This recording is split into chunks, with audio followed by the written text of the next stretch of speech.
Guangsu Province, hundreds of thousands of majestic mountains were visible beyond the horizon. The Guanmen cult was located on these rocky and majestic mountains.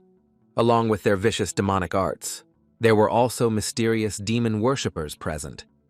With lightning speed, a group of people pounced on the young man, for they were convinced that he must be destroyed. At the center of the Guanmen cult was a terrifyingly frightening man. The young man looked at everyone with cold fury and said that he would punish everyone. Without listening to the young man, everyone rushed into battle. He was the strongest martial artist who could master the ultimate art of the demon lord. The men froze in place for a moment as they saw the truly devastating force. The young man struck his opponents with lightning speed, causing them to fall dead to the ground with a crash.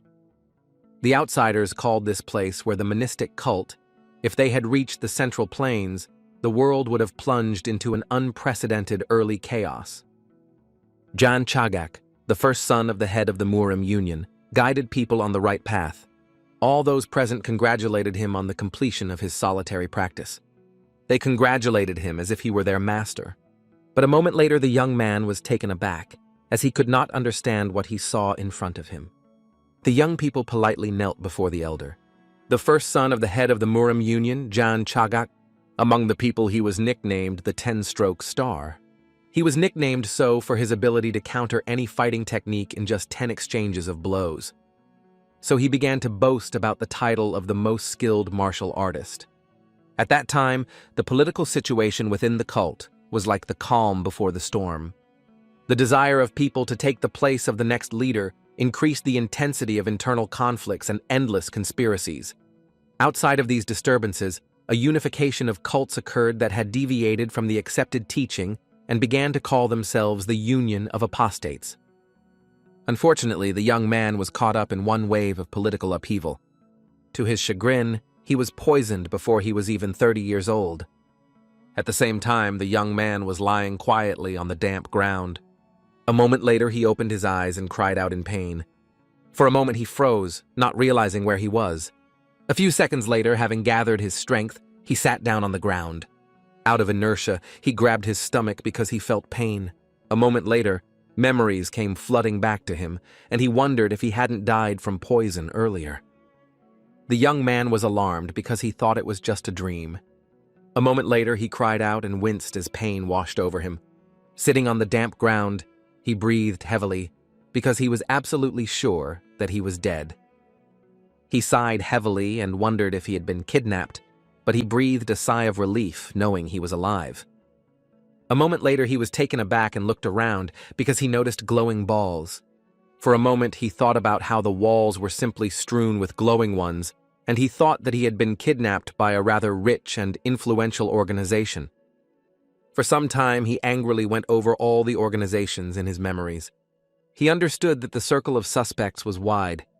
He understood that, if you think about how chaotic the political regime is, it is not at all surprising that someone wanted to harm him, the first son of the head of the union. He slowly approached the wall and realized that the entrance was completely blocked. A moment later, his attention was drawn to a small bag containing grain pellets. He knew these were the rations they had used during training. The young man understood perfectly well that this would be enough for several years. The young man noticed that there was enough air coming through the cracks in the stone walls, and he wondered if they were going to kill him. He realized that he would be released at the right time, and now he needed to focus on recovery. A moment later, he slowly sat down on the ground as he knew he needed to start circulating his chi. Jan Chagak was furious and intended to make them regret leaving him alive. For a while, he sat, concentrating on his strength. A moment later, he ate and felt the effects of the poison. Jan Chagak was confused because he felt a strange feeling. Gritting his teeth in rage, he realized that he needed to quench his thirst first. A moment later, his attention was drawn to a small tray of water. He slowly walked to the water and began to wash himself. Jan Chagak sighed heavily, as he felt better after this procedure. But a moment later, he froze in place and stared at the reflection. Jan Chagak reached out to the water in surprise. But a moment later, he fell into the water with a crash. With the speed of lightning, he stood, and for a moment he was dumbfounded. He looked at his reflection in surprise. Jan Chagak was surprised and at the same time confused, as he did not understand who was in the reflection. Jan Chagak looked at his reflection in surprise, because he didn't understand whether it was a man or a woman. Taken aback, he froze in place, chasing various thoughts through his head. A moment later, he decided to take decisive action and, with lightning speed, looked into his pants in order to understand who he really was. After a few seconds, he realized that he was a man, and he froze in embarrassment because he saw something huge. A moment later, he decided to throw all his thoughts away, as he realized that now was not the time for such thoughts. Jan Chagak realized that this was not his body, but the internal energy was too impure. He did not feel a trace of his own art anywhere. Jan Chagak was confused because he did not know whose body he found himself in. He understood perfectly well that, although it was a bit of an exaggeration, he was called the most skilled martial artist, but at the same time, he had never been in such a state of confusion. Jan Chagak understood perfectly well that he needed to pull himself together, because even if the energy in the body was vicious, it was still there. Jan Chagak understood that if he had not been kidnapped, then his mind had ended up in the body of the one who was currently undergoing solitary practice. He wanted to find at least some clues. A moment later, the young man was slowly looking around his prison. A few seconds later, he found himself in a small cave, which was strewn with various drawings. Jan Chagak looked around and realized that the drawings had been scratched out for centuries, but unfortunately he could not make them out. A moment later, he realized what art the body's owner was studying. Jan Chagak sighed heavily as he realized that this was truly a vicious and strange art. He was surprised and at the same time did not understand who invented it. Repeating all the movements, he wondered who actually invented this art. He was puzzled because he knew that this art was very vicious. However, he repeated all the movements with all his might. Jan Chagak was surprised because he had never met such a great martial art. Sometime later, he noticed a small inscription on the wall about death and rebirth. Then he realized that the inscription was written by the owner of the body at the end. Jan Chagak realized that the man died from excess qi because he directed the energy along the wrong flows of the body. Jan Chagak realized that the young man, having trained so much on images, interpreted everything based only on common sense. Jan Chagak, in turn, realized the fact that the young man was wrong, because this art sought to destroy everything.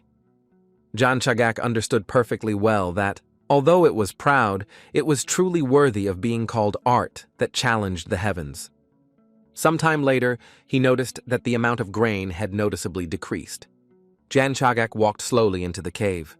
Entering the cave, he looked closely at the image on the wall and breathed a sigh of relief as he had finally learned everything that was depicted.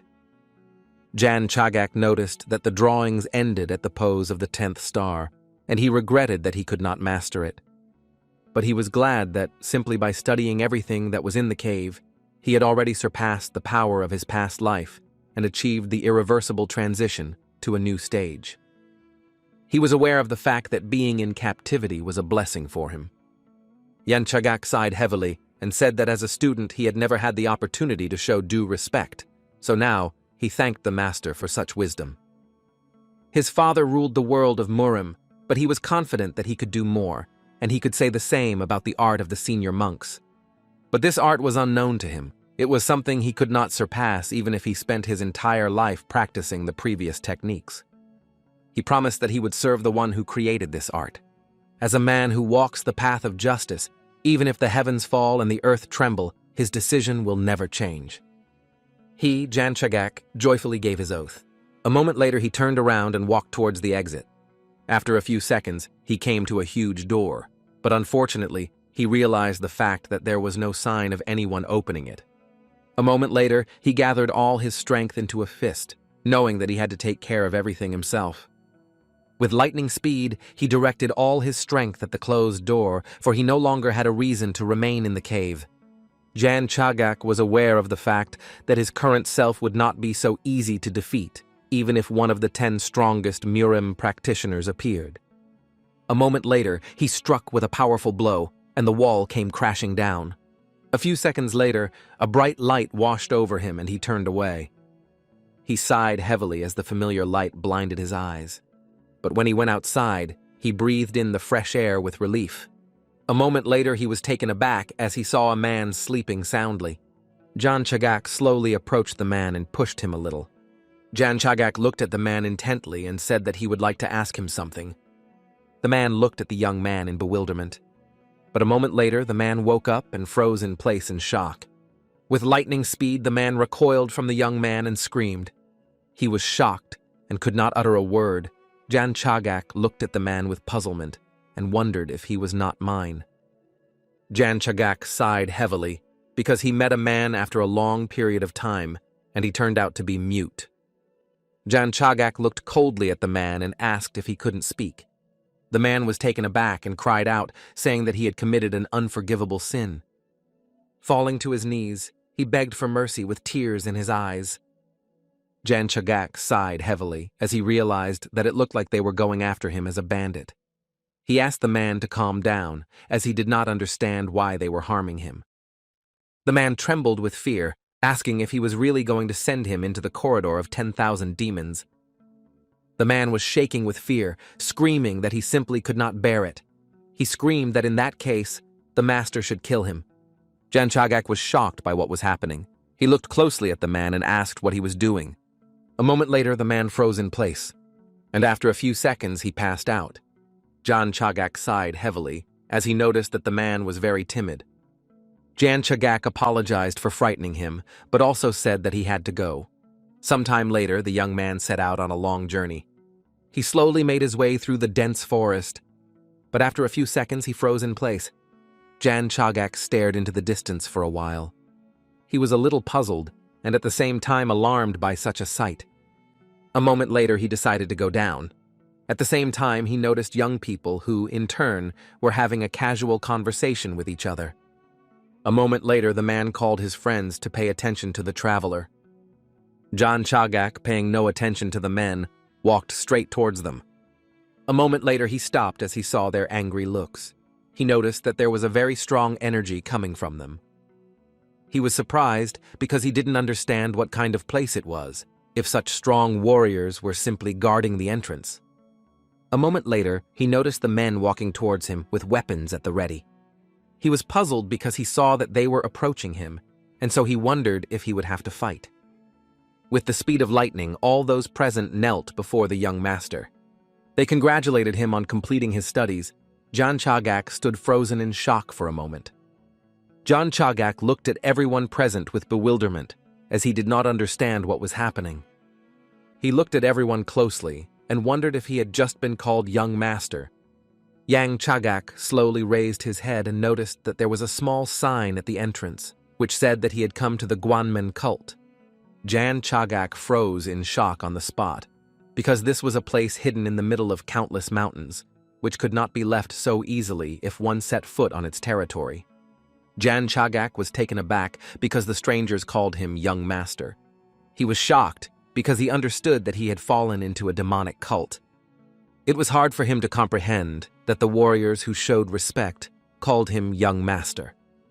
Jan Chagak knew that the son of the head of the Murim Union was obliged to strive for justice, but now he was the young master of a demonic cult. A moment later he staggered, and since his legs would not support him, the warriors looked at the young master in surprise. He froze in shock as he realized that the techniques he had learned in the cave were of demonic origin. The man asked the young master if he had mastered the supreme art of the demon lord, since he had successfully completed his training. Jan Chagak looked at the warriors in shock. He was puzzled, because the creator of the art, which he studied for several years. The man he mourned and vowed to serve as his true master. He was shocked and could not accept the fact that all the teachings were related to a demonic cult.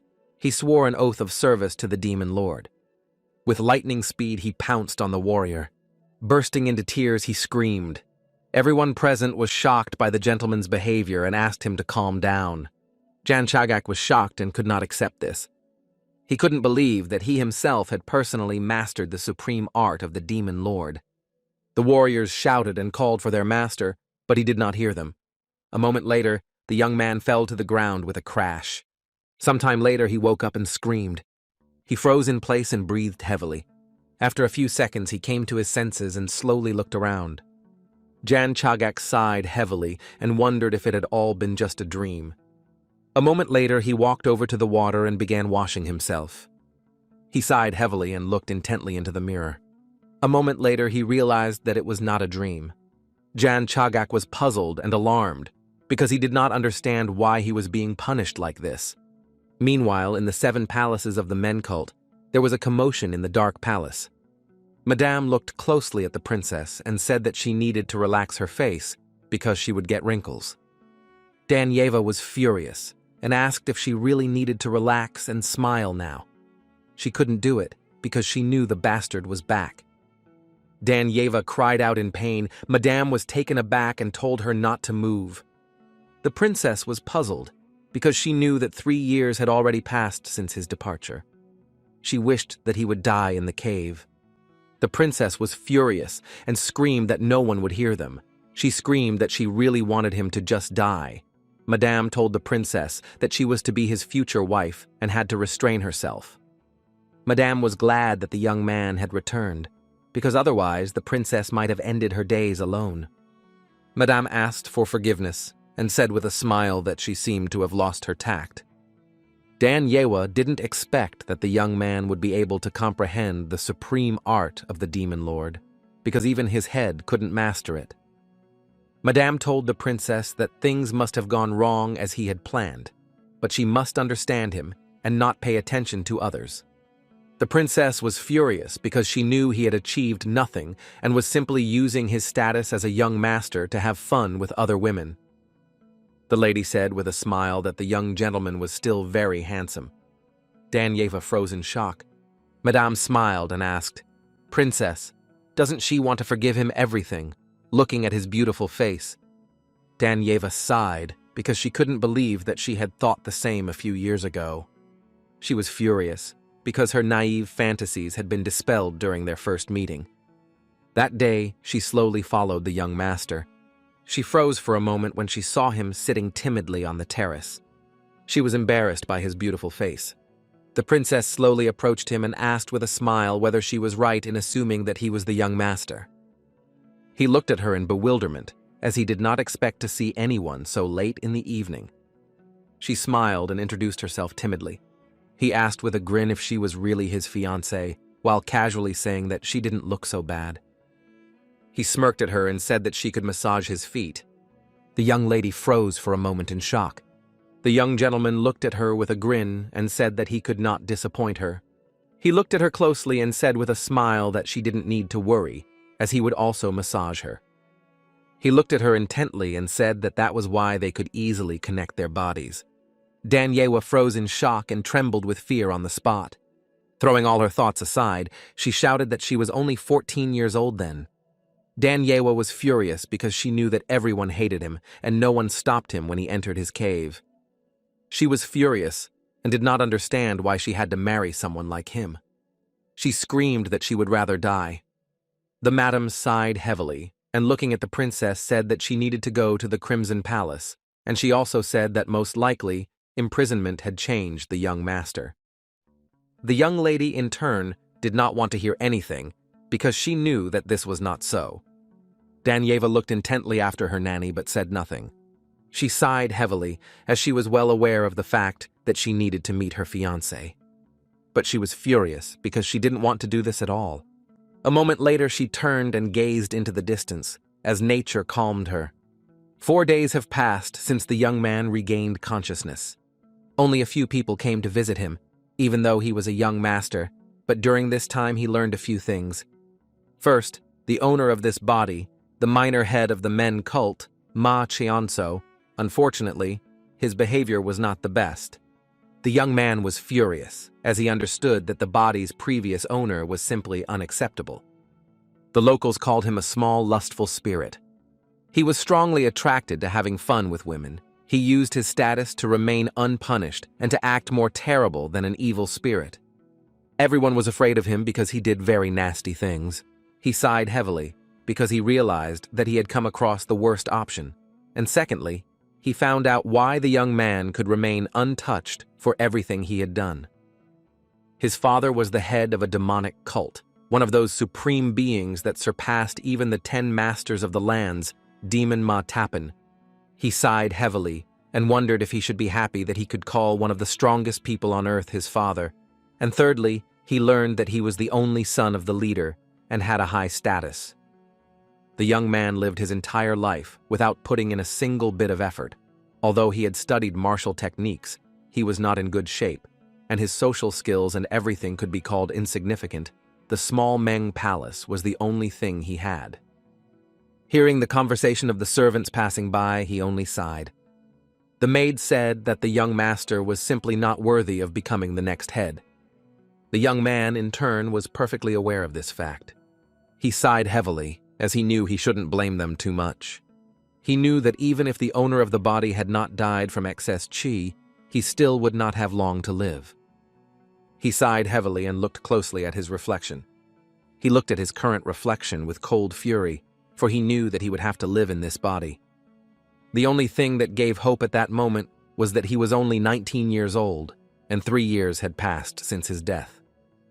He believed that even if he returned to the Murim Union, looking at his appearance, no one would dare to greet him at all. He realized that it would be extremely surprising if he managed to preserve his own life story. The young man sighed heavily because he understood that, having spent the last few days like a madman, he had no strength left to be angry. A moment later, he washed his face with cold water to recover a little. Having plunged into the water, he sighed heavily. A moment later, he decided to wash his face a few more times. He sighed heavily because he knew it was not like him to worry about something that had already happened. He was well aware of the fact that now he just had to accept it.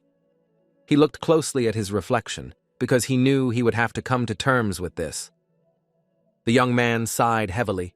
He knew that now it didn't matter to him how the previous owner lived, because he would live in his own way. A moment later, he froze for a moment, as in the reflection, he saw the fierce grin with which the young man told him that he should try harder.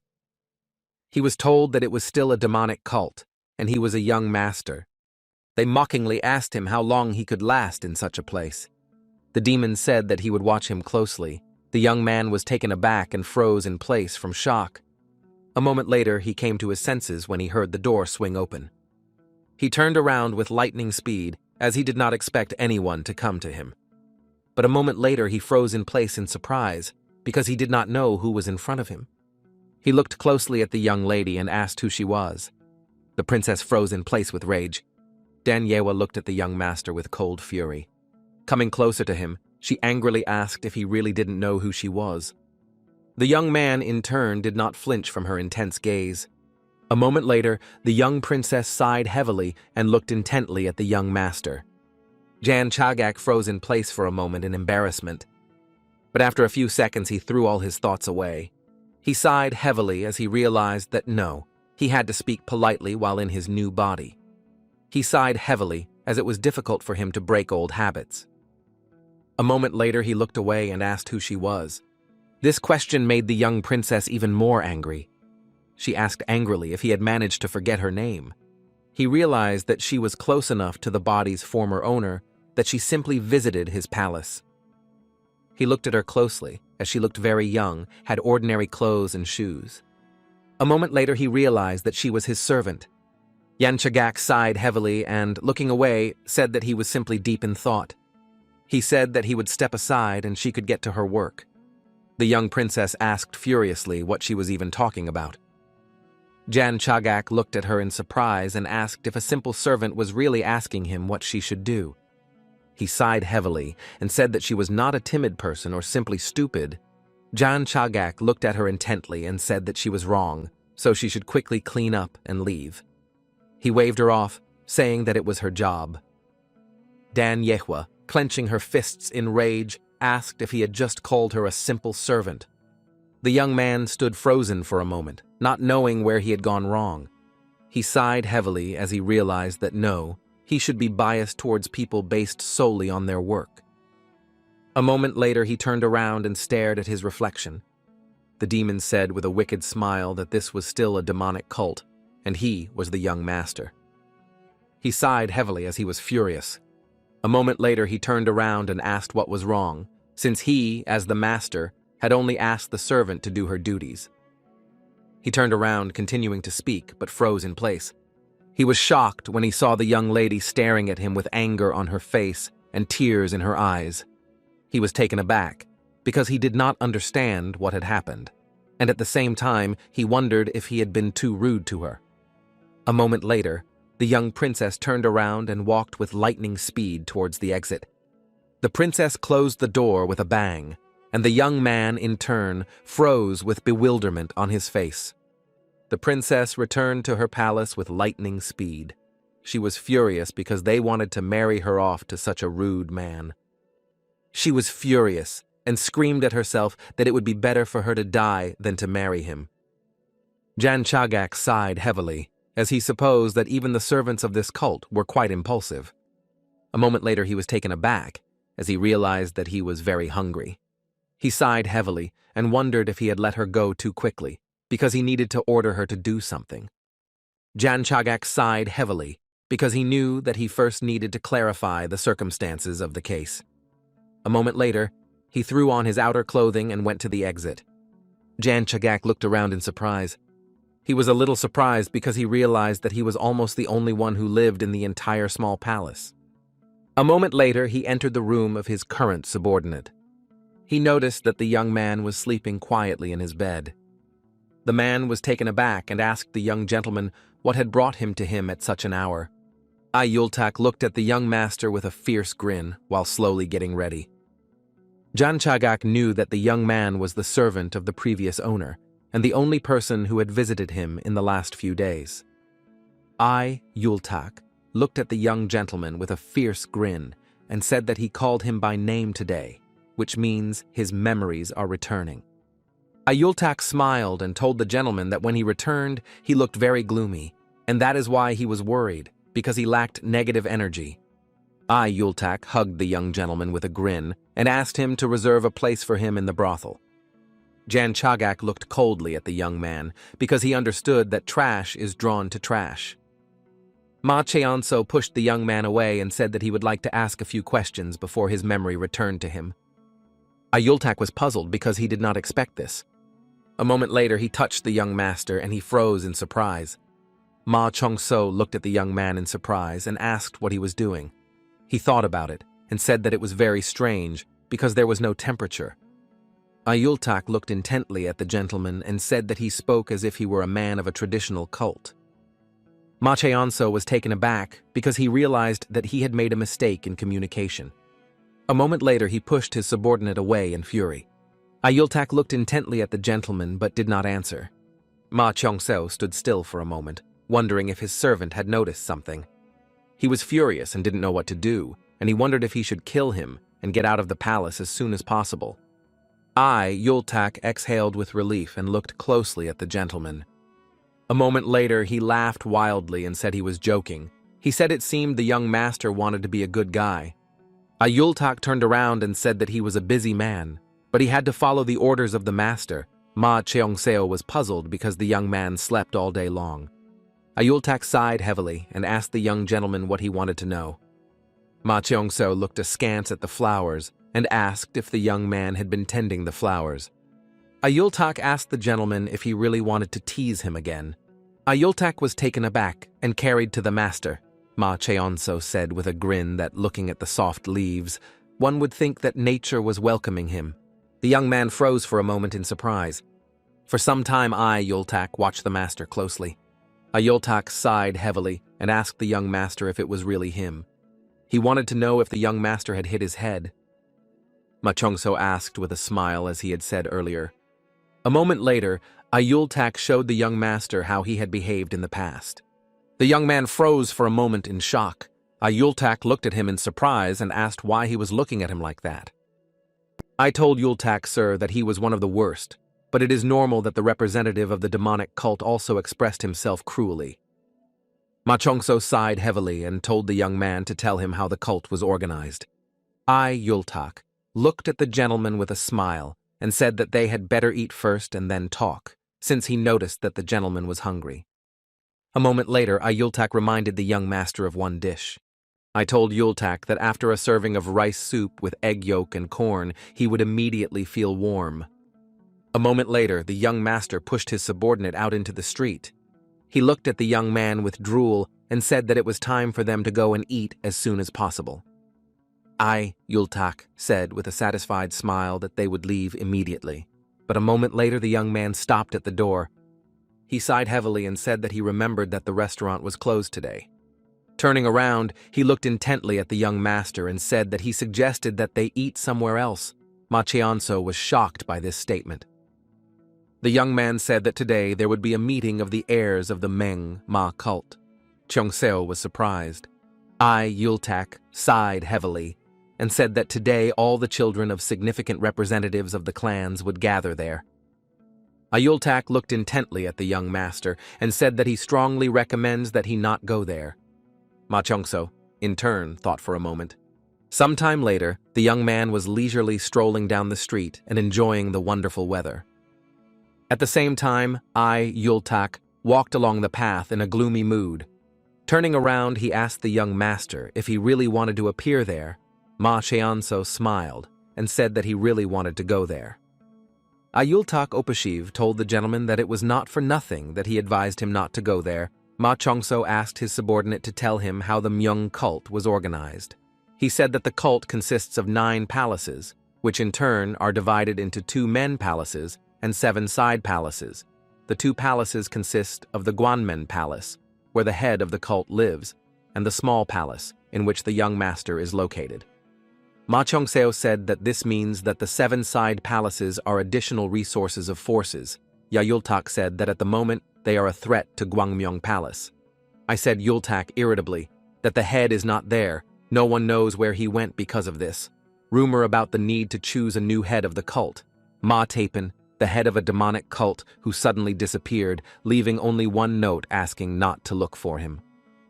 Ma Cheongso looked at his subordinate intently and said that the young master was there. He looked at the master in surprise and asked if he was talking about himself in the third person. Ma Cheongso sighed heavily as he had forgotten himself a little. Yultak told the young master that no one sees him as the next leader because he is incredibly weak and foolish, and his actions are shameful, and there is nothing beautiful about him except his face. Yultak sighed heavily and told the young master that he would not even choose him if any dog became the next head. Then it was unknown what would happen to the demonic cult. Ma Cheongso was puzzled by everything that was said. Ma Cheongso looked closely at the young man and said that he was terrible, but open in communication with him. The young man was taken aback, as he did not expect such a thing. Yultak looked intently at the master and said that this was all said by others, and he, in turn, was forever his devoted servant. Ma Cheongseo knew very well that he shouldn't just go back on his words, so he wanted to continue to consider the demon lord as his master, but he didn't want to use techniques without due necessity. Yultak informed the young master that if we count the ordinary idolaters on the Central Plains, the cult has 1 million members. Now, he understood why the emperor was fussing, because they were only singling out the cult of men and calling its members enemies of the country. Ma Cheongso knew that no emperor had ever declared her or the cults to be enemies. He was taken aback by this figure, as he realized that this was not just a group of martial arts masters.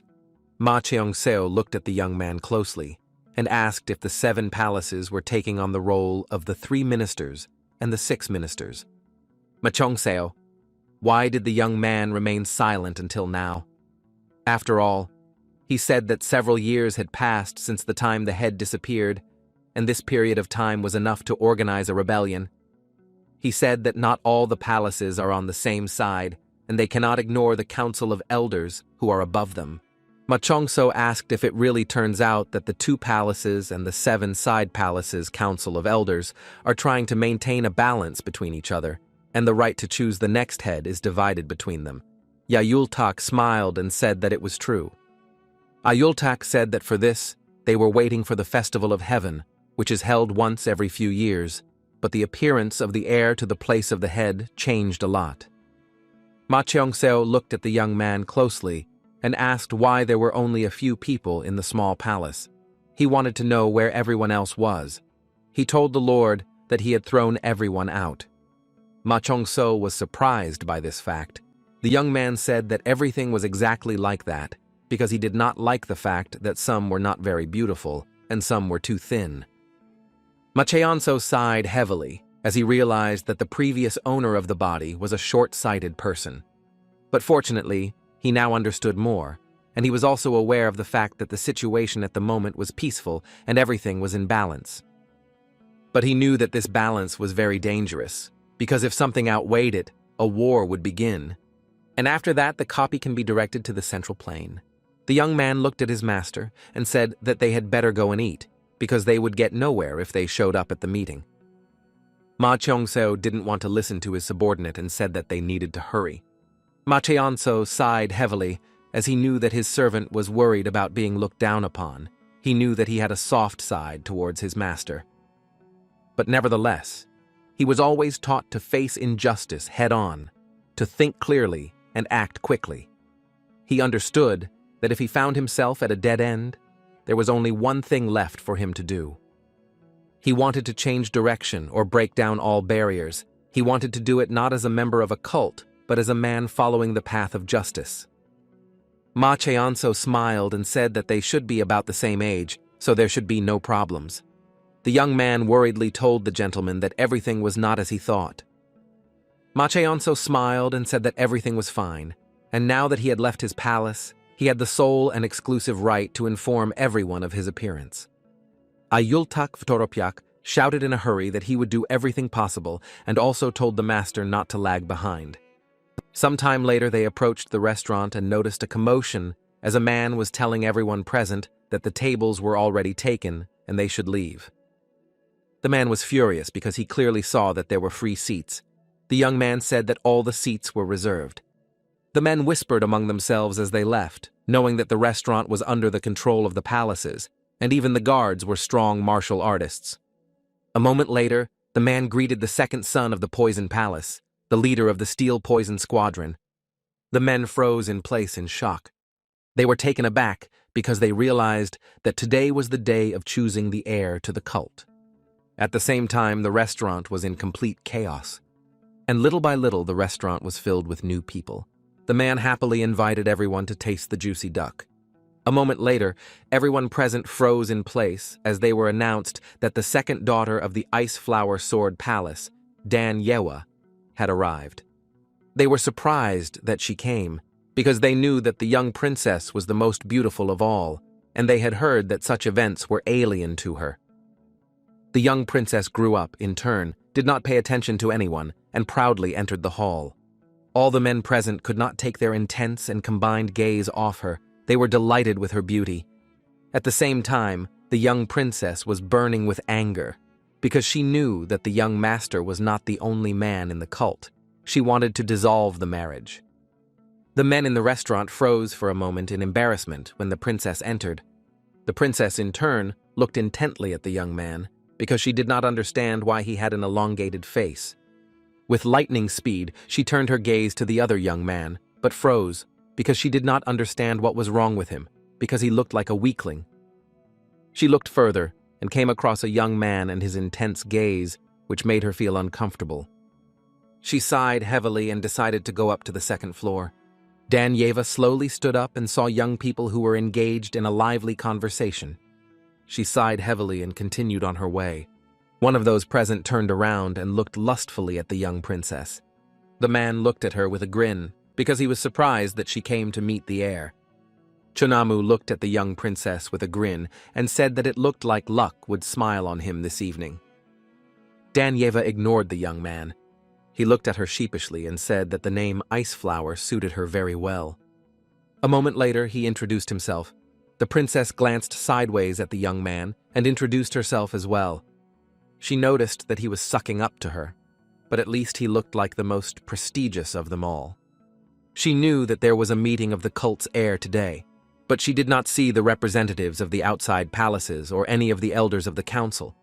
Chonamu asked with a satisfied smile what brought her to them. He smiled and said that it seemed that she guessed that he would be here, and that is why she came. The young princess looked at the young man with cold anger as she realized that he clearly did not think before he said something. She was shocked and didn't understand how he had so many teeth in his mouth. She pulled away from him as he approached her. The princess was not happy and wanted to leave. A moment later, everyone was told that the only son of the cult leader had arrived. The young lady froze in place for a moment in shock. Everyone present was shocked because they could not imagine that the young man would come to the meeting.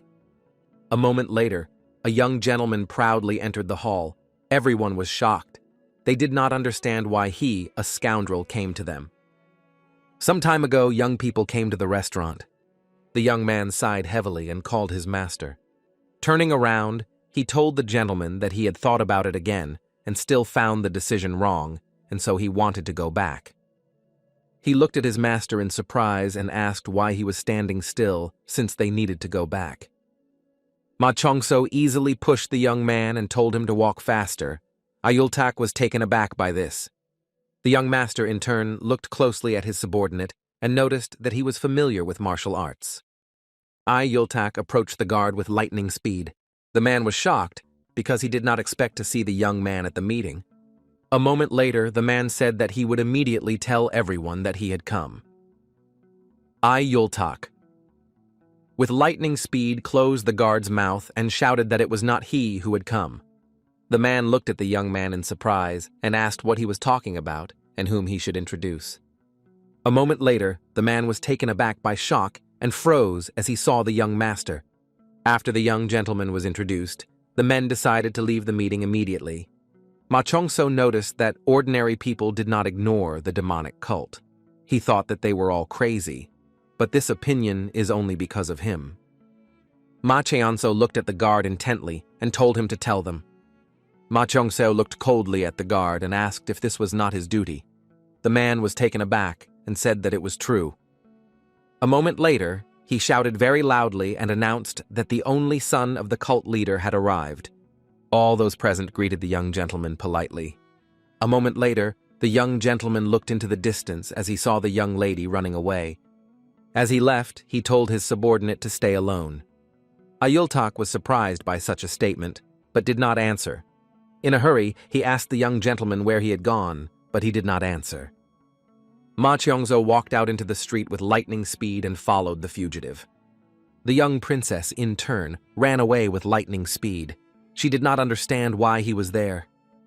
Turning around, she froze for a moment as he followed her.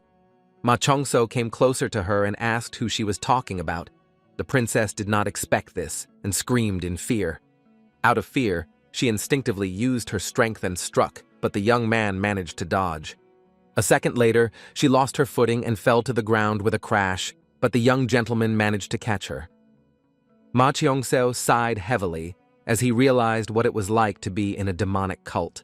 No matter if it was a boy or a girl on the errand, everyone had to be proficient in martial arts.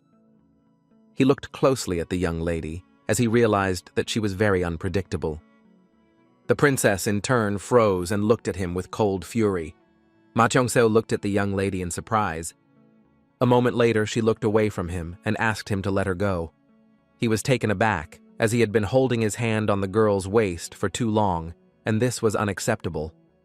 A moment later, he did as she asked, and the nth princess fell to the ground with a crash, screaming.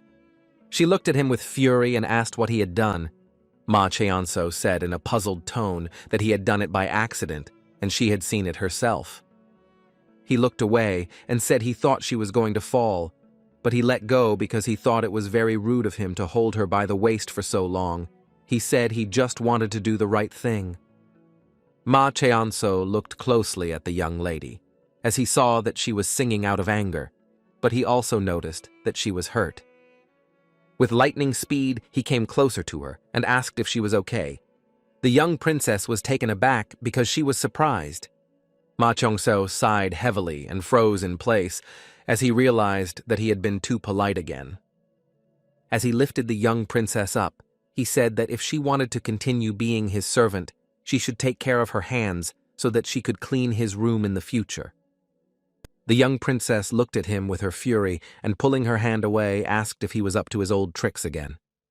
Ma Cheonseo looked at the young lady, as he knew that her harshness in her statements was like a wild cat. He knew that he had to try to correct this behavior, otherwise it would be difficult for her to survive in such a place. Ma Cheon-seo said that she could say whatever she wanted, but looking at such a nasty personality, he could tell that she would get into trouble wherever she went. He said that he didn't mind if she did something like that in the small palace, but she didn't need to throw such a tantrum in public places. He was well aware that the demon cult was shrouded in darkness, so he wanted her to stay in the small palace so he could protect her when she was around him.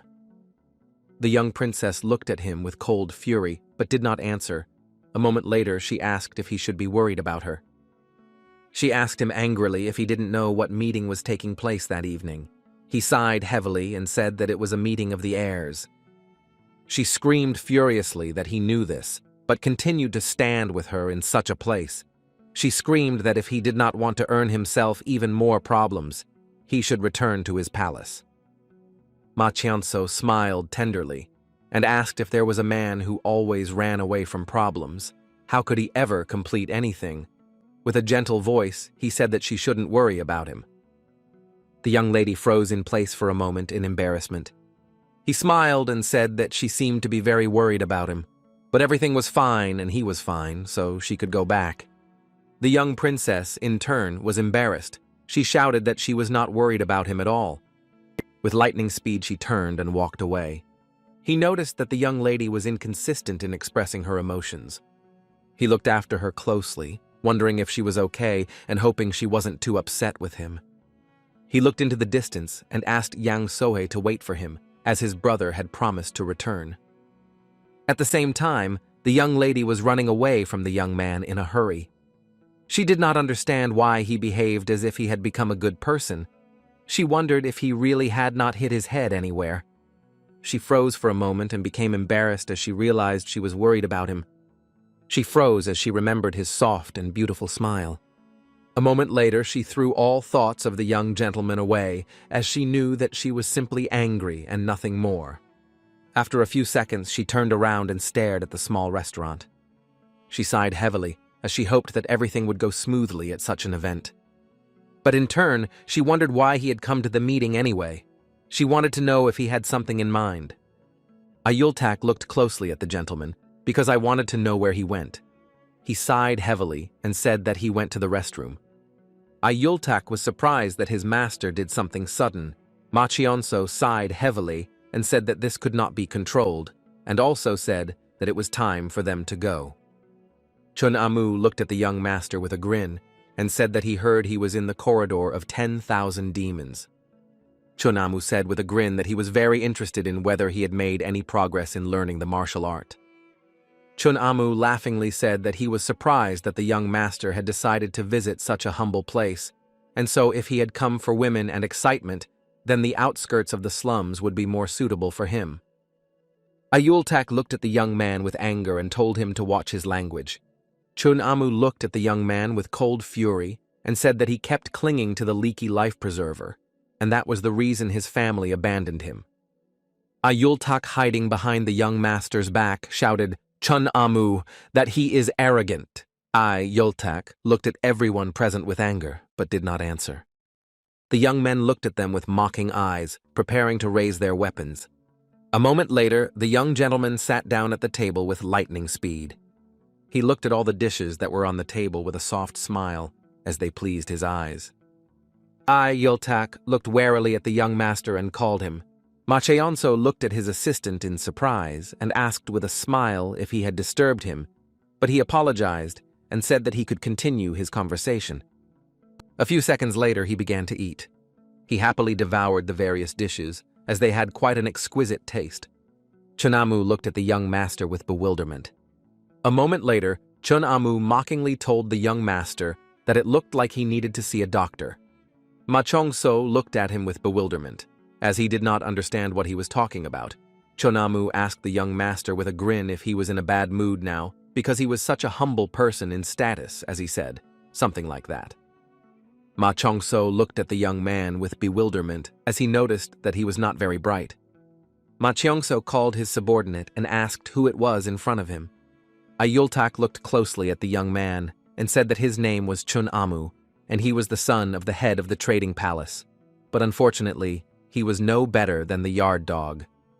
Ma Cheong-seo looked at the young man with shining eyes as he realized that he had to greet him well. Ma Cheong-seo looked closely at the young man and said that he was now in the arresting party. He looked at the young man with a fierce grin and asked if they really served food even to dogs here.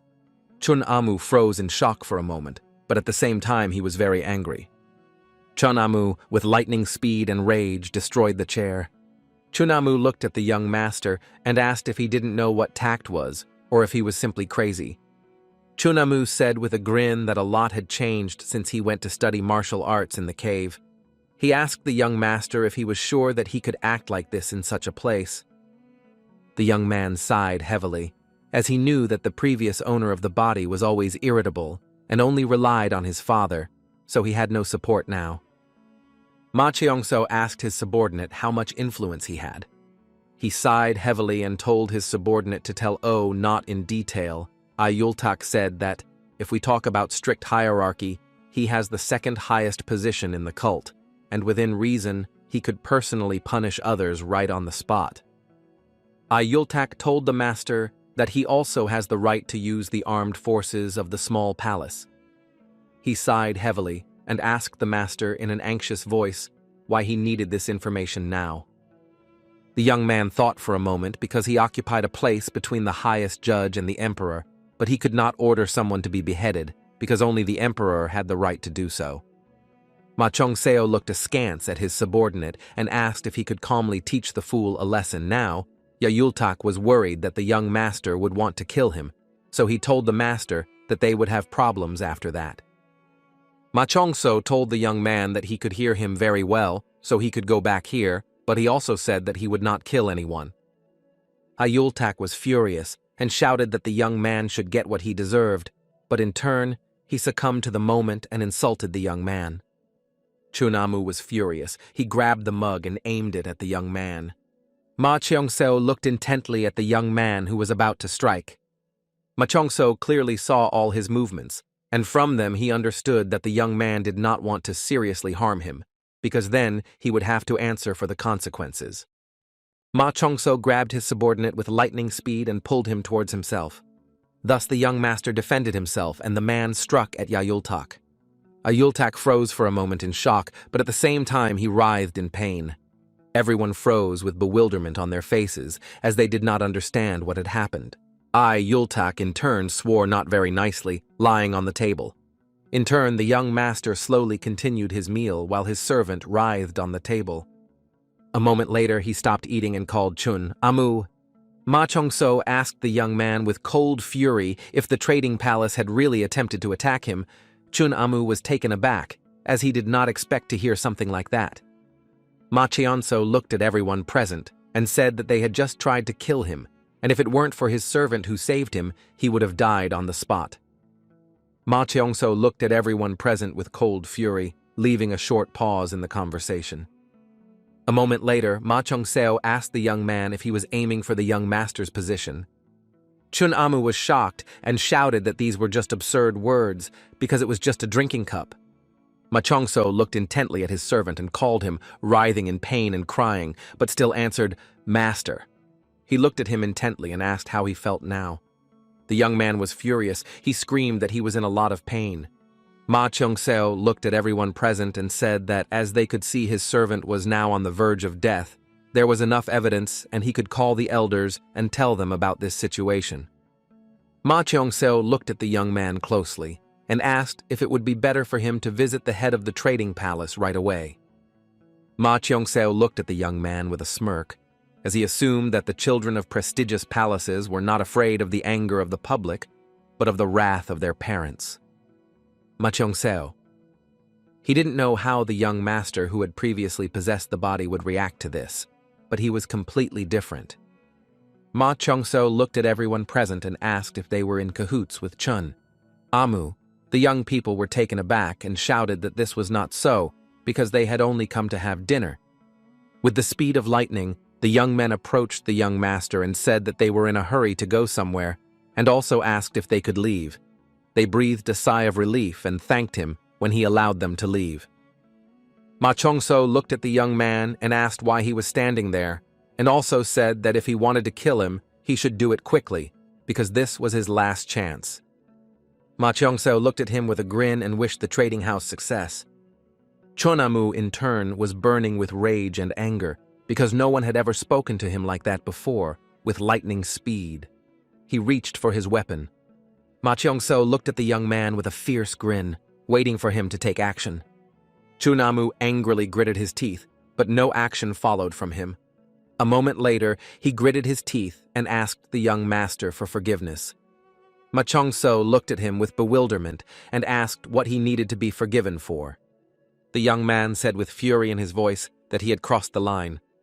Ma Chongso looked at him in surprise and said that he had injured a man, but that was all he could say. Chonamu furiously shouted at the young master that it was all because of Togo, who used his servant as a human shield. Ma Chongso looked at the young man with cold fury and asked if he really thought he could hide behind his father's name. Ma Chongso looked at him with fury and said that even if thousands of people bowed before him, the time would come when their blood and tears would become daggers that would pierce his vicious heart. Ma Chongso stood up and, holding back his rage, told the young man that he would be his vengeance. Chonamu was taken aback by such pressure and the terrible aura with the speed of lightning. He fell to his knees and asked for forgiveness because he had committed a grave sin, but at the same time he asked the young master not to go to his father. Ma Chongso, with cold fury, told the young man to shut his mouth and go to his palace, for he would be visiting them soon. Chonamu stood frozen in shock for a moment.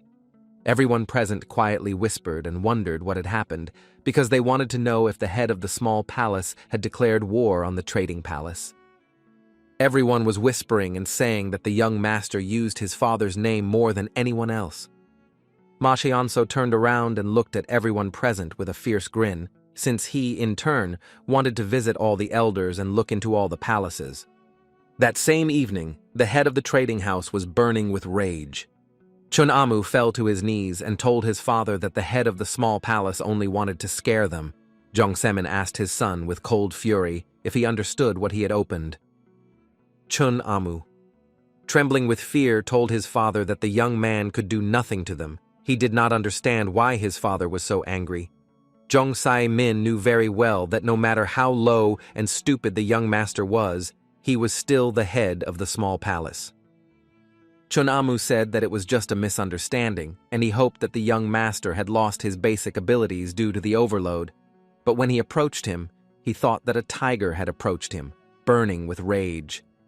Jongsemin was furious that his son dared to make excuses. He shouted at his son to immediately go to the demon corridor and not come back until he allowed him to. The young man was shocked. He shouted at his father that it was too cruel of him, so he could just do some training. Jongsemin didn't want to listen to anything and shouted that he should get this punishment for his behavior.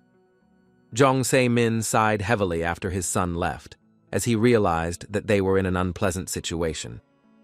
A moment later, he told his servants to call Chongbiran. Several years have passed since the head of the cult disappeared. In the opinion of the Council of Elders and the Seven-Sided Palaces, a decision was made to choose a new head. Jongsemin sat at his desk and thought about the situation. He was well aware of the fact that the new sun was destined to rise during the festival in honor of the Festival of Heaven. The young head of the small palace returned after completing his secluded practice. He knew that if they raised the issue of choosing a new head of the cult, the young master would take that position, because while there was no head, the young master stood above everyone in his status. But despite all this, at the moment, the head of the small palace was like a powder keg, ready to explode at any moment. He knew that they needed more time to observe him and take action. He was furious because he realized that his son had stirred up a hornet's nest.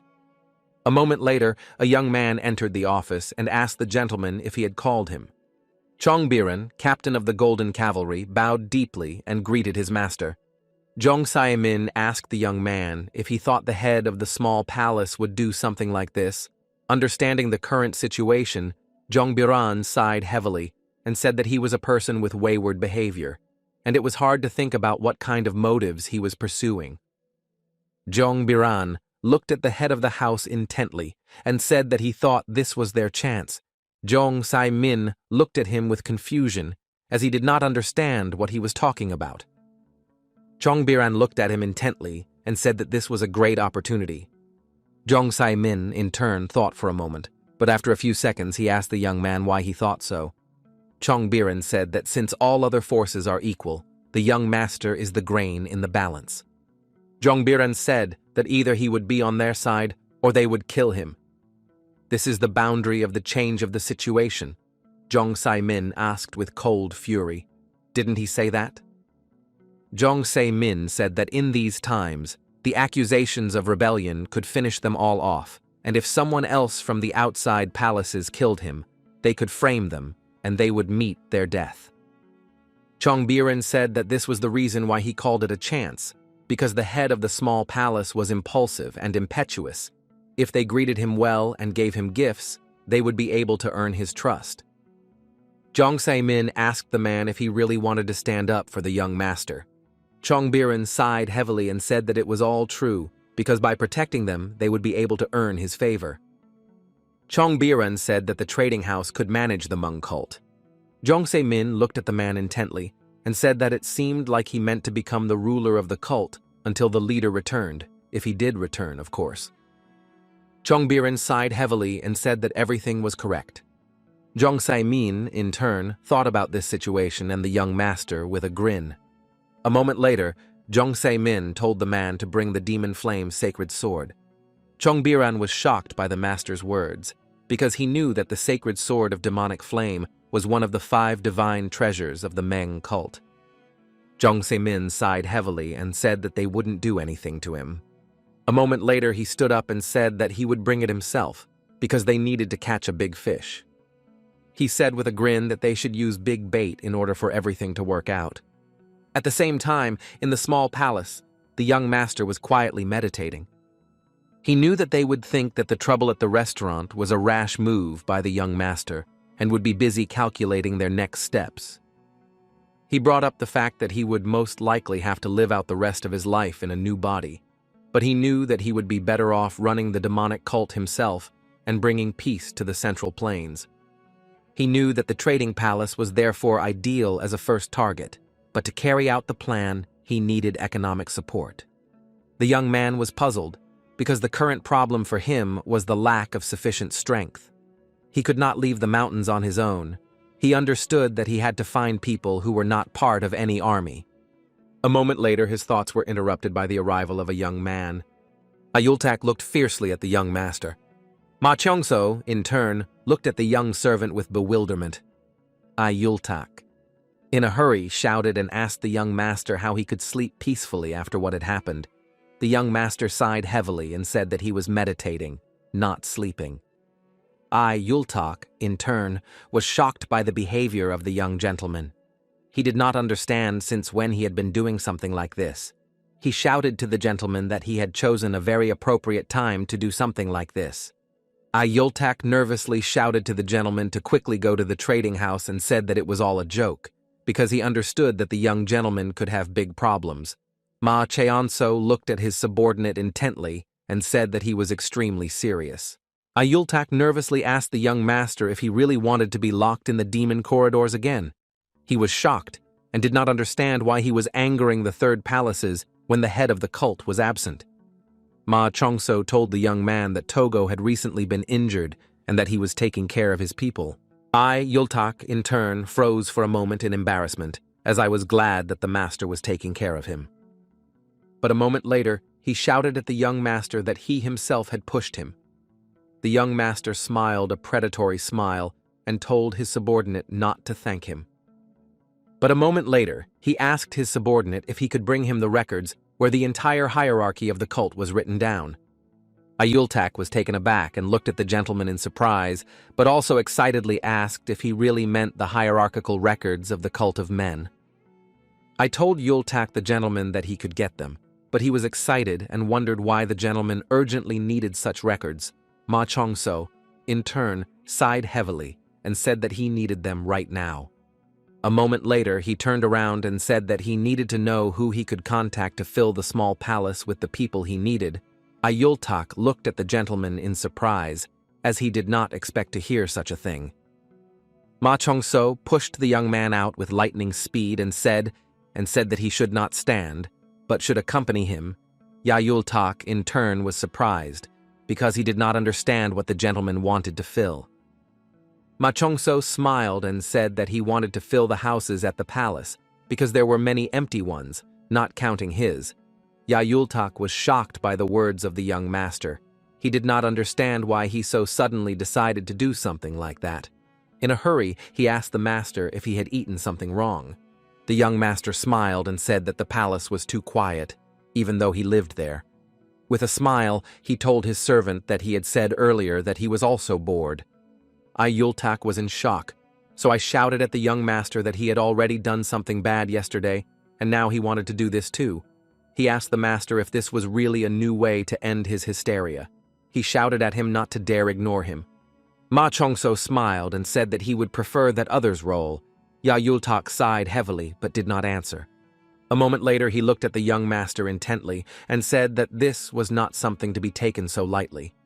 Yahyul-tak shouted that they may not take Chun into account Amu, but if he involved the people of the small palace in this, then the families of the outside palaces and the council of elders would not leave him alone, and it was too risky.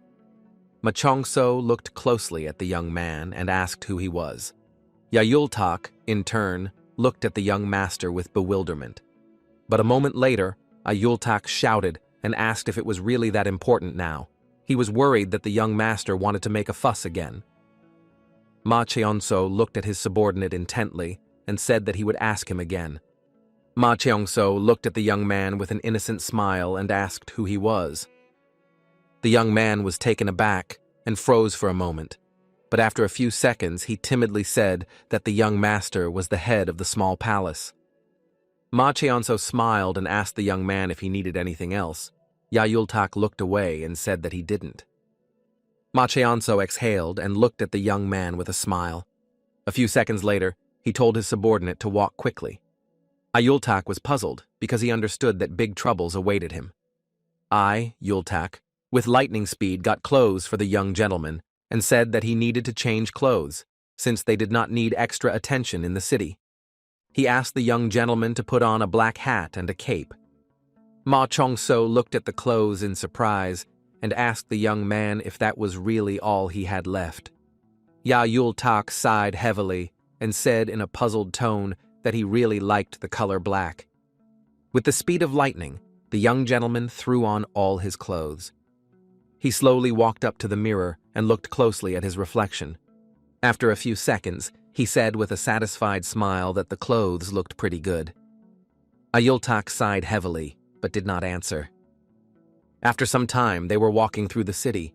Ma Chong-so, walking behind the young man, asked if this was really a night market. Yahyul-tak was surprised by this assumption, but said that it was not so. Yahyul-tak sighed heavily and asked the young master if he knew where they were now, but he never heard an answer. A moment later he told them that it was 100,000 great mountains. Yahyul-tak climbing to the top, he said that he did not count himself, but there really is an infinite number of peaks, and the members of the cult live on only 7 of them, the small palace and the Guaman Palace, located on the largest peak. As he rose, the young man told the gentleman about all the palaces and where they were located. He said that some people came for goods in the evening, others at night, and others even in the morning, so the market was always open, and thus one could say that it was a 24-hour market. Ma Chong-seo, in turn, was a little puzzled, because he had no idea that the people of the cult had to go through something like this. He understood that it was difficult for the people, especially those who did not master martial arts. Ma Chong-seo sighed heavily and asked the young man if the people had thought about coming down from the mountains to buy something. Yahyul-tak asked the young gentleman in surprise if he really meant that they had to descend from the peaks. The gentleman said that everything was correct. Yahyul-tak sighed heavily and said that if they went down, they would be attacked by the United Renegades, the Murim Union, and the Emperor himself. Ma Chong-seo said it was because the Central Plains had been hit by a demonic cult several times, and all they needed was to stop it all from happening.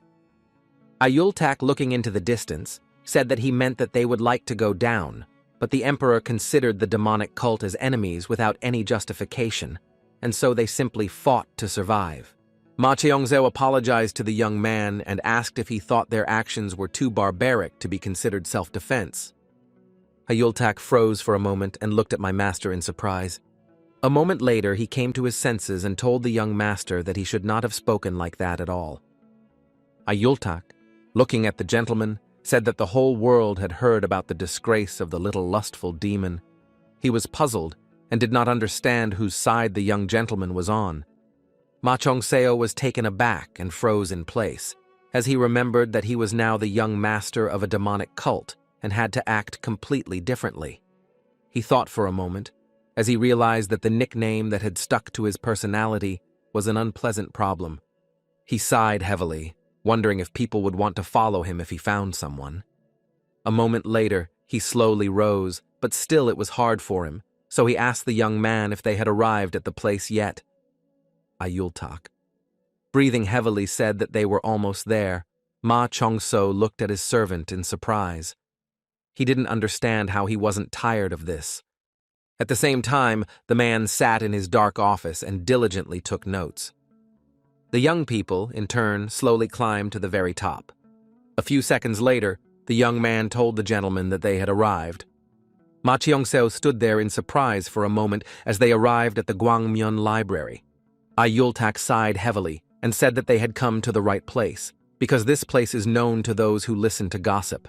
It is in no way inferior to the mystical palace. A few seconds later, the young man opened the doors and walked inside with lightning speed. There they came across an old man. The man, in turn, looked at the young people with bewilderment. Hyultak, looking at the old man, asked if there was anything to see today. Without looking up from the book, the old man asked where they came from. Hyultak sighed heavily and said that there was light here, but it was very dim, so the old man could ruin his eyesight if he continued to read like that. The old man, in turn, looked intently at the young people, but did not answer. Ma Cheongzeo looked at the man in surprise as he kept staring at him. The old man sighed heavily and, looking away from the young people, said that he did not know if there was anything to see here. Hyultak said that there must be something, and he also asked how things were at the market. Ma Cheongzeo looked away as he realized that they were just having a meaningless conversation, and for a moment he froze in place and wondered if this was some kind of code. The old man looked intently at the young people and asked them to wait a little. A few seconds later, he pushed the young people out into the street, and with the speed of lightning closed the door behind them. Hyultak was furious. He did not understand why they were thrown out the door like that. Hyultak shouted and knocked on the door, and also asked the old man if he didn't know the little radiance, because they came from there. Ma Cheongzeo looked at the door with cold fury and anger, as he did not like the fact that they were simply thrown out. At the same time, the old man slowly walked around to the secret room. A few seconds later, he opened the secret door. A moment later, the old man slowly descended the stairs. After a few minutes, he stopped and looked intently into the distance into the dark corridor. He slowly approached the door and informed the gentleman that the young people had come from the small palace. And he also asked what he should do. The man asked if the young people had come in person. The old man said that it was exactly like that, and he put on a robe to hide himself. But the beauty of his face could not be hidden just like that, so he had no doubt that it was a young master in front of him. The man sighed heavily, as he did not understand what could have happened in the heavenly demonic gallery. The man knew that the young gentleman had first ruined the restaurant, and now had come to him. The old man sighed heavily and told the master that his aura was different from the previous one, but he had always been someone whose actions were difficult to predict. The man was puzzled because he did not understand what the young master needed. The old man said that the young master asked for a list of names. The man was surprised because he did not expect to hear something like that. He asked his subordinate if the young master really wanted to take the records of the hierarchical union records or those of unrelated unions. The old man sighed heavily and said that this was not so. The man was surprised, as he did not expect such a thing. The old man said that he, the young master, wanted to see the records of the Meng cult. The man thought for a moment, as this was even more difficult to understand. He was surprised that the head of the small palace wanted to look at the records of the men cult. The old man bowed and asked the gentleman what they should do. The man said with a grin that it was very interesting and he would meet the young master personally. The old man was surprised that his master wanted to meet the young man himself, so he asked the gentleman if everything would be okay with him. The man sighed heavily and said that the young master was called a troublesome bastard, and even if he had eyes, he would not be able to recognize him. The old man sighed heavily and said that if he recognized him, they would have problems. The man said with a grin that if the young master did turn out to be capable of something, they would turn it to their advantage. He sat in silence for a while, pondering the situation. The old man sighed heavily and said that he understood everything. Some time later, the man was left alone with himself, and he was thinking about this situation. At this time, the young people were waiting patiently outside. A moment later, they turned around and looked at the old man who came out to them. Ayultak looked at the old man with bewilderment and asked if he really understood everything. He was shocked because he did not understand why it was necessary to do something like that. He froze for a moment in surprise as the old man did not answer his questions and silently led them somewhere. A few seconds later, they all descended into the dungeon. Yultak, in turn, was very surprised, since it was his first time in such a place. He did not understand how they managed to hide such a place underground. A moment later, the old man informed his master that the guests had arrived. The man said that he could let them in. After some time, they slowly entered a large, spacious room. The young people were taken aback for a moment and stood frozen in place as they saw a lot of information about people, which was hung on the walls. Ayultak was shocked because he didn't understand what it was. The man sighed heavily and said that these were just the little works of an old man. After a few seconds, he bowed and greeted the young master. Ma Chongso looked at the man in surprise and said that before he had even said a word, he already recognized him.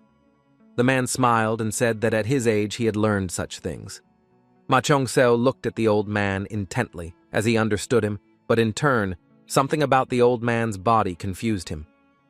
The man sighed heavily and said that as the young master could see, he could not stand on his own, and he apologized for not being able to greet him properly. Ma Chionso said that it was nothing to worry about, and also asked if he had made the chair himself.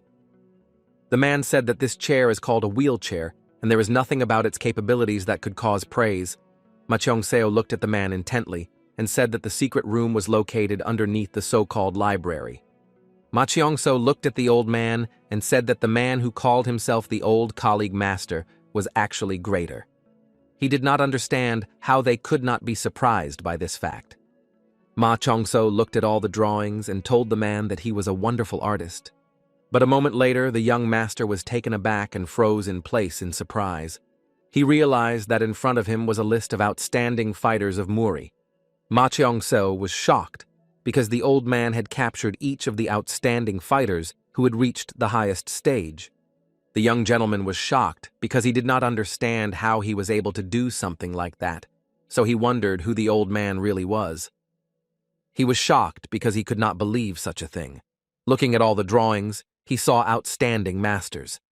But a moment later he froze in place and was taken aback as he saw his father's drawing. The man looked intently at the young gentleman and asked if he recognized someone. He looked menacingly at the young master and informed him that she was on this side of the people from the Murim Union. Ma Chongso turned around and looked at the old man in shock. The old man, in turn, looked intently at the young man and asked again, more insistently, whether he recognized anyone. Ma Chongso looked at the old man with cold fury and said that these were heavy matters under the management of the library. Burning with anger, with cold fury, he asked the old man who he really was. The man sighed heavily and said that he was just an old man who collected and spread rumors. Ma Cheong-seo looked at the old man closely and said that this was not something that an ordinary old man could handle, and if it was revealed, bloodshed would be inevitable. The man sighed heavily and said that this was the reason he was hiding in the dungeon. Ma Chong-so looked at the old man closely and said that just because he had a roof, it didn't mean there was no sun. He asked the man if the information was needed by evil. Would he reveal the same? Ma Chongso shouted angrily at the old man that he should not do this just for his own pleasure. The man looked at the young master in surprise, as he noticed that he was worried about the central plain. He told the young master that he would be a terribly good ruler. Ayultak in turn was shocked and angry. He asked the old man how he dared to say such a thing to the young master. He asked if he really wanted to die on the spot. The old man looked at everyone present and asked how he could be afraid of the thought of losing his life when he was being held by such things. A moment later, he said angrily that if he died, no one would be able to leave. A few seconds later, the door slammed shut. Ayultak was in shock and did not understand why the door closed. The young master looked at the old man intently and said that his words sounded as if he wanted to kill him so that he would not get out. The old man sighed heavily and said that he couldn't possibly be capable of such a thing, so he just hoped that the young master would listen to his advice. Ma Cheongseo looked at the old man closely and said that he could pretend to go out and return with a large number of fighting warriors. The old man looked at him intently and said that by that time he would be gone. Ma Cheongseo sighed heavily and told the man that he could hear a lot of confidence in his words. The man said that this is how he remains alive to this day. Ma Cheongseo looked at the man closely and said that they had just had an empty conversation, and he also asked the old man why he had called him. The old man told the young master that he had come himself, and he was surprised by this fact, and now he wanted to know why the young master wanted to find out about the cult of men. Ma Cheongseo looked at the old man closely because he knew that he was good at reading and that a lame lie would not solve anything. Ma Cheongseo sighed heavily and said that he only wanted the martial artists to live in the small palace. The man looked at the young gentleman in surprise and asked if that was why he had stopped at the restaurant. He was puzzled because he realized that the young gentleman had not been able to find capable people. Ma Cheongseo said that they already had comfortable homes and did not need this, and he hoped to convert those who did not belong to any associations. The old man stood still for a moment, pondering the young master's words. A moment later, the man asked the young master if he really wanted to increase his influence. Ma Cheongseo looked at the old man intently and said that he simply wanted to fill the empty rooms. The old man sighed heavily and asked the young man if he didn't know what times were like, or if he looked down on them. Ma Cheongseo said with a grin that if he was suffering, no matter whether he left or stayed in the palace, he had no reason to do nothing. The old man looked closely at the young man and said that this path could lead him to death. Ma Cheongseo looked at him in surprise and asked if he really thought so. The old man looked sideways at the young man and asked if he didn't think so. Ma Cheongseo looked at the man with a stern and menacing look and asked his name. The old man sighed heavily, but withstood the young master's gaze and informed him that his surname was Tong and his name was Jaggleton. The young master froze in shock after hearing the old man's words. He became angry and wondered furiously if it was Jagalton Tong in front of him now. The man looked at the young man with a smirk and asked why he didn't give up martial arts and come with him to Gukchagam, a small training school, since he wanted to join them. Yang Chagak sighed heavily and told the man not to talk nonsense to her, and he better give him the Black Dragon aquaculture plan, since he was very busy and had to finish all his business and go to Chongjin. Jagalton laughed as he noticed that the young man had no manners. He slowly handed the scroll to the young man and said that he should avoid killing if possible. Jan Chagak sighed heavily and told the man to stop picking on him and to go get some fresh air, since he didn't understand why there wasn't a single window in the room. Jagalton looked at the young man closely and said that asking unnecessary questions could cost him his life. The man of the secret alliance, Jagalton, a man without equal in intellect, he was called the rebirth of the first ancestor. The man who was not long called the first brain of the central part of the world due to the publication of the White Book of the Secret Union of Murim. There was his Sunbai who took care of him the most when he first joined the Murim Union in Punandai. They had been friends for a long time and had a lot of fun studying martial arts together, and the young man remembered the scar on his friend's arm. He froze for a moment, as he saw that the old man's hand really did have the same scar. Ma Cheongseo was in shock and did not understand why his comrade was on the mountain in the library, in the secret room, in such a state. He looked at the old man intently and said that he simply could not believe what he saw, because if he was who he said he must be 40 years old now. The man looked at the young gentleman in surprise and asked if he really knew him. He looked closely at the young man and said that now he wondered if this was the real young master. Ma Chongzo bailiff looked at the man and said that unnecessary questions could cost him his life. The man froze in shock, but a moment later he said he had been disrespectful and asked for forgiveness. Ma Chongzo looked at the man intently and asked why he was here. Jagalton said with sadness in his voice that no one knows who and where he will take here, because his destiny brought him to this place. Ayultak looked at the young gentleman with alarm and asked if he really knew the old man. Ma Cheonso, without looking at his subordinate, said that this was not so, since today he brought him to such a place for the first time. Ayultak perplexedly said that he saw a man for the first time, but he also asked the master if Jagalton was not a faction. Ma Cheonso said it was simply impossible. Ma Chongso asked his servant in surprise if he really thought that the man was the only one with the surname Jagalton. While he told the young man to stop joking like that, Yultak puzzled Klopov said that he agreed with him, as if it were a faction. Then they would have split up long ago. The man looked at the young gentleman intently and asked if he could ask him a question, as he wanted to know why he had come to see him. But he sighed heavily and told the young master that if he had not known, he would not have come to him, because everyone was watching him, and he had even declared war on the trading house, so the longer he stayed here, the more changes occurred. Ma Chongso said with a fierce grin that it was he who was watching them, and not they who were watching him. The man looked intently at the young master and laughed. A moment later he showed them the men cult leaf. The young men were stunned by what they saw. Jagalton said that originally the sheet had only a few words written about the young gentleman. He asked if they knew what was written. Jagalton said the young gentleman was described as a maniac and a psychopath. Ayultak looked at the man with fury and said that he would now break all his bones for such words. He did not understand how the man dared to joke like that in front of the young master. Ma Chongso sighed heavily and asked his subordinate to bring some water. The young man was surprised as he did not expect this, but the young master insisted on it. A moment later he looked at the man closely and told him to continue his story. Jagalton slowly took the brush in his hand and said that after his visit he would make some changes. With the speed of lightning, he crossed out all the words that had been written before and wrote new ones. Jagalton sighed heavily and said that he thought he knew everything, but now he thought he couldn't sit in the library any longer. He looked closely at the young gentleman and said that he had been told earlier that he was stupid and untalented, but he was smart like no one else, although he had previously been a psycho, but now a real gentleman appeared before him. Jagalton told the young master that if he was thinking about why he had mentioned the treason in the palaces, it was to protect himself, and regarding the trading palace, it was all because he needed wealth, not their power. And besides, if the master had not found them right away, it made the situation dangerous. Jagalton sighed heavily and said that he guessed the reason why the young master had come to him.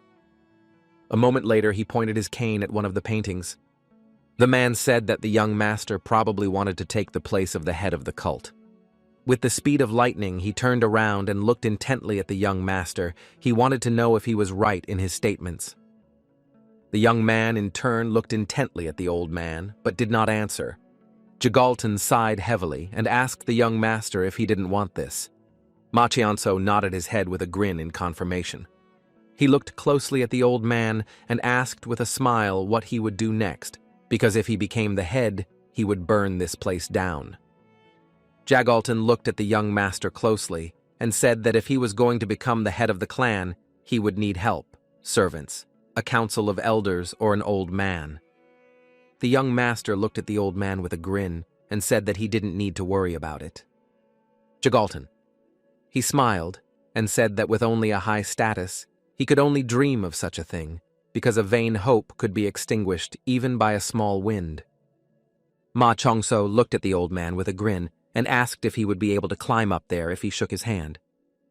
A moment later he froze in place in surprise as the man extended his hand to him. Jagalton looked at the young gentleman closely and said that he was giving him 50%. Ma Cheonso thought for a moment and said that he would have to handle the rest on his own. The man sighed heavily and said it wouldn't be worth it, Ma. Cheonso said with a smirk that his words sounded like he shouldn't even dream about it. The man smiled and said that he was just telling him the reality. Ma Cheonso, in turn, sighed heavily with a smile on his face. A moment later, he asked his old friend for forgiveness. The man looked at the young gentleman in bewilderment and asked what he was talking about. Ma Cheonso looked at him intently and said that he was not going to climb up there. The man looked at the young gentleman in surprise and asked if he had really done this to save his life. Ma Cheongseo said that the centuries-old mountain looks conquerable, but it is only a small corner of the northwest. But if you do not look from the outside, but only look from the inside, it is just their greed. Ma Cheongso said with a grin that even if he climbed up, the man would look like just a tiger. Ma Cheonso the Threatening looked at the man and said that he would change him instead. The man was taken aback as he did not expect to hear something like that. He looked at the young master with a look of surprise and asked if he really didn't want to become the head of the clan, but wanted to change the demonic cult itself. He looked at him intently and said that this was very arrogant. He asked the young master if he thought he could stay on top. He knew perfectly well that this could not be solved by simply cutting down a tree. Ma Cheongseo said with a fierce grin that he would still climb to the top. The man sighed heavily and said that it was now clear to him that he was not a madman, but simply a dreamer. Jagalton looked sideways at the young master and asked what he could do, since this was a demonic cult that worshipped magic, and the young man was only trained in a humble martial art. He looked at the young master intently and sighed heavily, saying that those were rude words on his part. Jagalton extended his hand to the young master, saying that he should buy a share, and he would take responsibility for him being able to become the head of the cult. Jagalton looked at the young gentleman closely and said that it was still better than falling into the hands of scoundrels, since they could do without casualties at this rate.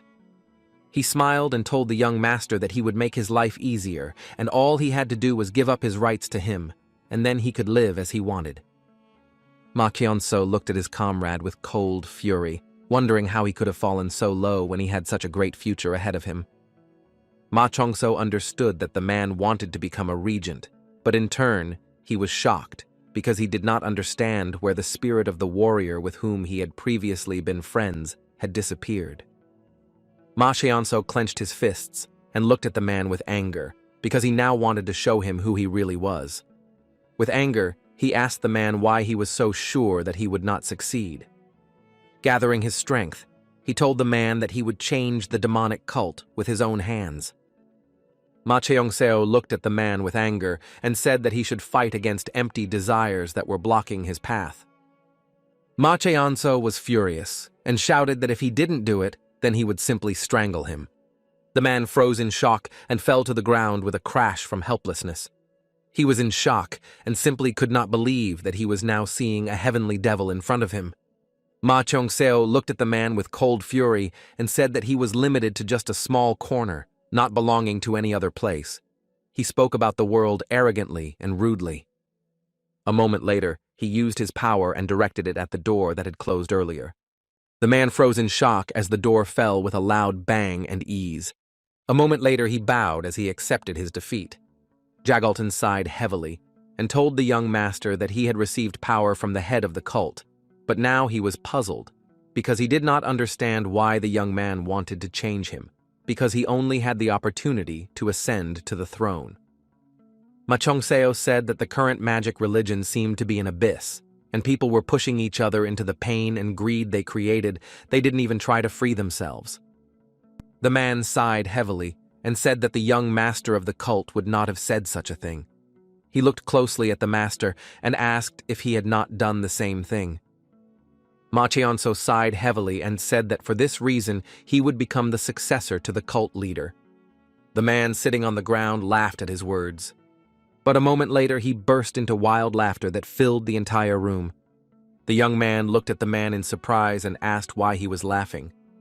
The man's face changed with the speed of lightning, and he shouted that it was very funny, because the heir who received the devil's heavenly power changed magic. Macheonso looked at his comrade in surprise and wondered if he had gone crazy or was just tired. Jigalton looked at the young gentleman closely and said that he should give him a chance. Bowing low, he asked the young master to spare him. Ma Chongso looked at him in surprise and asked why he had to do that. The man sighed heavily and said that he had unfinished business. Ma Chongso looked coldly at the man and said that it was not his problem at all. Jigalton said that he would stand in front of the young master on his way, even though his body looked like this, but he was confident that the young master would be able to give him some cumbersome orders. Jigalton looked at the young master and asked if he knew who the Howmen were. Ma Chongseo knew that it was a point organization created by people working in the lower classes. Because of this, they lacked solidarity. But in terms of information, as is known, they were superior in openness. He was shocked and did not understand how the man knew about something like this. He froze for a moment with bewilderment on his face as he realized who was in front of him. With lightning speed, the man took out a small tablet and said that he was a 19th generation Haomunju.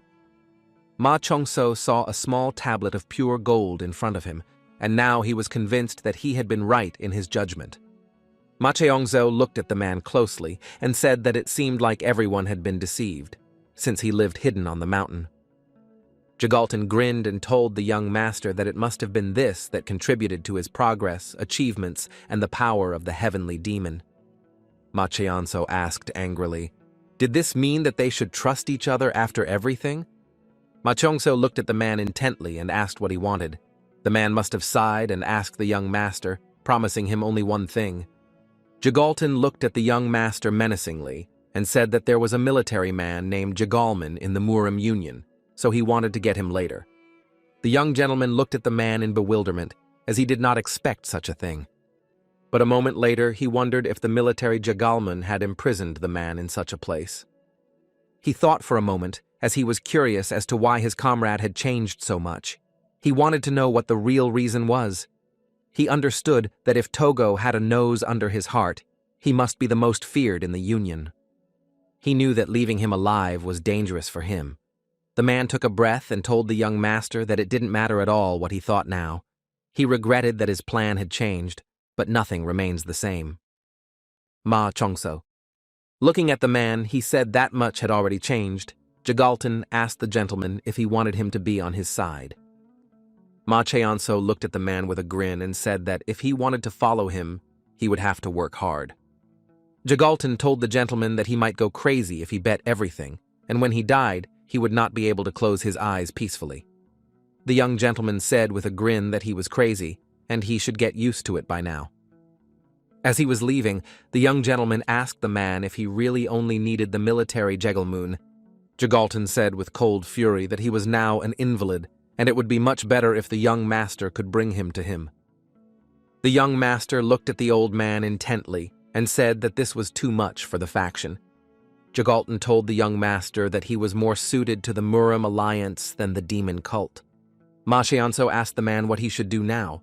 A moment later, the man sighed heavily and told the young gentleman that he first had to understand how uncomfortable it was for him to sit on the ground. Ma Chongso sighed heavily and told his comrade that he was just a chatterbox. The man smiled and told the master to think of it as a fight for life. Ma Cheongso told the man with a grin that his mouth would not close even if he died. The man smiled but did not answer. A moment later, the young master slowly helped his old comrade. Jigalton said that the current demon cult was no different from the active volcano. Jigalton said that from the side palaces to the Council of Elders, they are quite powerful than ever before. Ma Cheonso said that it seemed like there were several candidates for the ruler of the mountain peak. The man said that it was true, because thanks to this, the appearance of the young master was a change for them.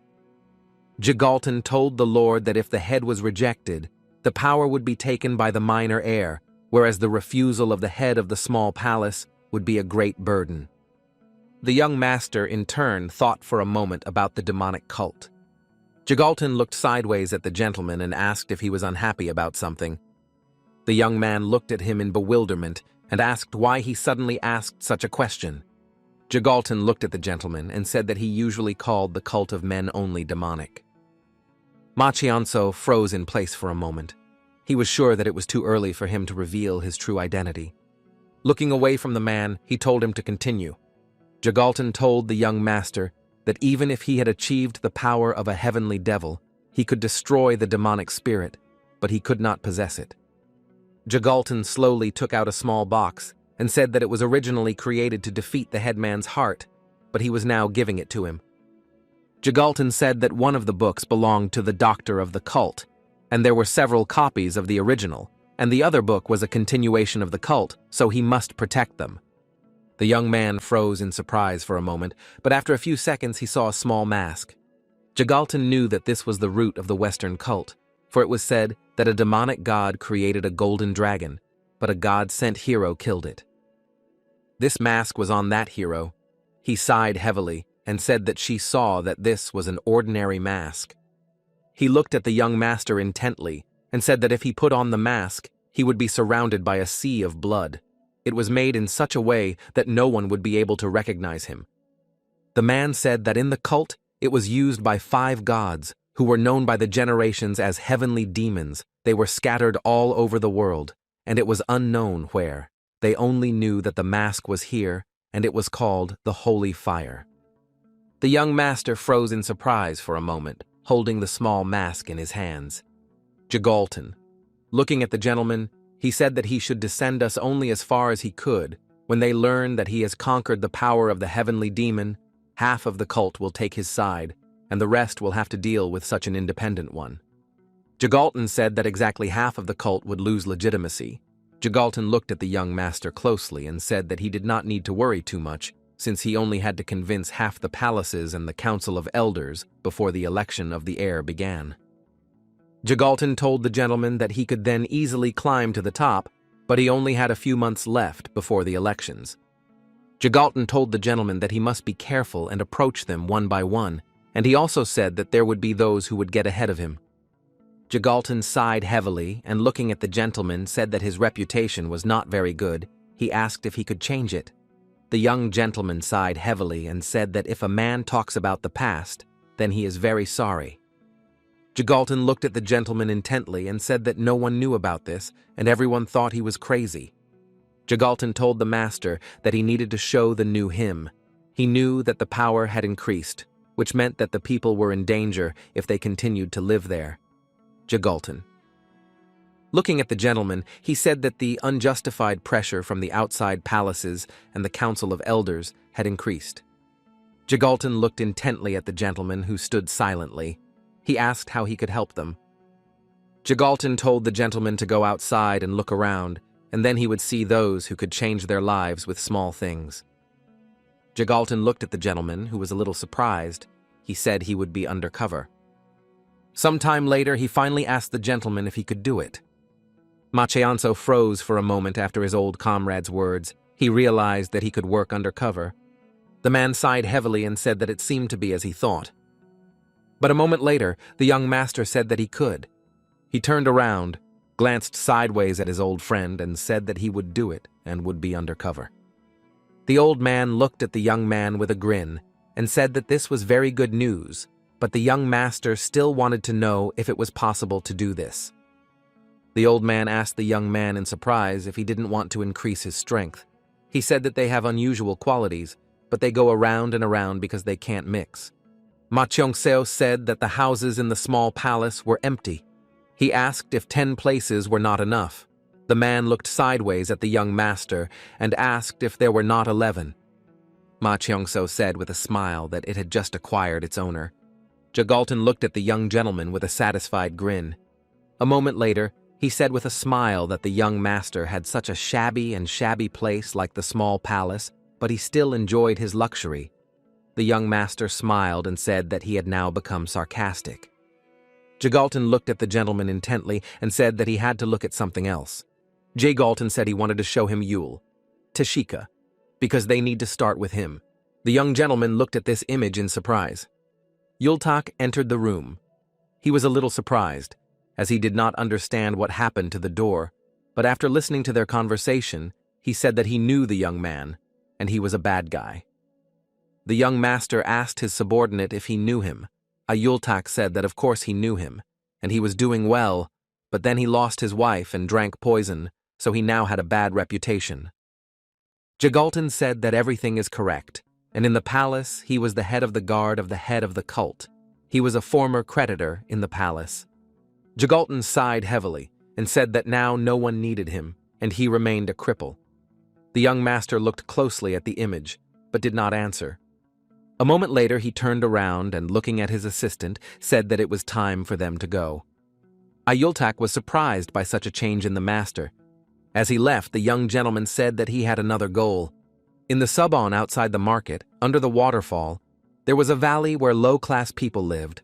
The waters flowing there looked like the tears of people, so it was called Birugol. It was obvious who could come there. Those who had lost their fortune in gambling, those who had drunk themselves to death due to the absence of a family, those who had nowhere to go, or those who had committed serious crimes or gone into hiding. Nobody paid attention to them. There was nothing to take from them, and there was no way to make them repent. As a result, their lives are devoted day after day to the usual routine in a musty house. It certainly was until a few days ago. The boy looked at his mother intently and asked if he could go home already, as his head was spinning. She said that he should be quiet and not shout. The woman looked at her son closely and said that an important person was coming today, so he had to endure everything. She asked if he could do it. He replied that he would. The man was puzzled because he didn't know who had decided to come to them, and he thought that the man just wanted them all to die so that he could go about their business. His friend told him to watch his words. A moment later, the man noticed that the young master was already approaching them, so he shouted for everyone to kneel down. A moment later, everyone present saw a boat in the distance. The young gentleman was slowly sailing in a boat along the river. Looking around the area, he noticed many plants. Yultak smiled and told the young master to look into the distance. He was surprised because he did not expect many people to gather to greet him. The man knelt down and greeted the young gentleman for deciding to visit them. A moment later, everyone present greeted the young master of the demon cult. The young gentleman glanced sideways at all those present, for he knew that such praise was given only to the king.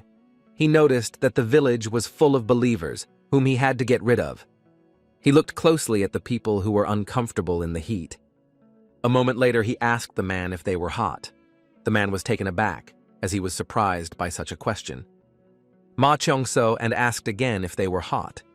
The man was taken aback and shouted that, of course, it was not so. Looking around at everyone present, he asked who could be hot.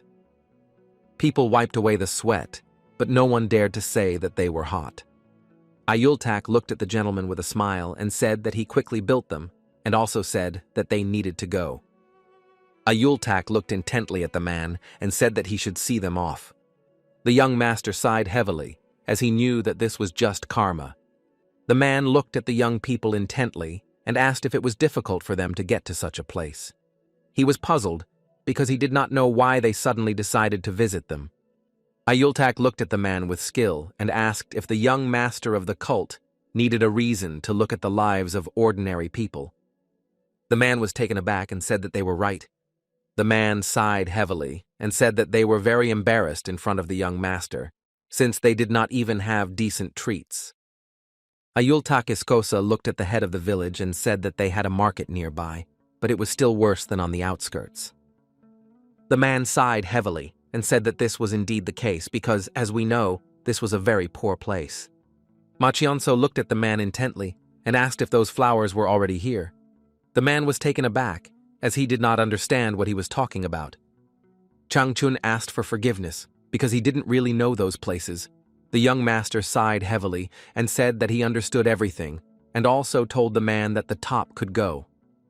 Changchun bowed and told the young master that if he needed anything, he could call him at any time.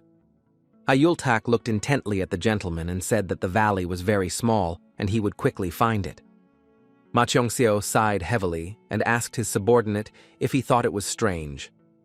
The young man looked at his master in bewilderment and asked what he was talking about.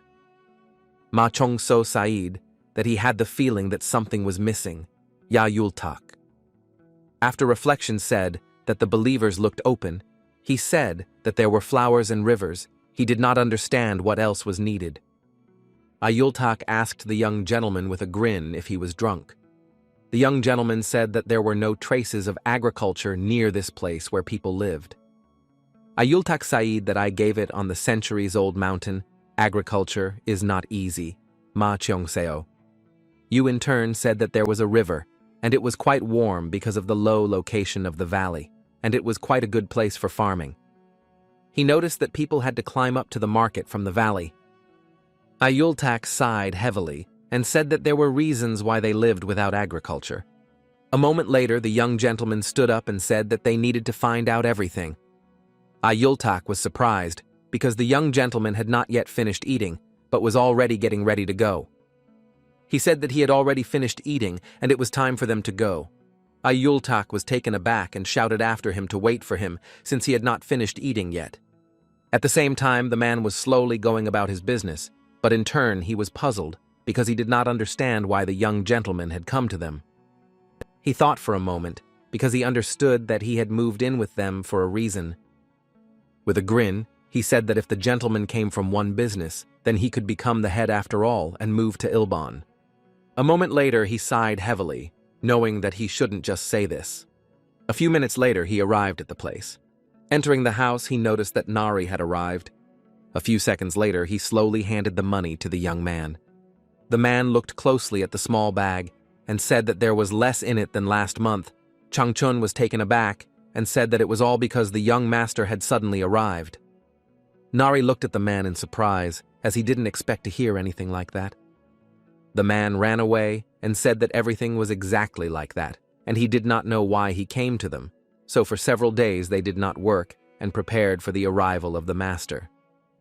Nari thought for a moment, as he had recently heard that the young master had run away, but now he didn't understand why he had come to them. He looked at the man intently. But a moment later, he gave him a small bag and said that next month he should transfer double the amount. Nari asked the man if he had forgotten why he was the head of the valley. Changchun was taken aback and said with a smile that he could not forget it, and he would definitely bring everything. Nari looked at the man and told him to trust him. Changchun in turn thanked him. Changchun turned around with lightning speed and walked about his business. But a moment later he stopped and flinched as the man asked him what was wrong with him. Changchun turned around and looked at the young man with confusion. Nari asked what about Yul Teshik. The man froze for a moment. But a moment later he smiled and told the young man not to worry, because now that his heart was broken, he couldn't even move his head. Nari asked if he was already used to it, but a moment later he said that it was time to bring the gift. He asked the man if his daughter was already an adult. Changchun smiled and said that it was true. Her skin was so beautiful that soon she would not be able to pass Samwa because of the flaw. Nari looked at the man closely and told him to take good care of her so that no one would touch her. The man said with a smirk that he would take care of everything. Changchun said with a smirk that he asked for it. So for the various men who drool over the young lady, he has prepared a very serious punishment. Changchun looked at the young man intently and said that he could not understand how he could be interested in such a person. Nari turned around and said that he did not need his understanding. The man was taken aback and said that everything was correct. Nari thought for a moment, but after a few seconds he said that since the young master had come to them himself, they needed to attract him with a woman so that they could have a connection. Nari looked at the man closely and said that he should put his daughter in the bed. The man was taken aback by the silk on the spot. Nari said that he didn't just come here in the first place, he was a merchant, so he came to save him, and so they should give him a hint. Changchun was puzzled, because he knew that something could go wrong. The young man looked at him with fury and asked if he really thought he had the right to ask him anything. Nari looked at the man with cold fury and said that he just needed to do what he told him to do, and that was what he lived for. Changchun turned around and left with lightning speed. He knew that Yul Teshik stole Nari's wife. Changchun wondered if he had raised the rain for this purpose, but the man decided to throw all thoughts away because he would be good for the young master. Nari, in turn, wanted to see how low Yul would fall. Teshik, because in this way they would become similar. A moment later, he laughed wildly as he knew his plan was a very good one. He laughed hysterically for a while, but after a few seconds he disappeared. At the same time, the young master sat quietly in the house and studied the basics of the men cult. He knew that the cult worshipped good gods and saved living beings with the help of fire. But nevertheless, the fire for the realization of living beings burned everything and became the embodiment of real fire. This place could not illuminate, therefore the cult became a cult of demons. Sometime later, the young master and his servant were walking around the village. Ayultak excitedly asked the gentleman where he was going, because the day was very hot, and therefore he wanted to find a man as quickly as possible. Ma Chongso asked the assistant if he noticed anything. Yayultak said that he didn't notice anything, and also asked the master if he really noticed anything. The young master said that he noticed something. Ayultak asked in surprise what it was. He said that the number of houses exceeded the number of people. Ayultak, looking around, said that it was so, but if someone died, then it was not strange. The young gentleman was puzzled because he had only seen young people. Ayultak asked in bewilderment if this was really a problem, since he thought that this was the average age of people in the valley. The young master asked his subordinate how he found the weather. Ayultak sighed heavily and said that the sky was clear, but it was stuffy. Ayultak was puzzled and did not understand why his master was messing with his head. He did not understand what was happening to his master and assumed that he would start to riot because of the heat. A moment later he laughed nervously, and then he saw that his master was burning with rage. The young gentleman sighed heavily and said that the day was truly hot. A moment later he approached the young lady, for he knew that this was the problem. With lightning speed, the young lady bowed and greeted the gentleman. He looked at her intently and said that even in such hot weather, she wore a warm skirt. She looked at him in bewilderment, as she did not understand what he was talking about. After a few seconds, the young gentleman came closer to the girl. She was taken aback and trembled with fear. He looked at her in surprise and asked if she didn't understand, because even he was sweating. She looked at him with bewilderment and fear. "Ma Cheonso, isn't she hot?" Looking away from him, she said that he didn't understand why he was doing this. A moment later, he said they were going to check something now. She screamed as he laid her on the ground. After a few seconds, he began to lift her skirt. Yultak, in turn, was shocked by what he saw. He did not understand what the gentleman was doing because they were on the street. Taken aback, he asked the gentleman if he really liked this. But a moment later, the young gentleman saw wounds and ulcers on the young lady's body. A few seconds later, he caught the flower petal with fury, furious because he knew it was because of the miniature flowers. He realized that they looked very beautiful, but the girl's legs were mutilated. A moment later, he stood up and told his subordinate that it was time for them to go, while flower petals were flying around them. Changchun went off to do his business in no hurry, but in turn, he was very angry, because he did not know how he should prepare this amount for the next month. He turned around nervously to make sure no one was around. A few seconds later, he jumped into the water with lightning speed. He slowly swam towards the entrance to the cave. A few seconds later, he surfaced. Having climbed out onto dry land, he swore nervously, as he understood that they needed to change places because he was not a rat that swam everywhere. Changchun looked at the young man closely and said that it seemed like he wasn't working at all.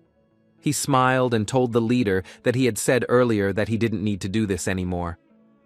The young man smiled and said that the casino was still open.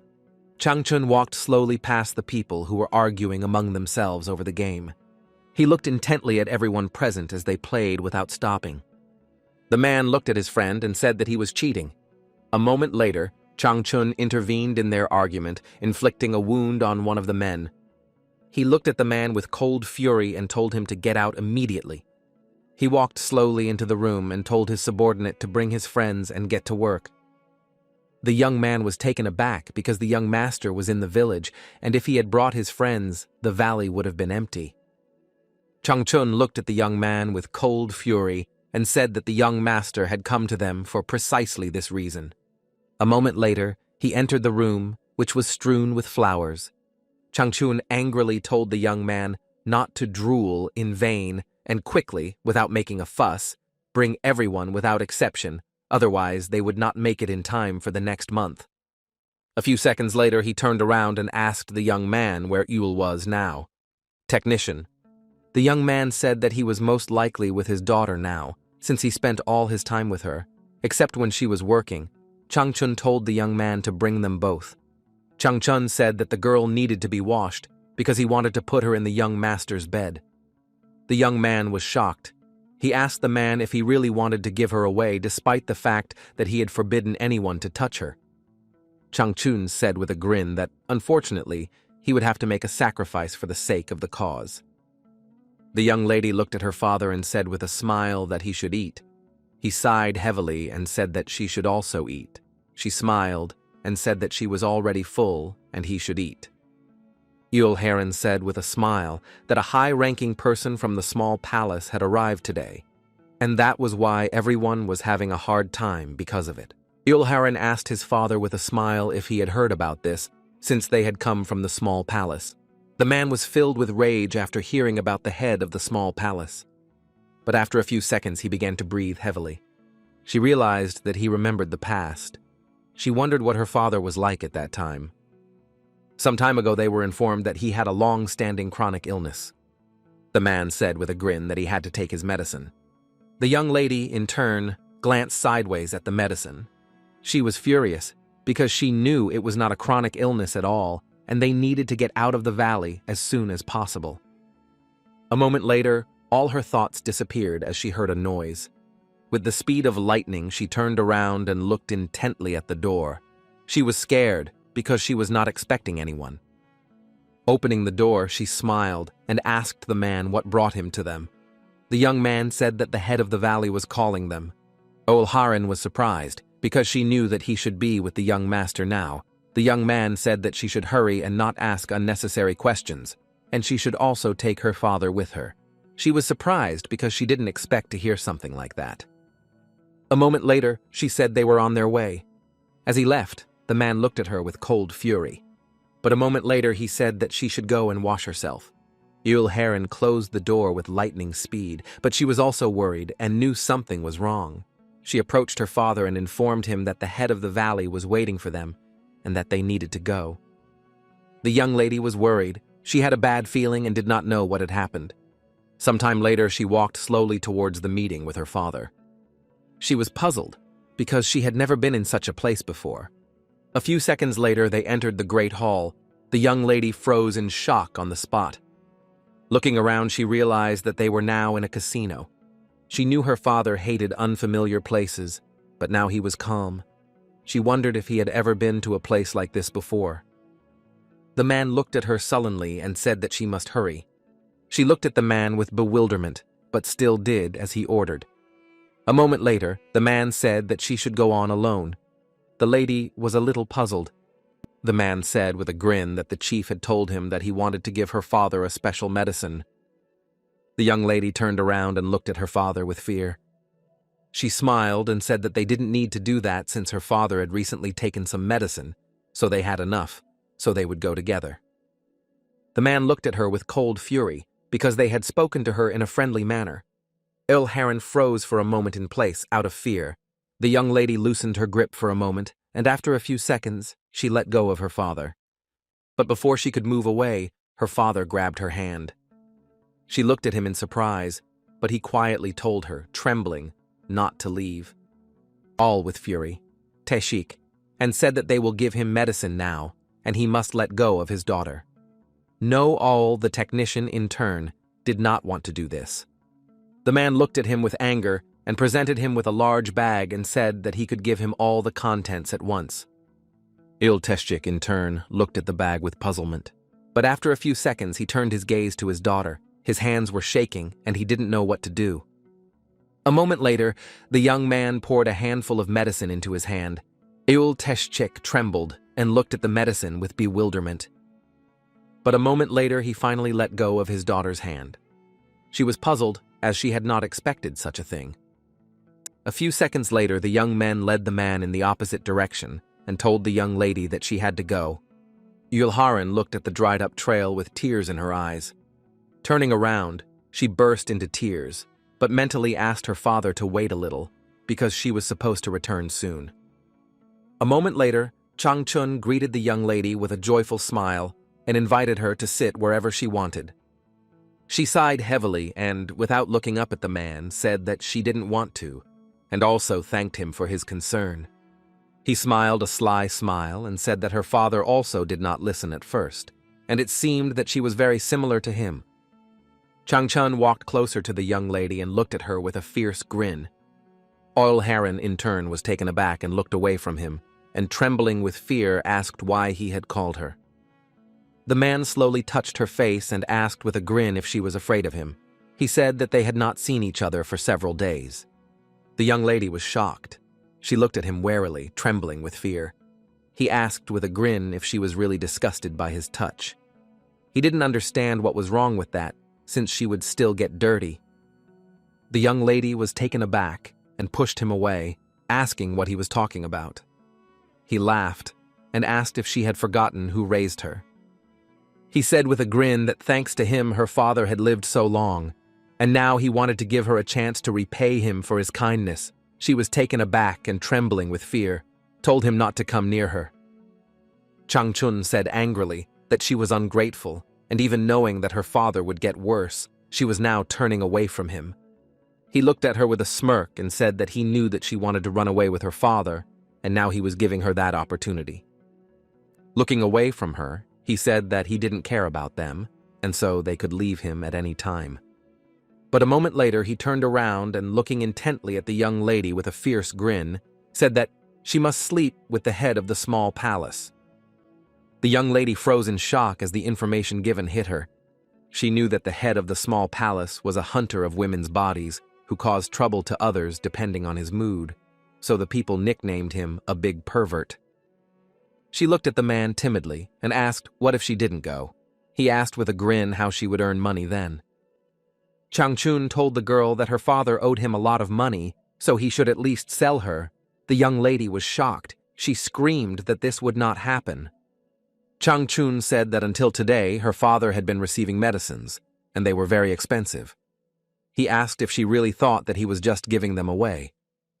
He looked at the young lady intently and said with a grin that they would not be able to get out of the village just like that. But if the young master suddenly liked her and became his concubine, then she would have a chance. The young lady in turn was burning with rage, for she knew that she had no way out. He looked at her intently, and his eyes widened, telling her that she needed to do it now. With their lightning speed, he went to the door and shouted to his boys. The young lady was taken aback and said that she would do everything, only he should not touch her father. A moment later, he turned around and grinned at her, telling her to get ready. Changchun looked at the young lady with a smirk and said that she needed to talk less if she wanted to save her life. Changchun, in turn, was very pleased because he knew that she would be able to touch his heart. A moment later, he laughed wildly, for he knew that he would soon reach his goal. That same evening, Madame led the young gentleman to the house where he was to rest. After a few seconds, she bowed and asked him to rest. A moment later, the young gentleman looked around the room closely. He noticed that he was in a valley where there was no water to drink, but there were luxurious mansions. He understood that there was nothing to even rob in the valley, but in turn, he wondered if it was possible to somehow return money from the valley with the help of drugs. According to the rules of drug production, it is only permitted in the Poison Palace, and violation of it entails a number of consequences. He was furious because he knew that Ulteshik was in second place in the valley, and it seemed that he guessed what was happening in the village, so he could not forgive him. But he was puzzled because he walked around the whole valley, but did not see the man anywhere. He knew that it would take a whole mill to poison 1,000 inhabitants, but he had never seen anything like it in the valley. A moment later, he heard a noise as the young lady asked permission to enter the room. He gave her permission, and she walked in slowly. The young master froze in place when he saw the young lady. He looked at her in surprise, but she introduced herself with her lightning speed. The young gentleman was surprised because he saw that she was really beautiful. He thought for a moment because he saw that she was young, and it seemed to him that she was like his younger sister, Yule. Heron timidly asked the gentleman to take her. The young man froze in place from the silk and bewilderment. She came closer to him. He looked at her in surprise and asked what she was talking about. She timidly asked him if he could take her. He sighed heavily as he realized that she had definitely been sent by the head of the valley. He understood that everyone knew him as a pervert. He understood that it was simply impossible not to make mistakes in such a situation. While he was thinking, the young lady began to undress. He noticed this, and with lightning speed extinguished all the candles. After a few seconds, he quickly threw her onto the bed and the young lady screamed. She looked at him in surprise and asked what was wrong with him. He came closer to her and told her to shut up. He was shocked because she had previously told him to take her and then looked at him with tears in her eyes. He asked if she was afraid of him. Trembling with fear, the young lady said that she was not afraid of him, but he knew that this was not true. She burst into tears and trembled, saying that it was true and that she was not afraid at all. The young gentleman, in turn, sighed heavily as he was puzzled by everything that was happening. A moment later, he sat down next to her on the bed. He asked if she knew who he was, and that was why she came. She said he was a young master, Ma Chongso, in turn, said that he was called a pervert. A moment later, he turned around and said that if she knew, then she should have prepared herself, and now they could see it.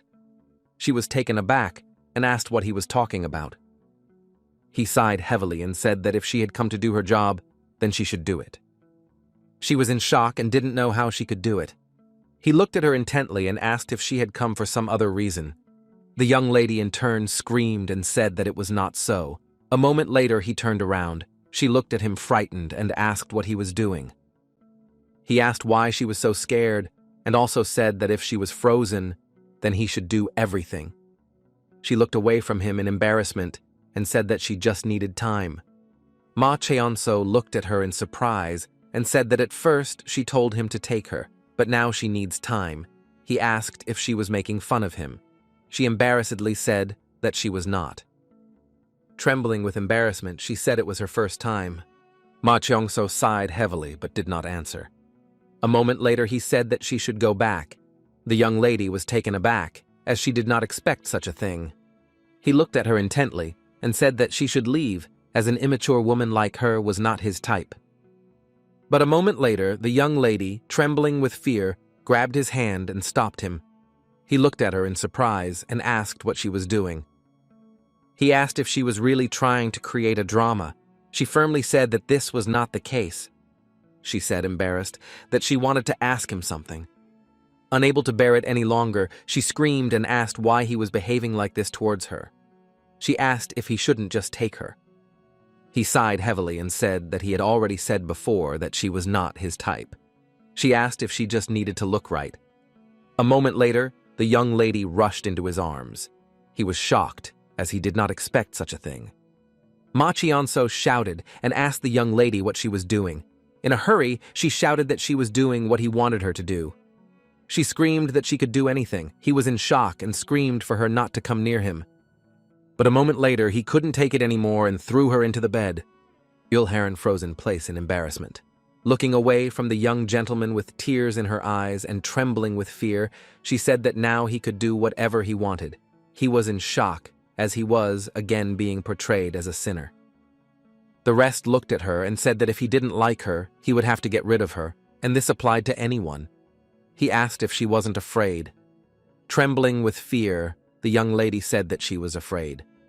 A moment later, she looked at him intently and said firmly that she wanted him to take her, and he simply had to. He sighed heavily and said that if she wanted it, he would do it. A moment later, he hugged her and found the right points on her body. A few seconds later, he pressed the points on her back, and she screamed. She was in shock, but she couldn't do anything. But a moment later, the young lady fainted.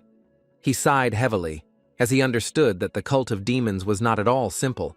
Sometime later, the young lady came to her senses and woke up screaming. She stood up and discovered that she was naked. A moment later, the young gentleman turned around and said that everything had happened. He knew that she did not understand at all what exactly he had done, but he knew that she should be calm, since he had not laid a finger on her. He said that he had done everything as she wanted. He looked at her intently and asked if she was happy now. She covered herself with the blanket, but did not answer. A moment later, gathering her courage, she said she had something else. Without looking at the young lady, he asked if it was something serious enough.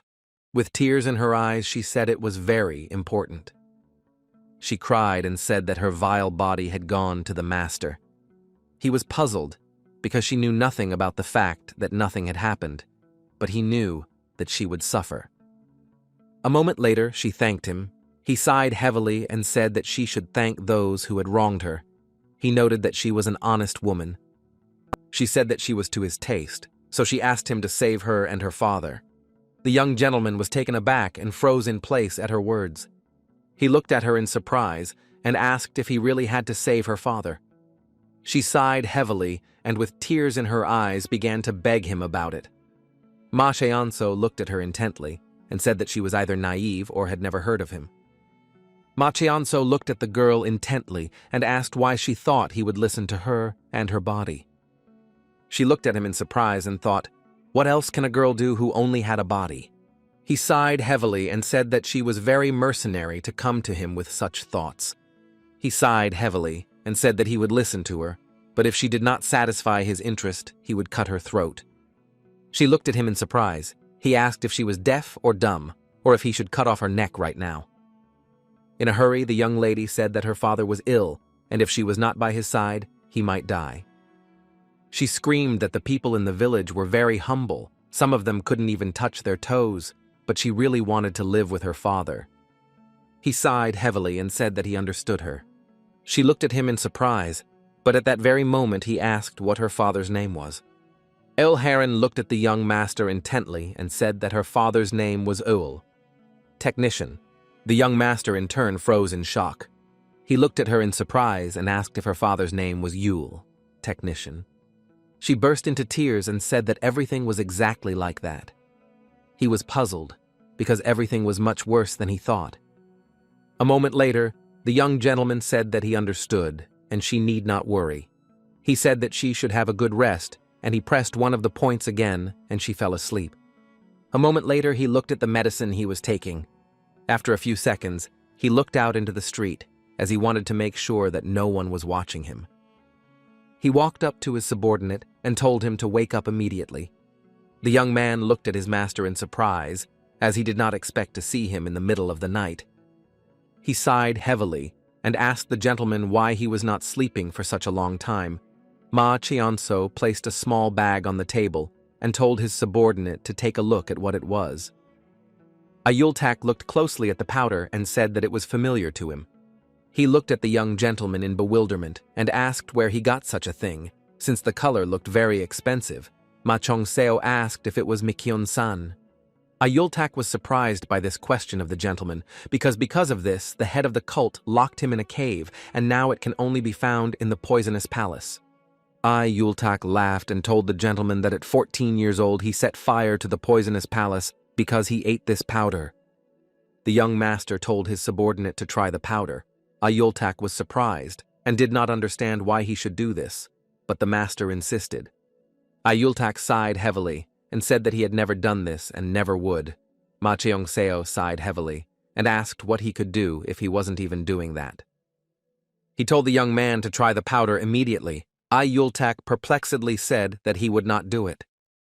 The young gentleman sighed heavily and said that he simply had no other choice. A moment later, he aimed the powder at his subordinate.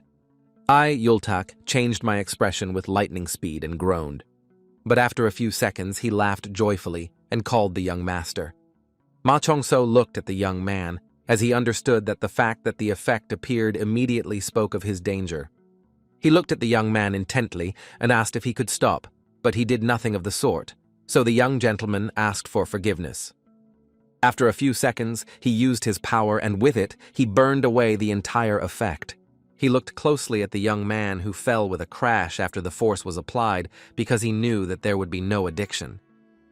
Ma Cheongseo was burning with rage and anger, because he knew that Changchun had taken a path that was not worth choosing. At the same time, El Teshik lay in a dark cave and, breathing heavily, called for his daughter. The men mocked the foolish old man and told him that the young master had taken care of his daughter.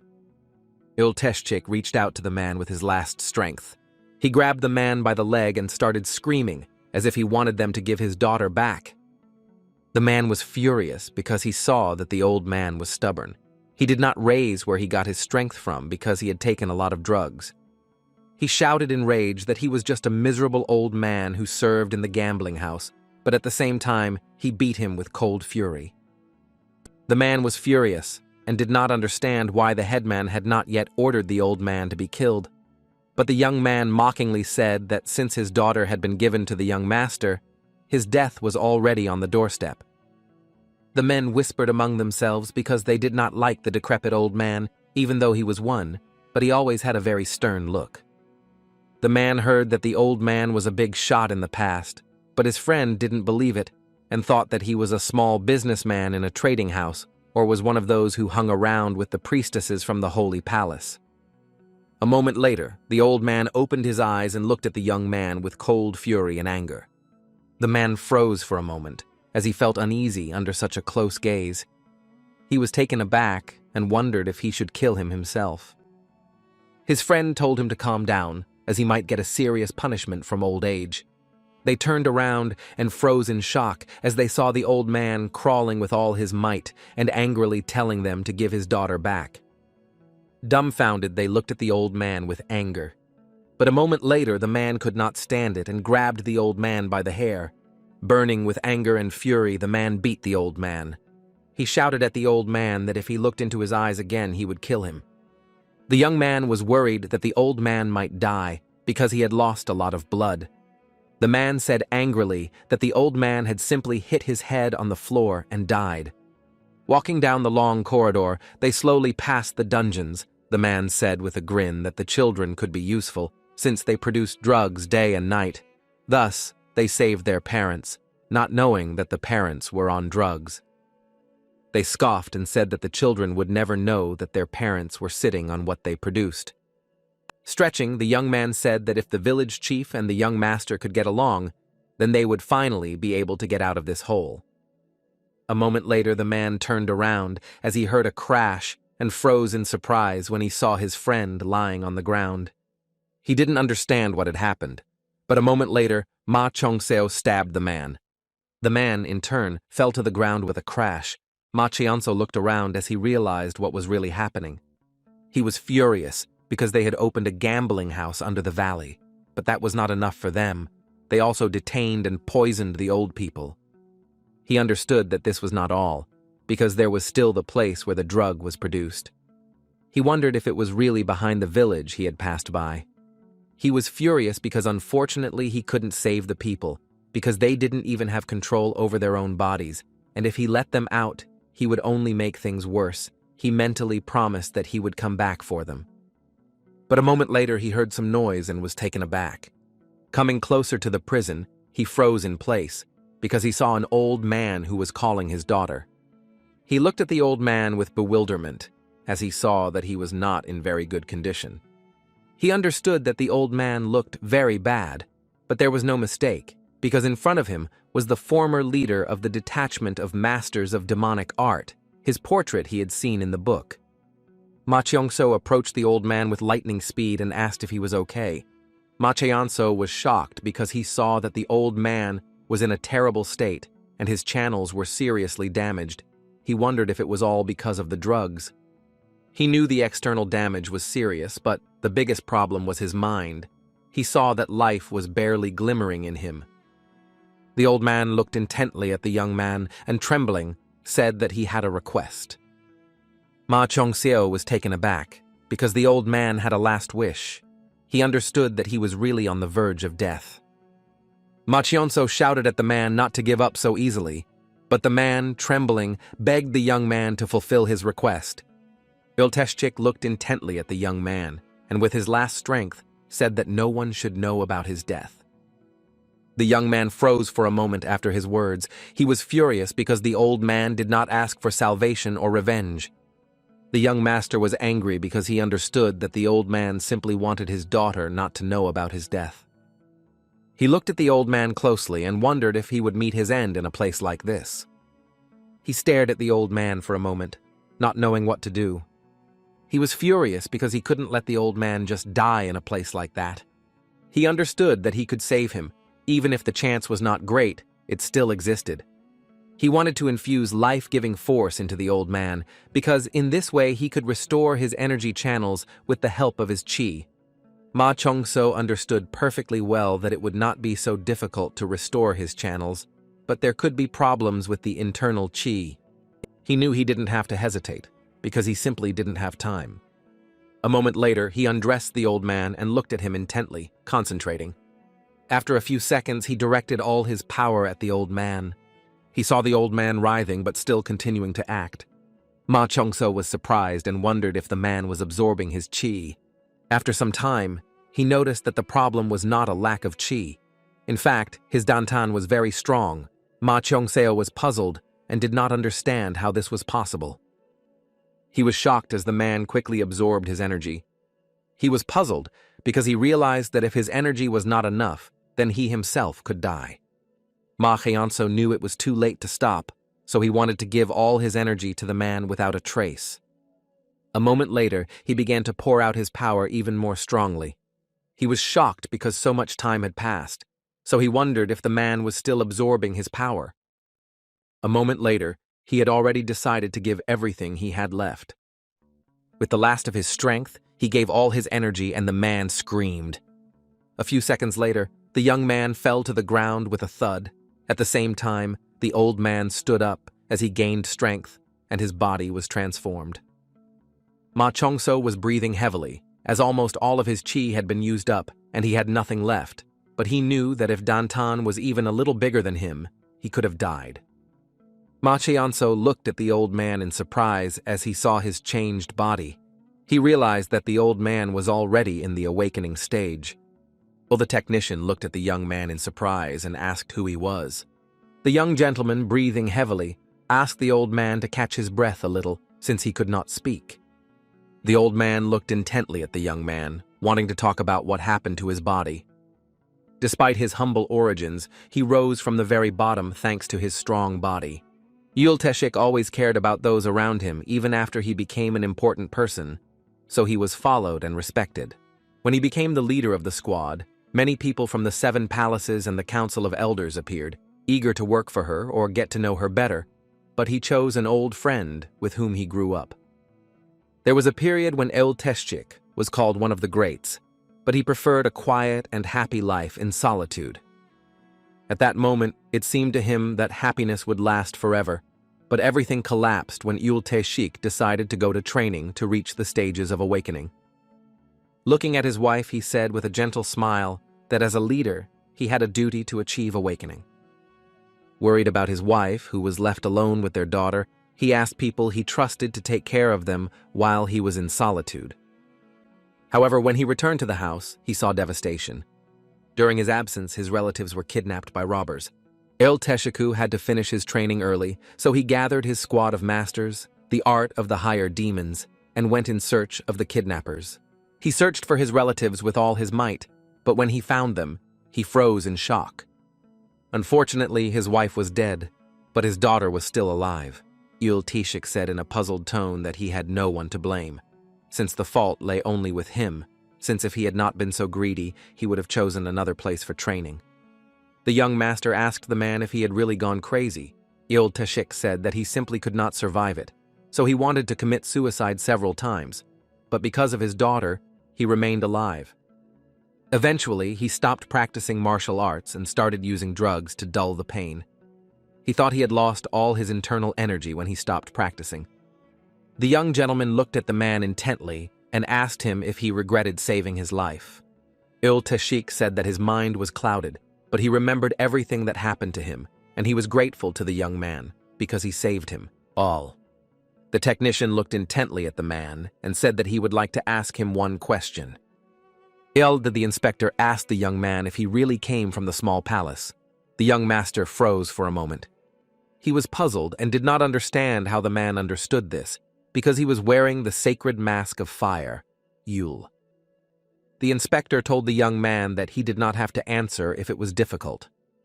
Yulteshik told the young man that he had passed on his energy to him, and only in the martial art of the men cult there is the energy of the sacred fire that never goes out. He knew that it was the highest art of the demon lord, which could only be mastered by people belonging to the Guaman Palace or the Small Men Palace. Iltashik told the young man that he would follow him until his death.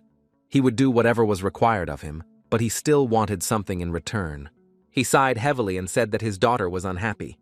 The young gentleman said that his daughter was fine and nothing had happened to her. He looked away from the man and said that he was not so stupid as to lie to a master who had reached the awakening stages, but he felt ashamed because he had used her acupuncture point to put her to sleep. Ilteshik said with a smile that if his daughter was next to a man like him, then he didn't have to worry because he had saved his life, and from now on, his life belonged to the young master. The young gentleman looked at the man with a gentle smile as he saw that he was a pleasant and honest person. He looked at him intently, hoping that the man would be someone he could trust his back to. He smiled and said that tomorrow the village elder and the young master would come to him in the dungeon so he could do with them what he saw fit. Oh, the technician said with a smile that he understood everything. Ma Cheong-seo stopped for a moment as he left. Turning around, he smiled and said that the man should leave the young master alive. Yule the technician said with a joyful smile that he would do everything. Ma Cheong-seo, in turn, understood perfectly well that now he only had to wait until tomorrow. The next day, the village headman came to the young master with joy in his eyes. He smiled and asked the young gentleman if he liked his gift. The young gentleman smiled and told the man that he liked what he had sent. Changchun said with a sly smile that he knew she would like his gift since he was saving it for a special occasion. Changchun said with a grin that he really hoped that he liked what they sent along with the girl. The young master smiled and asked the village chief what he was talking about. Changchun gestured to show what he was talking about. The young master realized that he was talking about a drug. A moment later, the young gentleman said that his gray, dull life had been brought back into color, and it would not be an exaggeration to say that he had sent him the elixir of happiness. He smiled and asked the man how he was able to create something like this. The elder began to talk about a flower growing nearby, which was called the opium poppy. He smiled and said that if you cut it about 10 days after it ripens, you can get an extract. The young gentleman was furious, because he understood that the elder had prepared everything himself. He smiled and told the old man to tell him everything in more detail. Changchun said with a grin that something interesting came out in the end, and they called it devil dust. He smiled and said that the name suited him very well. Changchun told the young master that if he liked it very much, they could provide it in any quantity and at any time. The young master said that it was not fitting for such a talented person as the village chief to live in such a small village. Changchun said with a smile that he was flattered by such words. A moment later, he said that the cult's rulers would not allow them to expand this sphere beyond the village.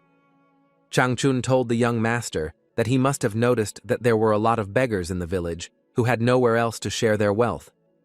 He said that as the village headman, it was his duty to take care of them, and for the sake of the suffering people, he began to do such things. Ma Cheong-seo, holding back his anger, told the man that he had acted nobly. Changchun said that if they could sell their goods outside the village, the people would have another chance. Young master thought for a moment and said that they could do that. The man was surprised, as he did not expect to hear such a thing. The master said that he would take a look at the place where they produced the devil dust, and later they could resolve this issue. Changchun asked the gentleman if he could help them. The young gentleman said with a smile that although his authority was not that high yet, he could solve such a problem. Changchun said with a grin that it was true, because one day he would become the head of the entire cult. Ma Cheong-seo said with a smile that for this reason, such a valuable man could not be left in such a place, and he simply had to go to the small palace. The man thanked him for such a favor. A moment later, the young gentleman stood up and told the man to show him the way. The young man looked at the man intently, as he knew that his end would soon come. Some time later, they arrived at the place. Changchun smiled and said that they were more concerned about stealth, so they would have to work hard. A moment later, he jumped into the water with lightning speed. The young man was furious because in daylight it looked ridiculous, but they had made a shelter right in plain sight. After a few seconds of thought, he jumped into the water. After a short swim, he surfaced. He looked at the village elder and his henchmen in surprise. He was furious because he knew they had it pretty good. Changchun apologized to the young master for doing this, but they had to make sure that no one would find them. He quickly told the young men to bring towels. Ma Chongso smiled and told the man that he really was a genius, since it was very difficult to build such a shelter. He smiled and said that he was simply a jack of all trades. He told the young master that they were taking measures, but he still had to hide his face. Ma Chongso looked around carefully, while the village chief showed him everything.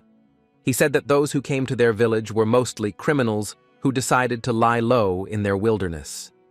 Ma Chongso saw that he had prepared a good performance and had not yet given himself away. Ma Chongso told the village elder that he had heard that the girl's father was also there.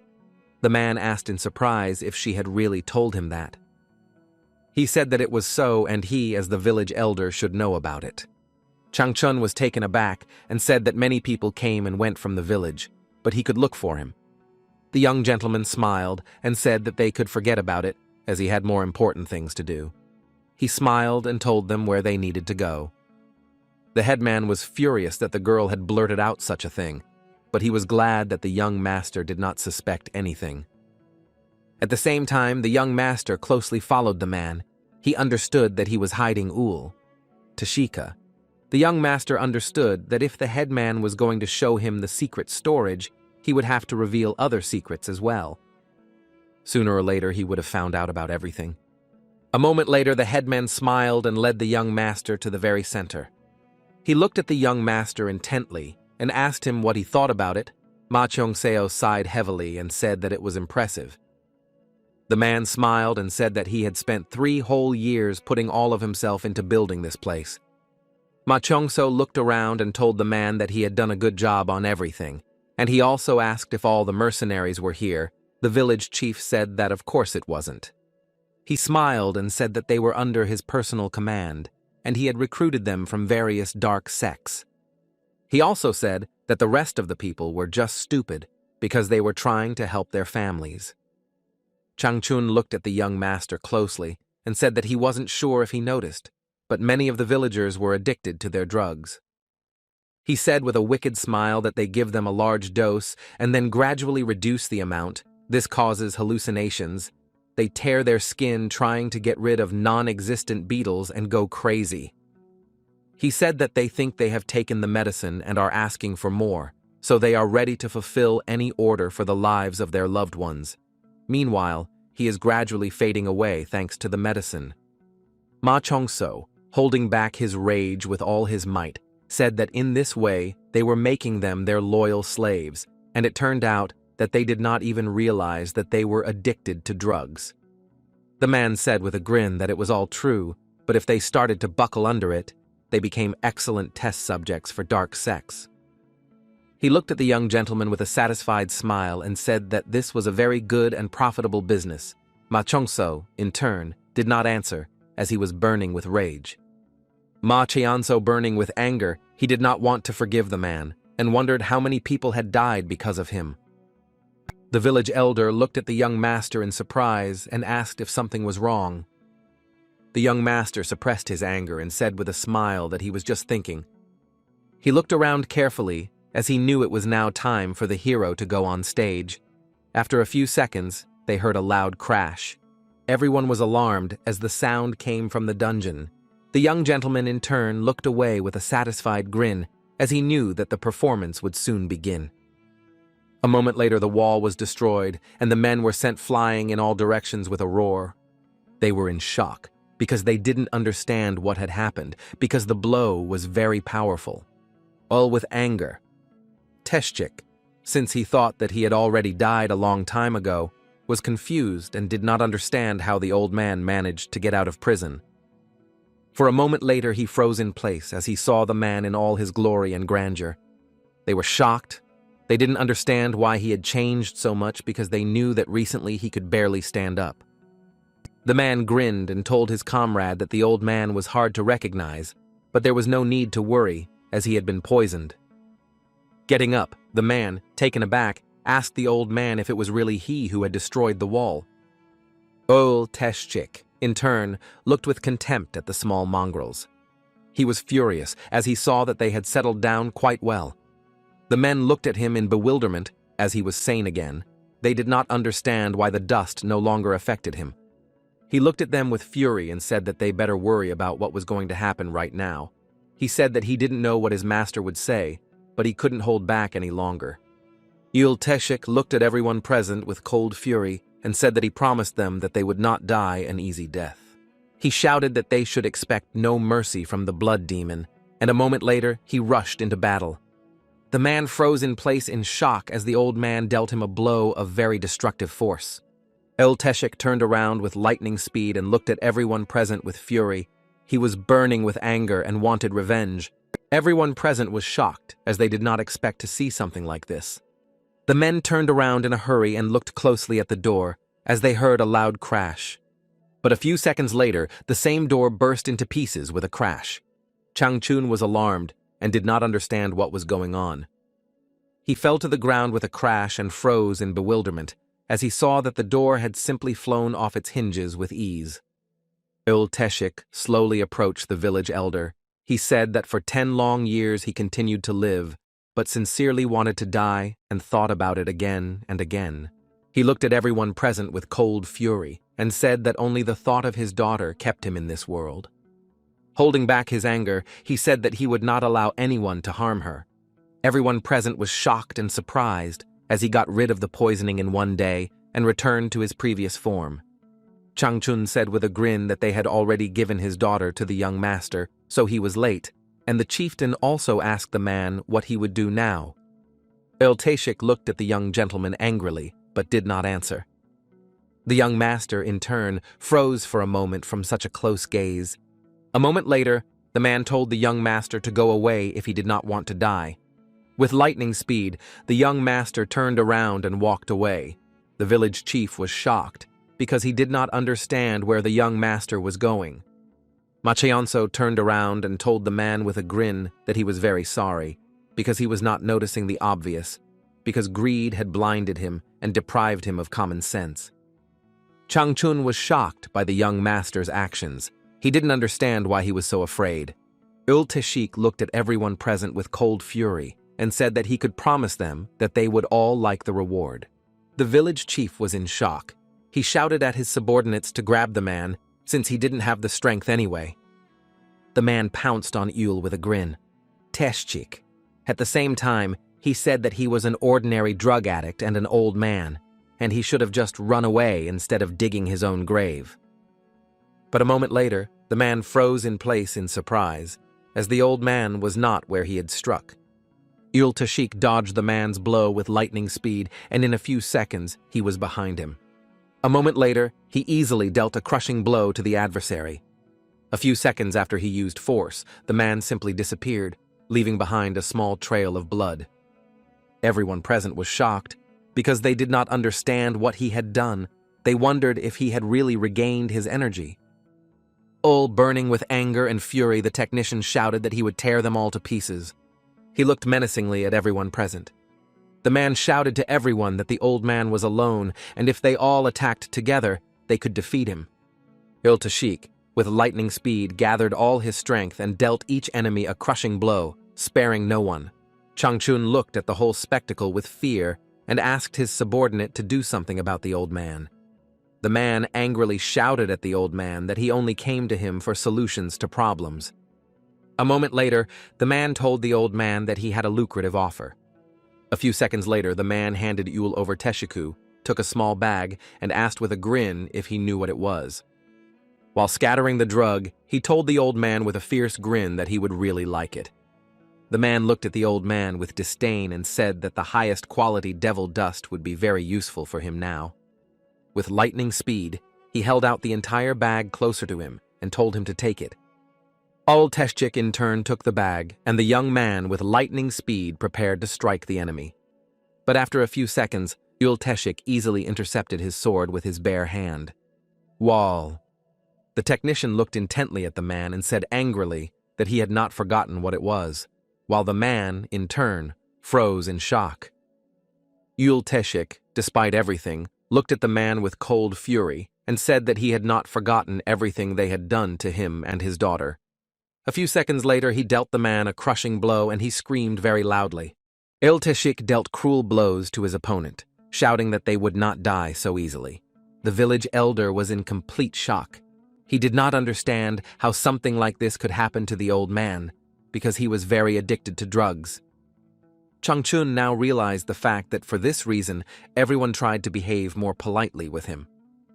A few seconds later, Changchun sat on the floor and looked at Yule in shock. Teshika, because he couldn't believe his eyes. The young master sighed heavily, as he knew that he needed to somehow find out who was behind the headman, but he understood that the man would not leave him alive.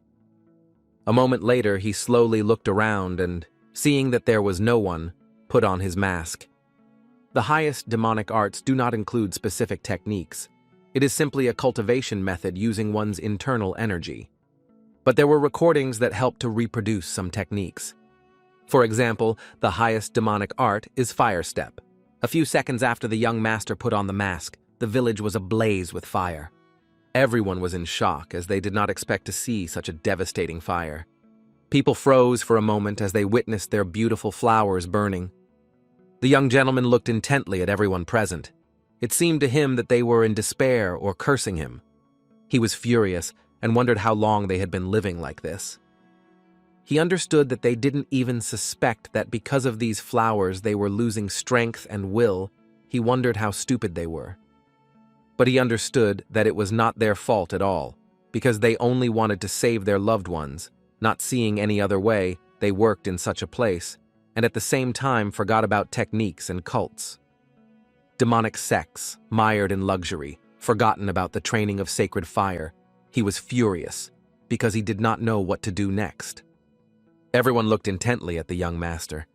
He knew perfectly well that, according to the teachings of the sacred fire, he had to burn them all in order to purify them.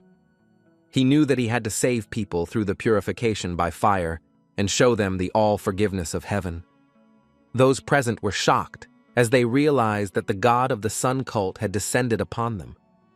Bursting into tears, they praised the dark sun, which with its sword gave them the fire of purification. With the speed of lightning, all the inhabitants fell and bowed their knees before the dark sun. At the same time, Il-Teshik looked intently at the young master and a moment later bowed deeply to him.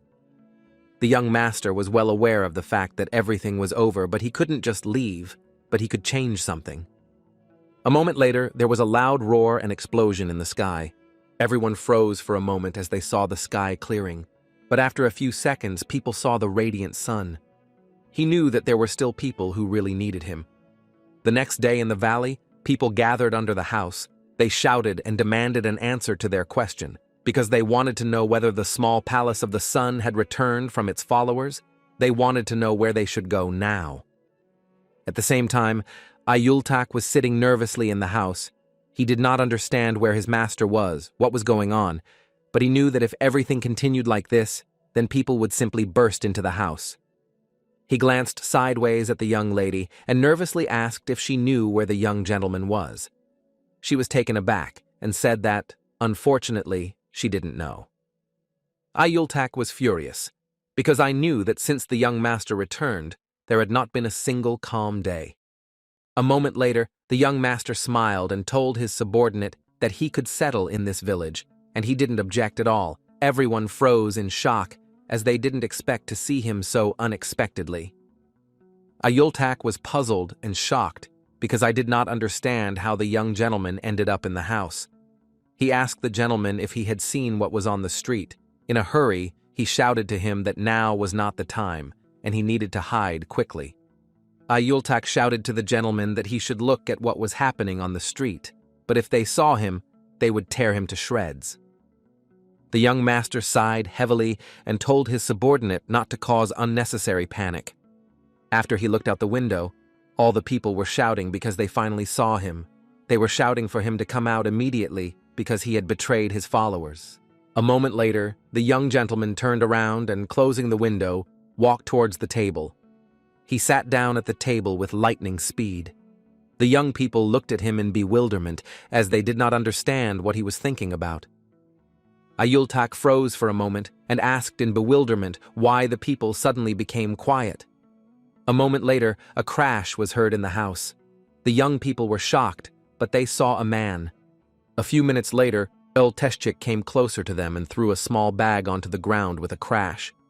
The young lady, in turn, looked at the man with bewilderment. For a moment, there was a dead silence in the house.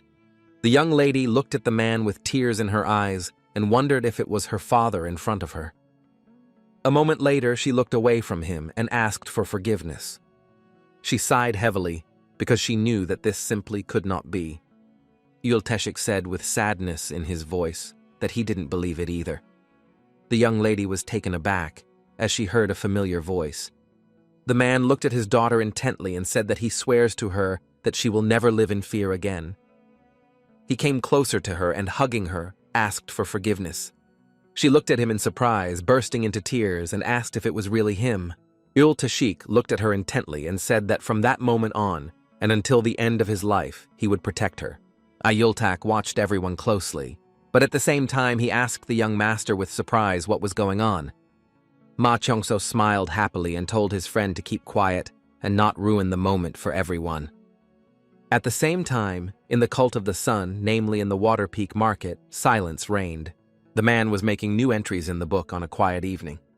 He sighed heavily as there was twice as much information and now there were more documents to study. He sighed heavily, but knew he had to get to work immediately.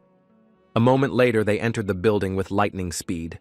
Yultak, in turn, was unhappy that the old man took so long to open the door since they were all soaking wet. Jagalton looked intently at the young gentleman and asked how he should understand all this. He sighed heavily and asked the young gentleman if he would like to explain the whole situation to the old man. The young gentleman, in turn, looked intently at his companions and sighed heavily, for he saw that they all behaved as if they were at home. A moment later, the young gentleman sat down on the ground and said that they had come from the Valley of the Scoundrels, heading for the small Palace of the Sun, but a downpour had started and they had to seek shelter. Jagalton told the gentleman that he had not understood his question, just as he had not thought that one could come to him without an invitation and expect a warm welcome. The young gentleman sighed heavily and told the old man that he had opened the door for them after all. He looked intently at the old man, who was surprised by his words. But a moment later, the old man laughed and said that it was all true. Jagalton looked at everyone present and said that as they could see, he had health problems, so he could not greet them as he should, but he still introduced himself. After a few seconds, the young lady bowed and introduced herself, and Ul also introduced himself. Technician. Ulteschik turned away and asked the old man if it was he who told the young master to find him. Jagalton told him that he had been watching him for a long time, even when he ended up in the village. Ulteschik was furious because he realized that the old man had been hiding, watching him, and had done so even when he had entered the valley. Jagalton said that he didn't know much about him because he had been in the valley for 10 years, so he would continue to watch him to make up for it. For some time, the young people stared at the old people as they quarreled. The young gentleman looked at them with bewilderment because he saw a warrior and a scholar. He understood that they were like water and oil, they would not find a common language. A moment later, he sighed heavily and told the men to stop arguing, as they would be practically living under the same roof. He smiled and said that they were like rivers that flow into one ocean, once they were separated, but now they were gathered here in this palace. He hoped that the new members of the cult would be imbued with common ideas in order to revive the Palace of the Small Sun. He looked intently at all those present and said that he swears to them that he will not deviate from the path and achieve this goal. He would like to trust these people who are about to become part of the Palace of the Small Sun and together with them reach the end, whatever it may be. Elharan and her father looked at the young master intently as they agreed with him. Yultak was taken aback and asked the young gentleman if he thought that now was not the time or place for such speeches. Jagalton, in turn, only laughed wildly. Ma Chongso looked at everyone present with puzzlement, for he knew that promises were made to be broken. Sometime later, they were all sitting at the table. Jagalton looked intently at everyone present and said that the inhabitants of the Valley of Scoundrels had finally calmed down. But after his words, there was an awkward pause. He looked at them closely and said that this was good, and everything would be fine, so they should focus on the 7 palaces. Jagalton reported that in a few months there would be a great festival of the skies, and they would need to do one of 2 things. He looked at everyone present and said that they needed to increase their influence. But a moment later he said that they could also weaken the influence of the others. The 7 palaces of the Sun cult. Each of them possessed a serious-sized force of fighters, and they stood on par with the 10 great orthodox sects. Their leaders held high positions in the Sun cult. If we assume that they are the elder members of this association and have reached the highest stage of ascension, then the demonic cult is simply incredibly strong. The young master was furious because he knew that he had a lot to fight against. Yultak, in turn, looked at everyone present in surprise. But a moment later, he asked in bewilderment why they were even sitting and discussing something like this. The young master sighed heavily and told his subordinate that he found it very boring. Yultak was puzzled because it really bored him. The Lord said that it was nothing to worry about, because soon it would be much more interesting. He looked at the old man and told him to continue his story. Jagalton said that from the outside, it seems that the palaces are cooperating, but in reality they are competing with each other, and if it weren't for this, the Sun cult would have been sent away by a new leader long ago. Yulteshik said that if they decided to upset the balance of power, the palaces would be very unhappy. Jagalton said that was correct, because the palaces planned to make a fuss about the absence of the cult leader. He said that during the great festival of heaven, the heads of the palaces would compete for the right to become the next leader. A moment later, they looked closely at the young master and said that he had returned. The man said that this changes the situation dramatically. After all, they understood that there would certainly be those who wanted to kill the young master, and those who would decide to take advantage of him. Yulteshik firmly said that as long as he was alive, no one would dare to harm his master. The old man sighed heavily and said that he would like to believe it. But in turn, he understood that Yulteshik will not be able to cope with everyone alone, and the only suitable option for the young master is to join the confrontation of the palaces. The old man said that the young master could try to become the new head of the cult. Yultak was shocked and did not understand why his master would do something like that. He was sure that the old man was simply offering him to go and die there. Yultak was furious and shouted that this was simply a hopeless case. The young master sighed heavily, since his friend could at least try to support him. Yultak looked intently at the young master and said that he would like to ask him one question. A moment later, he looked at the gentleman and asked if he wanted to just return to the corridor of the higher demons, but the young gentleman quickly covered his mouth with his hand, not letting him finish. A few seconds later, the old man informed everyone that there were currently several candidates for the position of the next leader, the first being the head of the Bloody Arts Palace, Yulchan, and also the head of the Palace of Destruction Guyanren, and the oldest Hongraksan. They were all the strongest masters who had reached the highest stage of development, and they had no intention of giving in to each other. Jagalton said that the trading palace seemed to help both the Palace of Bloody Arts and the Palace of Pleasure and also the Palace of Destruction, but in fact, they were only pretending. Jagalton said that their influence was growing, and it was only a matter of time before some minor pretext would cause conflict and confrontation, and when that happened, the master would have the opportunity to take advantage of the confusion and take the place of the head of the cult. Yulteshik told the old man that he was an ordinary librarian, but he acted as if he knew everything about the cult of the sun. Yulteshik said that they had no need to weave intrigues and come up with strategies, because the master could simply occupy the palace of the sun. The old man sighed heavily and said that this would have worked a few years ago, but now everything has changed, because the moment the young master occupies the palace, several palaces will immediately pounce on them and destroy them. The technician shouted that this simply couldn't happen, but the old man said that he was giving him 20% that this would happen. The technician looked at the old man in surprise and bewilderment, as he had not expected this. Jagalton said that this was their chance to win even with the condition that Togo would support them with the Sun Palace. The man thought about his words for a moment. The young gentleman glanced sideways at his subordinate as he was burning with anger. A moment later, the young man shouted to the old man that he seemed to be mistaken, because the Palace of the Sun had weakened considerably in recent years, and the current head of the cult had disappeared a couple of years ago. He did not understand how they planned to fight him. The old man thought about his words for a moment, as he also found it hard to believe. Ilteshik sighed heavily and wondered if they had really become that strong. Jagalton thoughtfully said that everything was exactly like that, and if the Palace of the Sun were to stand against them alone, there would be almost no chance in general. The young man was furious, because he didn't understand who would think of helping them, for the sake of a meager increase in chances.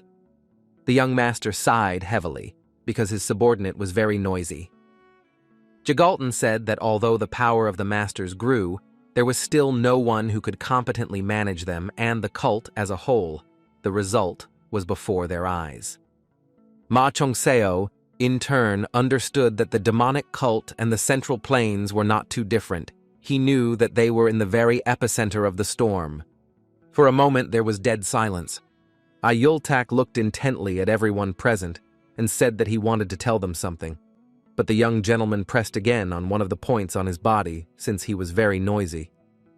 Ayultak was furious and asked if they really had to act like that. He said that they could just lie low and wait for the return of the leader. He understood that one small mistake, and they would all be finished. A moment later, the young lady timidly raised her hand as she wanted to say something. She said that they did not understand the situation very well. But in the Valley of Scoundrels, she lived in the shadows for a very long time, because she could not change anything, but over time, everything only got worse. She gave them a beaming smile and said that if she had to do it anyway, it would be better to face the problem head-on. A moment later, she asked for forgiveness, as she had spoken completely irrelevantly, but her father said that everything was correct. The young gentleman, in turn, understood that the lady was right, because if they did nothing today to change the situation tomorrow, she would remain the same. He looked at everyone present and said that he wanted to achieve only one thing. He said that he would like to turn this place into a sun cult. Ayultak looked at the gentleman in bewilderment and said that it seemed to be called that. The young master sighed heavily and said that it looked more like a demonic cult. A moment later, he smiled and pointed to one of the points on the map and informed everyone that they would start their journey to this goal with one person. The 12th most powerful person in the Sun Cult, the head of the trading palace of Chan Semin. Sometime later, the young people returned to the small palace of the sun. The young master meditated, gathering all his strength into one. While meditating, he counted his stars, as he knew that 7 would only be enough to reach the peak phase of the ascension stage. He understood that if he had one more star, he would be able to reach the awakening stage and overcome the limitations of the human body. A moment later, he sighed heavily as he realized that he had to be careful with such an art, since he had not yet mastered it. He knew that once he reached 9 stars, his acupuncture point would be overflowing with demonic energy, and a strange feeling would appear developing throughout his entire body. At that moment, he would become a heavenly demon. He himself did not know whether he wanted it or not, but he knew that the whole world would know about it. A moment later, he slowly walked outside and saw beautiful weather and nature. He froze for a moment and stopped, as the young lady asked him with a smile if he was not feeling well. He looked at her in surprise, as he did not expect to see her on his way. A moment later, he looked at her intently and asked if something had happened. The young lady sheepishly asked for forgiveness for not understanding his motives, since he had even given her and her father a separate house. Ma Cheonso smiled because he realized that the man had explained everything to his daughter, so he said that she didn't need to thank him. A moment later, the young lady sighed heavily. A moment later, he turned around and said that from now on, she could live as she wanted, because they lived here in the small palace. The young lady was embarrassed, and looked at him and thanked him, and also said that he could give her some task if he had any, and she would repay him for his kindness. He smiled, because he understood that the father and daughter were very similar, but in turn, he said with a smile that he understood everything. She smiled because she was glad that she could help him. But a moment later, they were informed that the trading palace was asking to meet the young master, and also the Palace of Destruction was asking to meet the master. Ma Cheong-seo looked into the distance with a satisfied grin as he realized that they had already arrived.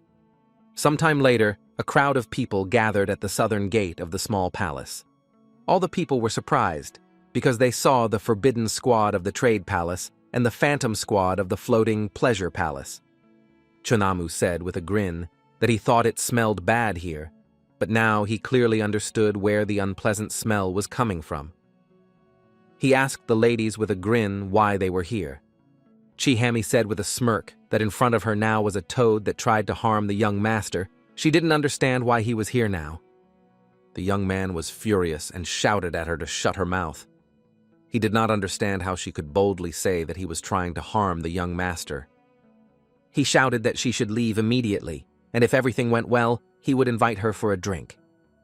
Chihami in turn asked with a grin if he had any money, because alcohol was very expensive and such toads could not afford it. For some time, the young people argued among themselves, sorting out their relationship. At the same time, Yayultak slowly opened the gate and looked closely at everyone. Chihami looked at the men with a smirk, as she had never seen them before. A few seconds later, the young gentleman came out to them and asked what they were doing there. The young lady smiled and bowed to the young master. He looked at everyone present and said that it was impudent of them. Yultak in turn was furious, because he did not understand what they were doing at all. He asked if they were not going to pay their respects to the young leader. A moment later, everyone knelt before the young master, and in doing so, they paid their respects to the young leader. A moment later, the ladies also bowed to the young master and expressed their respect. Chihami looked at the young man with a smirk as she noticed that he was downright spineless. Yultak sighed and asked what the young lady had forgotten at the palace. She smiled and said that she had no business with him, so he should step aside. She looked at the young gentleman with a grin and said that she was glad to meet him, and also asked if he was feeling well. Yultak looked at her puzzledly and asked why she was acting so flirtatious. Chun Amu told the young man that today they could be on the same wavelength. Yultak shouted to the young man that if he was going to talk to him, it would be better if he went and talked to the wall. The young gentleman in turn looked intently at everyone present. Memories from his past life came flooding back to him for a moment, and he wondered if his friends were okay. A moment later, he sighed heavily and turned around, telling his subordinate to lead everyone inside. After some time, the young master sat in his palace waiting for each of the guests. Yultak in turn looked intently at the young lady and said that she would enter first. A moment later, the flirtatious young lady entered the room and said with a smirk that she expected nothing less from the young leader, because the pleasure palace was much better than the sweaty merchant's palace. The young gentleman looked at the girl intently, but did not answer. A moment later, he asked if it was hot in there. She looked at him in surprise, but said it wasn't. He looked at her coldly and said that in that case, she should not wave her skirt everywhere, but should have her say and leave. The young lady was surprised at his skill, and later she looked at him with a grin. She noticed that he had recently become interested in literature. Chihami said with a smirk that she was surprised to receive such an exquisite letter from him. The young master looked at her in surprise and said that her words sounded as if she wanted to say that he couldn't write exquisite letters before. She said she wasn't sure about that, but in any case he interested her very much. She asked dryly if he was as refined at night as in the letters. The inspector looked intently at the lady and told her to stand still. Chihami looked over the man's shoulder with a grin and said that she had long wondered who it was. Smiling, she asked if the young master had hired an employee. Ma Cheong-seo sighed heavily and asked if the man really looked like a servant. She smiled and said that she had never heard of the young leader hiring bodyguards to accompany him before, and if he had told the pleasure palace about it, they might have sent him young and beautiful girls earlier. Ma Cheong-seo understood that she had forgotten her original commitments and was talking complete nonsense. She had a strong sense of pride, but she was frivolous. Ma Cheong-seo looked at his comrade with a sharp gaze and told him to let her pass. She walked past the man and said with a smirk that he was just a simple servant. Coming closer to the young master, she leaned over and looked at him with a grin. A moment later, the young lady touched the young master tenderly. But with lightning speed, he pulled her hand away and pulled her towards him. She gasped with pleasure. He looked at her with fury and asked how long he had to be patient with her. She said with a smirk that if he came to the pleasure palace, he would not have to hold back any longer. He sighed heavily and asked if she was really serious about this now. She said that of course she was, and also asked if he wanted her. A moment later, the young master said angrily that it seemed like he had to kill her. The young lady shuddered, as she did not expect such a thing. A moment later, she pulled away from him and looked at the young gentleman with horror. Chihami looked at the young master with anger and said that he was really disgusting, and also asked if he was sure that he could kill her. A moment later, she looked away from him and said that she was still not engaged to a partner, so he should be gentle with her. She smiled and said that they must talk about the pleasures between men and women another time, and now they must come to the main topic, but still, she asked him to visit her palace. She said that if he wanted to live a long life, he had to do it, because this way of living life was the only one that would correspond to his status. She said with a smirk that no one knows what could happen to him. Yul Teshik, in turn, looked at the girl with cold fury and asked whether he could kill her. The young master looked at his comrade intently, and with his eyes said that he should simply teach her manners. Yul Teshik looked intently at the girl and said that she was here as a representative of the palace, pleasures, and she should be careful with her words. She looked at the man with fury, but a moment later she grew still, asked what he had just said. She wanted to know if he didn't know who she was. Yul Teshik looked at her intently and said that he thought she was here as an envoy from the Palace of Pleasure who had come to meet the June leader. But a moment later he said that it seemed like she had just come to them to sell her body.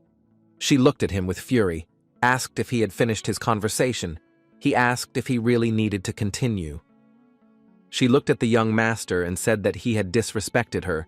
She was furious because she didn't know how to take it. Yul Teshik asked the girl if there could be anything more disrespectful than her insolent words.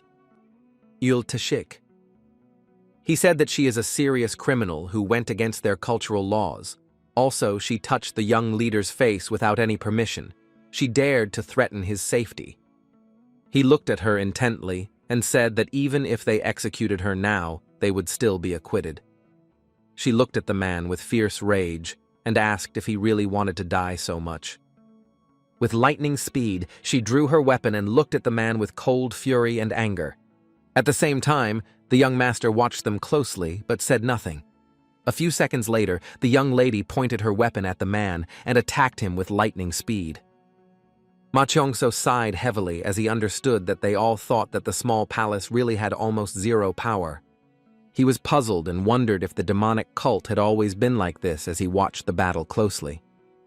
Yul Teshik easily dodged the young lady's blow and looked intently at his master. The young gentleman looked at his comrade and with his eyes told him not to kill her. Chihami struck the man with lightning speed, but suddenly froze when she saw that the man was surrounded by a red aura of power. Ayultak shuddered and was taken aback when I heard a crash in the master's room. A moment later, he turned around and looked warily at the ladies who surrounded him. He looked at everyone present with cold fury and told them to get out of his way immediately. The young ladies looked at the young man intently and predatorily, but did not take a step back. Ayultak, with cold fury, shouted for them to leave immediately, but he expressed himself incorrectly. At the same time, the young man assumed what would happen if the young master died here and now. He understood that this would also be a plus for him. A moment later, they were told not to understand the noise, as nothing had happened, and the ladies stood frozen in stupor. Everyone present was shocked. At the same time, the young lady fell to the ground with a crash. She did not understand what and how happened. She was shocked because she was sure that she had touched the man. She did not understand how he managed to repel her attack. The young master knew that this was a martial art that temporarily attracted internal energy and then exploded it. Since it came from a divine art, the heavenly demon's strength could not be average. He knew that the longer this went on, the more disadvantageous the situation became for the man, but this only applied if he managed to meet a much stronger opponent. The young lady slowly stood up and looked at the man with fury because she did not understand how he managed to do something like that. She looked at him with a smirk because she knew it was simply impossible, so she wondered if it was some kind of hidden weapon. The young gentleman looked at her intently and asked if this was all that the pleasure palace was all about. She ran away as she had not expected such a question. He sighed heavily and asked how they dared send some brat to him who didn't even know how to wield her sword. He said that he was very disappointed in her. The lady was furious. She didn't have time to say anything as the young gentleman came closer to her. He looked at her intently, pulling her face closer to his. He looked at her with cold fury and asked what he should do with her after everything that had happened. Frozen in shock, she asked what he was going to do with her. He glared at her with cold fury, asking if since she had dared to come for his head, perhaps he should now hang her head in the pleasure palace. A moment later he pushed her away with cold fury and the lady fell to the ground with a crash. He looked at her intently and asked if he should punish her right now. She was furious and just cursed.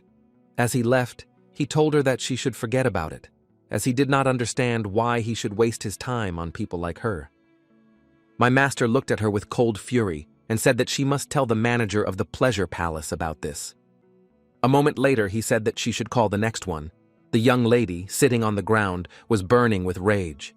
Chi-Hami looked at him with cold fury and said that he would regret it if he treated her like that. He looked at her intently and asked what she was going to do with her skills. She stood frozen in a daze and didn't answer his question. A moment later he was calm and said that she should leave quickly. The young gentleman looked after her with a sly smile. Yule. The tech looked at the gentleman intently and said that he had a chance to ask who the gentleman really was. Ma Cheonso smiled, but said nothing. A moment later he froze in place in surprise. He looked at his comrade intently and asked what he was doing and also told him to get up quickly. Well, the inspector knelt down and asked the master for forgiveness if he had offended him in any way. The young master was surprised and also shocked. He told his comrade that everything was fine, he just shouldn't repeat something like that. Eulteshik said that he does everything that his master wishes, and also he will not ask about it anymore. Ma Cheonso sighed heavily, since that was not the case at all, but he decided not to dwell on it.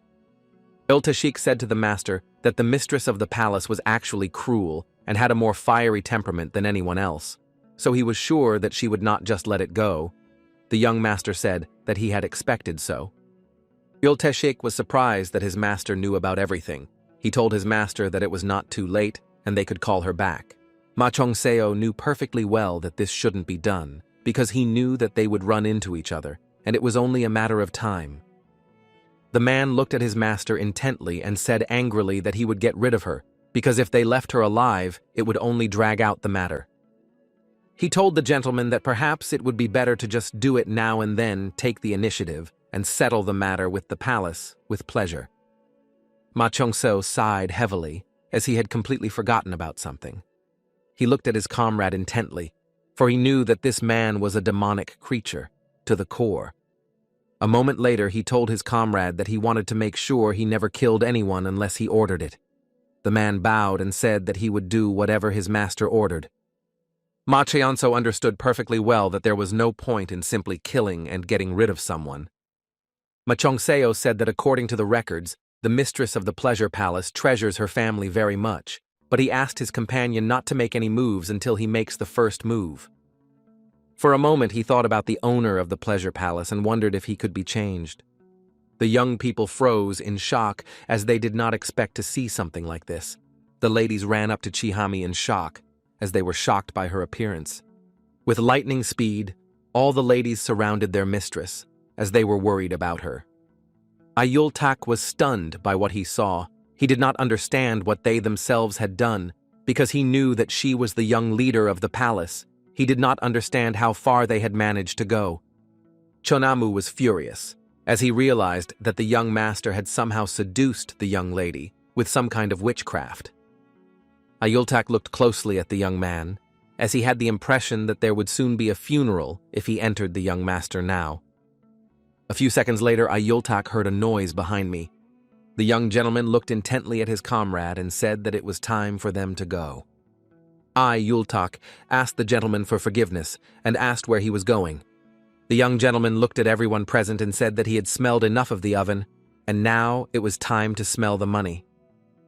He approached the young man and said that they needed to go to the trading palace. The madam was alarmed and asked the young princess if she could raise her voice like that, because if the master heard, there would be trouble. She looked at the princess with concern and asked why she was so angry. The lady sighed heavily and said that she did not know. The madam asked the young princess with a sly grin if she had met the young leader. Dan Yewa sighed heavily and told her nanny not to mention him to her. The madam asked the princess if she was sad that she was separated from the young master. Dan Yewa was shocked and shouted that it was ridiculous. Madame told the princess that it was common for people to marry each other to preserve their bloodline, and she was very lucky that she was able to know in advance who she was marrying. She screamed that she would rather marry someone she had never met before. She said that he was from a respectable family, he was handsome, and he had no flaws, and on top of that, he was better at martial arts than anyone. The princess shouted that she was not going to marry him. Madame told the princess to be quieter so that the master could hear. Dan Yehua was burning with anger and shouted that she didn't care who listened to her. She continued to insist that she would not marry him. She screamed that she didn't want to marry a worthless man. A moment later, they heard a noise from the frozen. The owner of the palace entered the room and, looking menacingly at his daughter, asked who dared to say such a thing. Sometime later, the palace master and his daughter were in the training hall. He looked at her menacingly and said that she should draw her sword. Dan Yehua asked in a rush of rage if he thought she would not dare to draw her sword. She screamed at her father that she was not going to marry him because she did not want to do it. He asked furiously if she would allow simple emotions to ruin the biggest event in her life.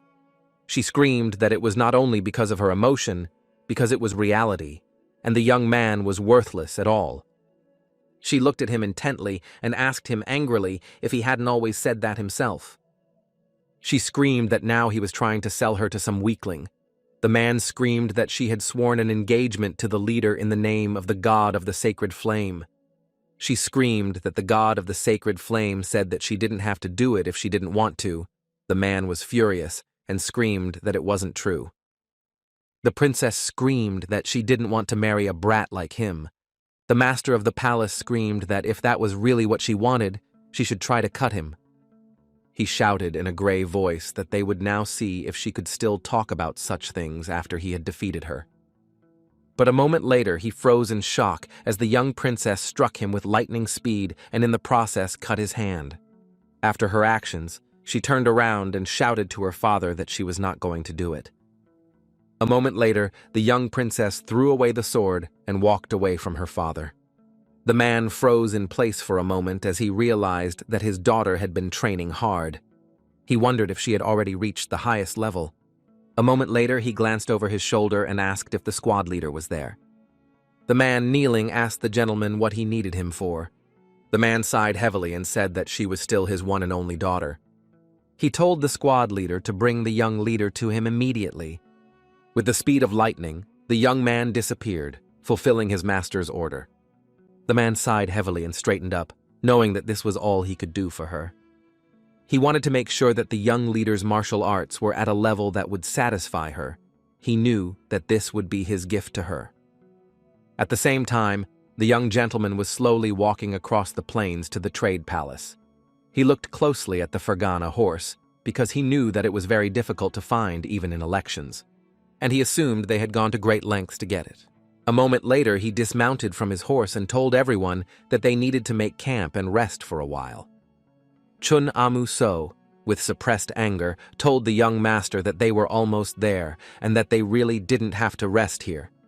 Ma Cheonso looked at the young man intently as he still didn't understand where he was.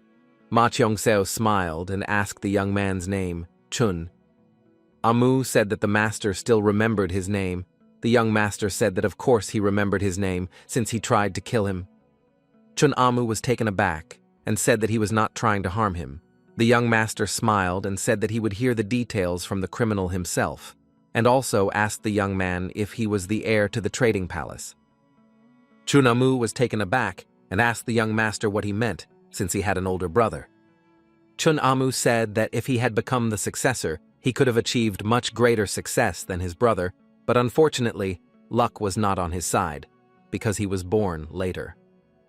Ma Chongso looked at the young man closely, as he realized that the one who was sent to blame was the one who treated him with disrespect. A moment later, he stood up and asked the young man if he could kill him. Chunamu asked the young master angrily why he was saying such a thing so suddenly. Ma Chongso, with a fierce grin and blazing eyes, told the young man that he would die anyway in the end. He asked if it wouldn't be better to use him so that he wouldn't be able to do it out of boredom. The young man ran away and shouted at the young master not to come near him. Ma Chongseo looked intently at his subordinate and told him to hold the young man. Everyone present looked at the young men intently, but did not move from their place, Chunamu. The Forbidden Squad looked at us in surprise because he did not understand why they were not doing anything. Chunamu looked at everyone present with anger and asked if they were really going to let him kill him. The young master said with a smirk that it seemed like that was what was going on. Ma Chongso came closer to him with a fierce grin and said that he would cut him just a little. Chunamu screamed, but no one took any action to save him. Ma Chongso looked closely at everyone present, as he had guessed that this was exactly how it would be, and he realized that someone else was in charge. He looked at his comrade with a grin. But a moment later, he rushed towards the young man and shouted at him to stop making noise. Because he had done nothing, Chunamu shouted at Brin to do something. The man slowly approached the young gentleman and asked him to calm down. Ma Cheonzo turned around and asked the man who he was. The man bowed and apologized for not introducing himself earlier. Zhong Biran said that he was the man in charge of the Forbidden Squad in the Merchant Palace. A moment later, the young master sheathed his sword with lightning speed. Chunamu involuntarily cried out, as he did not expect this. Ma Chongso looked at the young man intently and said that he should remember once and for all that if he ever crossed the line again, he would be in trouble. The young master said with a smirk that it seemed like the trading palace was very fond of spies. Zhong Biran sighed heavily and said that he just kept quiet to protect the young master in case of an emergency. Ma Cheon-seo asked the man if he was sure he wasn't just spying on him. The man said that he had to make sure that the young master would never show what he was fully capable of, because there were times when it was necessary to fool your allies in order to fool your enemies. The young gentleman asked the man with a grin if he really meant to say that he did all this for him. Chong Biran told the gentleman that if something happened to him, then the Sun Cult would really be in big trouble. The young gentleman said that he was grateful, but also asked the men if he was sure that it was not because the situation could become dangerous for the trading palace. Chong Biran said that he just wanted to make sure that the young master was safe. Ma Cheonso sighed heavily and said that he would believe him just this once. Ma Cheonso turned and asked the man his name. The man said his name again. But a moment later, the young gentleman, with cold fury, told the man never to try to deceive him again, as he had no intention of forgiving him a second time. Chong Biran bowed and said that he understood everything. The young gentleman smiled and asked if that was really the case. The man was taken aback, as he had not expected such a thing. He turned around and said he would take his word for it. Chong Biran stood frozen in a daze for a moment. Sometime later, everyone arrived at the Sun Cult, the water peak of the 7 palaces of the Sun Cult, the trading palace. Chong Biran looked at the young master intently and asked him how he liked the trading palace, as it was his first time in such a place. The young master thought for a moment and said that he didn't think that there would be a sea under the heavenly mountain. The man said that it was not a sea, but just a river, and it was formed when the endless snow melted. Chong Biran said that the river is called the Hot Sea because in the past the river was mistaken for a sea, hence the name. He also said that there is a tribal nation there known as the Oirats. The young lady in turn froze from the beauty. Yul Teschik sighed heavily and said that the trading palace had not changed at all. Earl Haran looked at her father in surprise and asked if he had been to the palace before. The man, in turn, did not answer. Zhong Biran looked at the man closely and said that he really looked familiar. He asked if he could find out his nickname. A moment later, Teshik said that his nickname is Bloody Asura. The young gentleman thought for a moment with a grin, as he knew that this nickname suited him perfectly. A few minutes later, they drove into the main gates of the trading palace. Ma Chungseo drove slowly through the busy streets. Yultak in turn sighed heavily, as he understood that the path was indeed long, but he was glad that they would soon reach the palace. Chongbiren sighed heavily and said that they were almost there, but a moment later he froze in surprise. Yultak, in turn, was taken aback by surprise as I saw Hennim. The young gentleman looked at his comrade in bewilderment, as he did not understand who he was talking about. A few seconds later, the young man came out to them. Jongse Min looked at the milord in surprise and asked why he had come to them. The eldest son of the Bloody Arts Palace, Yahyuljin, said that his father was worried, and so he wondered if the head of the trading house had forgotten his promise. Jongse Min asked Yahyuljin if he didn't know that the Oirats were currently experiencing a sandstorm, so it wasn't easy to make a living right now. He asked if they expected them to move forward in such a situation. Yahyuljin said, "I heard that Chunamu had an unpleasant incident that happened at the restaurant, so he wanted to meet him. The man said that he would tell his son to contact him." Yahyuljin said that, "I heard that a young man went to meet with the young leader, and if he is there and something goes wrong, it may cause misunderstandings between him and the young leader." The man said that he was not sure, because the young master already does whatever he wants. I said to Yuljin that he would fly out in that case and go look for him. The man was taken aback and said that there was no need for that. He tried to stop the young man, but all attempts were unsuccessful.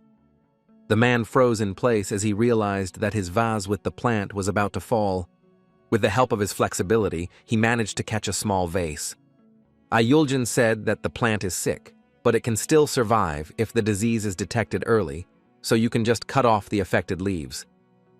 He sighed heavily and said that if the plants had been left alone for too long, it would have to be cut off by the roots. He sighed heavily and said that he would apologize for his rudeness and take care of the problem with the Oirats. Jong Se-min looked at the young man intently as he felt like he was very far from reaching the highest demon realm. He looked with cold fury at the young man who was leaving the hall in a hurry. Teva asked the gentleman if he was really going to leave the trading palace, because she knew that the Oirats were just an excuse, and they were reducing the amount of money they had given them before. He told her to avoid unnecessary questions. She looked at the young master intently and said that she would not pester him with questions anymore. A moment later, a beautiful eagle landed on its owner's hand. He looked closely at his pet and asked if anyone he knew had come to the palace. But a moment later, the young man turned around because he heard a familiar voice. Yultak in turn froze in place in surprise. The young master looked at the young man intently, as he knew that he was his subordinate's older brother. He wondered if he was on his side. "I am Yuljin." Passing by my brother, I said that they had not seen each other for a long time. The young master looked at the young man intently and asked with a smile, "What business was there? Perhaps in the Palace of Bloody Arts?" Yahyuljin asked in bewilderment if there was any reason why he shouldn't be here, and he also asked the young master why he was here. Ma Cheongzeo said with a grin that he had no reason not to be in the palace. Yahyuljin sighed heavily and said that since they did not intend to explain their reasons to each other, then it would be better for him to leave. Yultak looked at my brother in shock and quietly called him. Yahyuljin sighed heavily, and without turning around, told my brother that he was still just as pathetic. Yahyuljin said Chun Amu, that they need to talk. Chun Amu, in turn, sighed heavily. Ma Keonso looked at his subordinate intently, as his brother was the eldest son of the master of the Bloody Arts. Sometime later, the young people thoroughly studied the information about Yahyuljin. Yul Teshik was impressed by the young man's skills. Yul Heron noticed that the Palace of Bloody Arts had the most powerful power among the palaces of the Sun Cult. The young master glanced sideways at his subordinate and asked if he was hungry. Yultak looked at him with bewilderment and asked why he was asking this of him. He sighed heavily and said that he had no reason. Yultak sighed heavily and said that this atmosphere was making him tense and they should stop right now. The young master noticed that only his subordinate was tense now.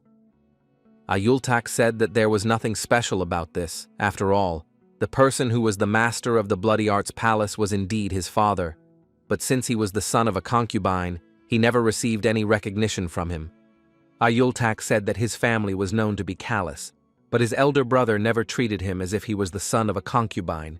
He even taught him martial arts and showed concern for him. Ayultak said that he was not so cold to him only because he was disappointed in him since he began to waste his life hanging around with the young leader, visiting brothels and other shelters. Ayultak sighed and said that he was sure that soon his brother would look at him from a different perspective. Ma Cheongseo thought about the Palace of Bloody Arts for a moment. Ayultak asked the master if he was really going to go there.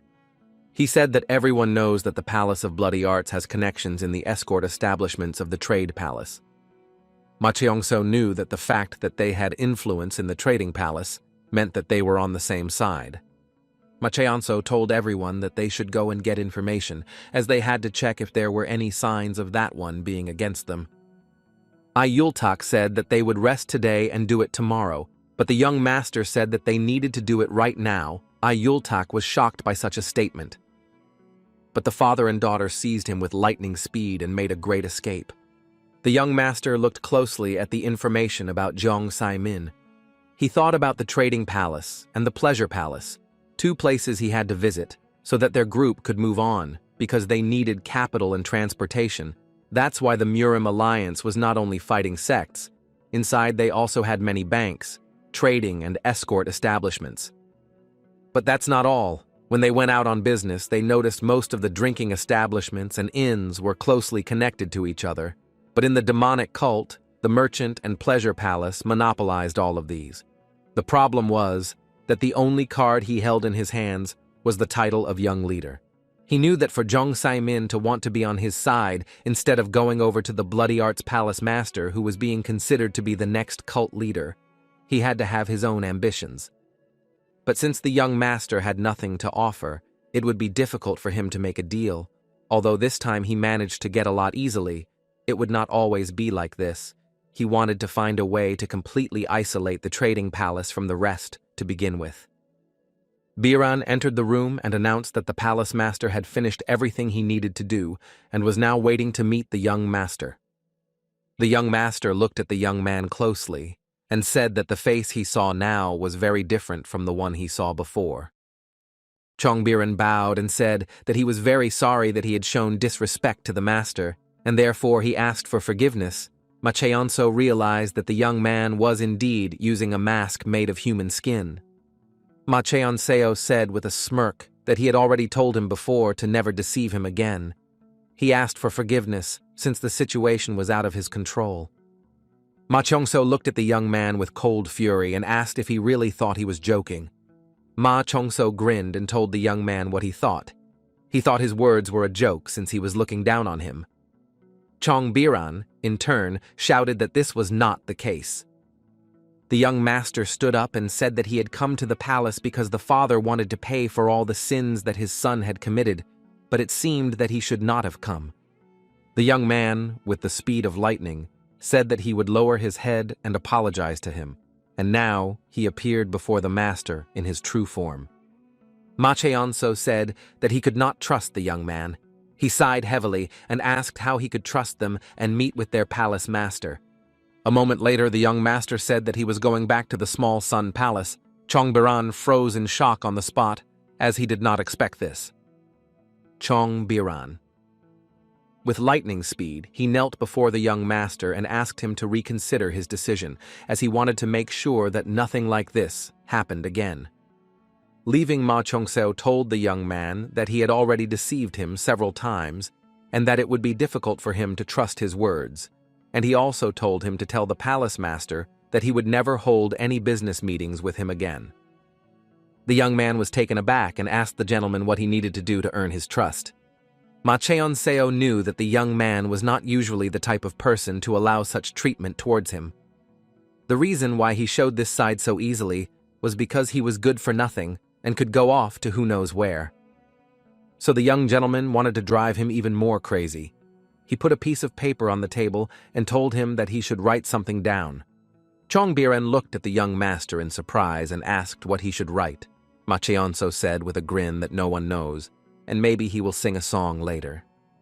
Ma Chongso said that the young man should write everything as dictated. The young man slowly began to write everything down, but stopped in the middle. He looked menacingly at the young master and asked if he was really going to ask him to protect him and feel him. The young master, in turn, looked at Chongbiran with a grin. Ma Cheongso looked at the young man intently and said that he was going to destroy the entire palace with the small sun.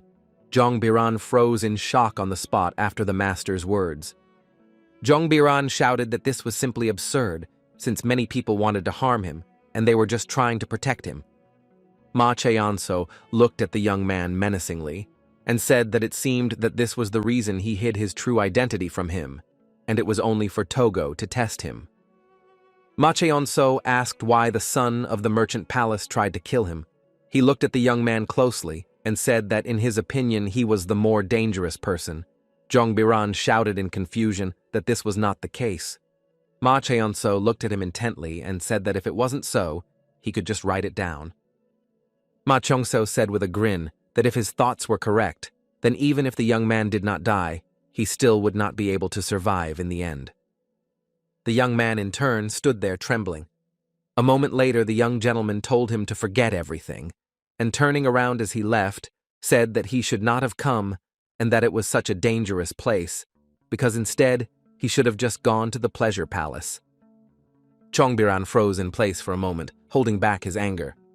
A few seconds later, he shouted that he would write everything down right now and also asked if that was enough. A moment later, the young gentleman turned around and said with a satisfied smile that the young man should write down the rest too. Ma Cheongso said with a fierce grin that the evidence of this would be the palace of the small sun, and if he broke this promise, he could be considered a traitor. Chongbiren froze in place for a moment in shock. Sun plaque, memorial plaque issued by the Sun cult to the imperial family, identification of the demon cult. It can be said that this is something as important as someone's life, since it is the only way that people in a demonic cult can identify each other. The only reason he would agree to such a ridiculous idea was definitely one of two things. Either he was very confident in what he was doing, or they thought the small sun palace was just a joke. Ma Cheongso knew very well that the young man must protect the palace of the small sun, no matter what. Sometime later, the young people were walking towards the meeting. Jong Se-min looked at the young master intently and said that he asked to meet him later because he was afraid that he might be too tired. Jong Se-min he smiled and asked the young master if he didn't mind. Jong Se-min said that he had prepared a gift for the young master ever since he heard that he had returned to the world, but he had not been able to find it before because he had been busy with his own affairs. Ma Cheonso said that he had been to the Heavenly Demon Gallery a few days ago, but small gifts would not be enough for him. The man smiled and said that they could just share a lot of little things to make up for the lack. Ma Cheonseo said he wasn't sure about it because he had never really shared his things with anyone before. The man smiled and said that it was because he hadn't tried it yet, but after he tried it, he would understand, since they just needed to share things once. The man smiled and told the young master that he seemed to need a lot of things. He said with a grin that he could give him anything he wanted. Ma Cheongseo said with a smile that it turned out that he had been wrong about the owner of the trading palace all this time. He smiled and said that if he knew the man was so generous, he would come more often. The man smiled and told the young master that he could just stay here forever. Ma Cheonso looked at the man closely and said that he seemed to be living a very happy life. Jong Se-min asked the young master in confusion what he meant. The young gentleman said that there is a saying that says that sometimes parents are so preoccupied with loving their children that they don't even notice their own actions. He said that since a man has such a precious son, it is impossible for him to live an unhappy life. Ma Cheongseo looked at the man intently and asked if he had become too ignorant if he did not even know about his own actions. He told the man that he should have thrown himself down and begged for forgiveness, but instead, he had ordered his subordinates to lock him in the guest room, and now he was sitting in a higher place, talking to him. Ma Cheonso asked the man with a smirk if he was involved in a conspiracy against treason or something like that. The man was shocked because he didn't expect to hear such a thing. He looked at the man intently and asked with a grin if he confessed to plotting against high treason. The man froze in place in rage for a moment. His face changed and said that he expected nothing else from the young master. Considering how much he had grown, the future of the cult would undoubtedly be bright. He smiled and told the young master that since he had made up for his immature son's mistake, he would be very happy if he stayed with them. A moment later he rose and indicated to the young master where he should sit down. Ma Cheong-seo said with a satisfied grin that it would be better this way. With lightning speed, he rose and walked to his place, across the table, while placing his feet on the book. The man froze in place from shock, but did not say a word. He was burning with rage and anger, but in turn he restrained himself. A few seconds later, the young gentleman sat down on the ground with a thud. He looked closely at the man, but he only sighed heavily and smiled. Ma Cheong-seo, in turn, had already dealt with people like him. The leader of the richest organization in the Central Plains, the leader of the Full Moon Trading Group, and the sect leader. One day he asked the leader of the beggar sect why they were both so similar despite the fact that they were on completely opposite ends of the spectrum, but he said that the offspring were all the same, the one who had everything and the one who didn't need it at all. He looked at the man closely. Strangely enough, this man looked like both of them. He knew that when he dealt with people like them, you just needed to scratch and they were where they wanted to be scratched. He looked at the man closely and said with a smirk that he hated to complicate things, because after he finished his isolated training, his father disappeared, and after that, he had no other family. He sighed heavily and said that it just wasn't like what it had been in the past, and that his head was hurting just thinking about it. Ma Cheong-seo said that he doesn't really care what they want, because he's just the one sitting in the cult leader's seat, since that position has been vacant for a long time. He looked at the man closely and asked if he understood what he was talking about, because he thought they might be on the same wavelength, so he came to him. He sighed heavily and said that they, unfortunately, had set their sights on his life, but they were also very rude in their greetings, so he was very disappointed in them. The young master looked at the man closely as he wanted to see his reaction.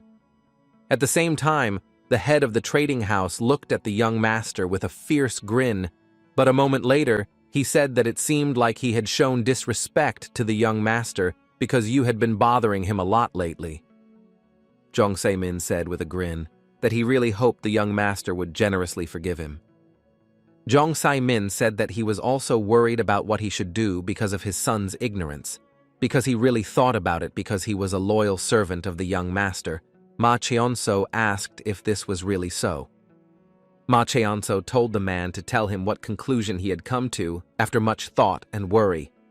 The man smiled and said that he had prepared a good gift for him. He said with a satisfied smile that it was a very special and precious gift, and he was sure that the young master would like it. A moment later, a young man entered the room and brought a small chest. Ma Cheon-seo looked at the small chest in surprise. Ma Cheon-seo was a little puzzled as he saw the daggers. He looked at them intently and in surprise. Jong Se-min asked if the gentleman had heard of the 5 sacred weapons. The young master froze in shock and wondered if this was the same one of the 5 divine weapons. Jong Se-min smiled and said that it was exactly like that, and he had prepared this gift especially for him, and it was the demonic daggers of the sacred fire. He asked the young master if he liked the gift. He looked at the gentleman intently and said that this was something he could not have, but he was going to give it to him. Jong Se-min looked at the young master with a smile and said that this was not all, because he had made sure that tons of gold bars were sent to the young master at the Palace of the Small Sun every month. Jong Se-min said that he would build the young master a palace that would be much larger than the merchant's palace. Jong Se-min asked the young master what he thought about making a deal, but naturally, he had to take the place of the cult leader, and the merchant palace would support him. He looked closely at the young master and said that he would help him ascend to the throne. The young master looked at the man intently and asked if he was asking him to become the leader of the cult. Jong Se-min asked with a fierce grin, "Isn't it natural?" He was saying that it would be meaningless if someone other than him took this position. He said that it would definitely be treason and the gods would be angry, Ma Cheong-seo knew that it was very ridiculous to talk about the imperial family in a demonic cult, but this was what they called treason. He smiled and said that he thought it made a lot of sense. The man said with a smile that he expected nothing less from the young leader, and he could see where he was going with this. Ma Cheong-seo told the man with a fierce grin that he was amazing, but based only on the fact that he knew the man supported the blood arts master. He asked the man what he could get by doing something like this. The man hesitated, not knowing how to answer the question. He thought for a while, not knowing what to answer, sighing heavily. He said that it was a very interesting question. The young gentleman looked at him with a grin and asked what had happened. The man sighed heavily and said that it was an interesting fact that the young master was interested in such a matter, but he knew that the young man was not the type to think so much. Ma Cheong-seo looked at the man in bewilderment and asked if he was really a corpse that was unable to think. Jong Sai-min said it wasn't that he couldn't tell him. It was just that there were some things he didn't understand. Jong Sai-min said that he heard that the young master had a new bodyguard that no one had ever seen before, and that he had also been absent from the palace for a long time. He asked if the young master had visited one of the other palaces of the Sun cult before coming to him. He said that perhaps the young master had made a deal with them, and they had given him a bodyguard to turn a blind eye to him, and if that was the case, then that was truly amazing news. He said it was very strange that the young master had come all this way just to visit him in person, but if someone had sent him to him, it would have made sense. Jong Se-min said that it was a place suitable for organizing such a plan, a fighting palace or a pleasure palace, but a moment later, he asked in surprise if it was really a palace of bloody arts. The young master sighed heavily and said that he had no idea what he was talking about. Jong Sai-min. The man told the master not to pretend that he didn't know anything and also asked why he was looking for him. The young gentleman looked at him intently and said that he had already told him the reason. With lightning speed, the man turned around and said that he simply could not believe such a thing. Ma Cheong-seo looked at the man closely, not realizing how much he had eaten, since he had a huge amount of internal energy. Ma Cheong-seo raised that since the man used money to increase his internal energy, then naturally he put it above martial arts. For some time, the man walked with the corner to the corner and thought about everything.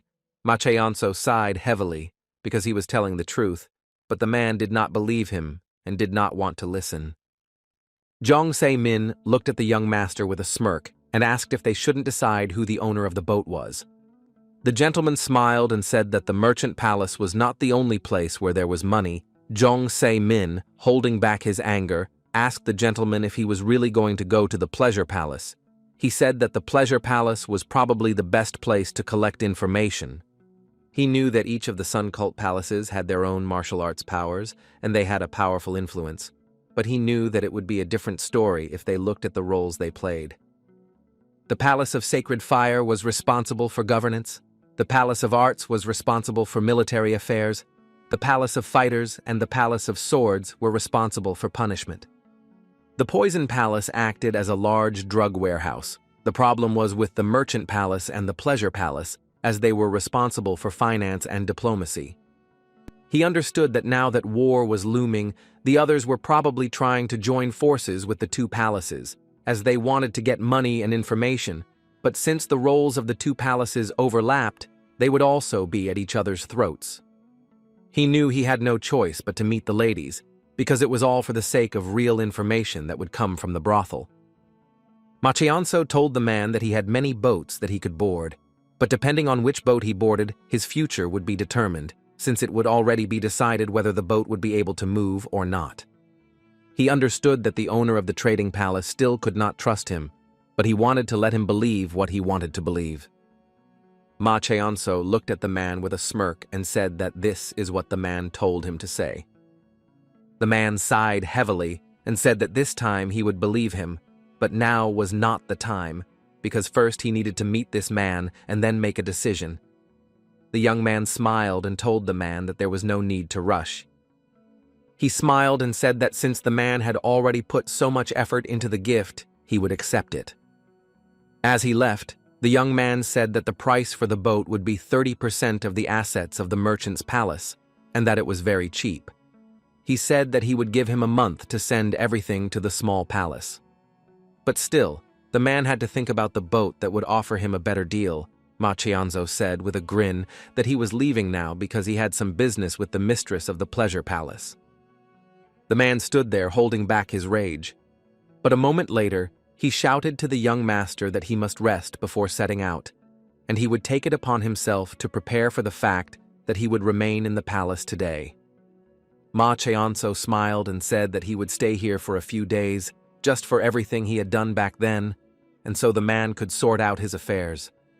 Jiang Se-min froze in place for a moment as he was in shock. But a moment later, he called his subordinate. He was furious as the young man told him to prepare a lot of things. The young man asked the master of the palace to remain calm. Jiang Se-min didn't understand how he could remain calm since he was so angry at the young master's behavior. Chongbiren said with a grin that perhaps this was not one of the palaces either. The man looked at him in bewilderment and asked what he meant. He was puzzled because he did not understand who else, except the palaces, could do such a thing. He said that he did not know about the Central Plains, but here such a thing was impossible because the palaces would try to avoid such a thing. He looked at the man intently and asked if the young leader hadn't mentioned that person. Jiang Se-min froze in anger for a moment. But a few seconds later, he asked angrily if the Elders Association had already done this. Chongbiren said he felt there was a high possibility that it was them, but it wasn't necessarily something bad for them. Chongbiren said that if they left things as they were, they would end up supporting the Bloody Arts Palace. He asked if the Oyat's requests and abuses of power weren't getting worse, since he heard that they had even jailed their accompanying bodyguards recently. He asked if the young man hadn't said a while ago that he would take care of it. The man sighed heavily and said that they just needed to let him go. Chongbiren said that if these things happen every day, then they might get even more requests when the Bloody Arts Palace Master becomes the cult leader. He said that the Oirats kidnapped this man last year, when even the powers of the Northern Plains were growing. He said that the Master of the Fighter Palace probably joined forces with the Master of the Pleasure Palace. And the Elders Association would join hands with the young leader, and this meant that a big war was coming. He asked, wouldn't it be great if they just profited from all this? Jiang Se-min said that they still have something to lose since they just gave away the demonic dagger of the sacred fire. Chongbiren said that this is just a game played by the young leader, who is himself a puppet. Chongbiren said that before coming here, it seemed like he had already laid his hands on Chi-hami. The man was shocked, not understanding why the young man was only talking about this now. Chongbiren said that they know exactly how and what happened in the room, but the young leader is known as a lustful pervert. He said he was sure that something indecent had happened in the room. The man froze in shock as he could not believe what he heard. A moment later he burst out laughing, because he knew that the mistress of the palace would not let this go unpunished. Jiang Se-min understood that the young master, even without knowing what he was getting into, was getting involved. Jiang Se-min said with a grin that the young master had said earlier that the merchant's palace was the only place where there was decent finance. He said that he would only save him if he knelt down and begged for forgiveness. Chongbiren sighed heavily and said that he didn't think that would be the right decision since they had to save him and bring him back at the right time. Chongbiren said that they have no reason to let this all go to hell, and in his opinion, this is completely the wrong decision. Jiang Se-min looked at the young man intently, but said nothing. The young man, in turn, understood that if the palace of the small sun was destroyed, it would be the end for him too. Jiang Se-min told the young man that he should secretly enter the pleasure palace and bring him back at the right time. Jiang Se-min said that he shouldn't die because their goods need to be in the best condition to get a good price for them. Jiang Se-min said with a grin that since he would have to pay for the boat anyway, he would give in first. A moment later, he told his subordinate to send the ingots to the palace from the small sun. At the same time, the young master slowly returned to the guest room. In turn, he looked into the distance with a grin, because he knew that if the head of the trading house saw a mountain of gold, he would undoubtedly drop everything he was holding in his hands. At the same time, the young master's companions were slowly and leisurely walking towards the palace, and suddenly they came across some merchants. The man sighed heavily and said that he thought he would die on the way to the horse market. They stopped for a moment and listened to the conversation. The man asked his comrade if he had met any Shaolin monks on his way. The man said that if they had met him on his way, he would have died. He said it didn't matter because he was going to the brothel, and on the way, he saw that the whole top of the hill was pitch black. He initially thought that he was just tired because his wife was bothering him. He closed his eyes and opened them again. But when he opened his eyes, he froze in place. He was shocked because he saw the 10,000 army. The man was shocked because he could not believe his own eyes. They did not believe him, but he shouted that he saw them and claimed that the Minister of War was there. He blocked the horse market and the outskirts of the city, and it seemed to him that because the emperor was not around, his brother decided to take his place. The man pushed his friend away and told him to stop saying such things as it was all untrue. Ayultak sighed heavily and said that a man cannot become an emperor, just a back in the throne. Lady said that what is happening in the tribe now seems quite serious. Ayultak looked at his companion in surprise and asked if she really believed what the man had said. He did not understand that the tribe could need anything from the cult of the sun. She said that everyone was talking about the recent attack of the Yorats.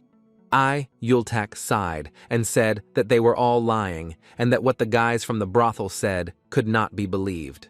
A moment later, the young lady looked around as she heard someone groan.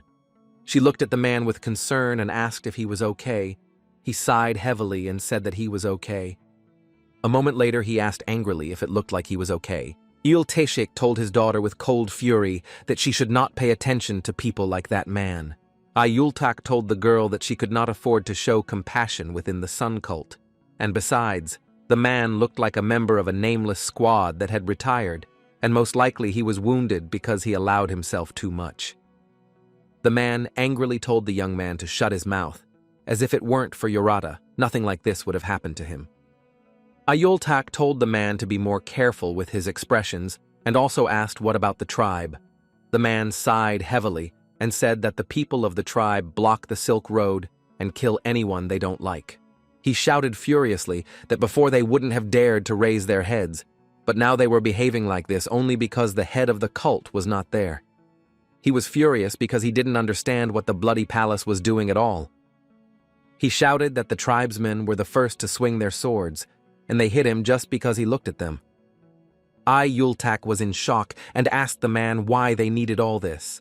The man shouted with rage that he himself did not know. A moment later, the man stood up and slowly walked away. Ayultak looked at the old man in surprise and asked where he was going.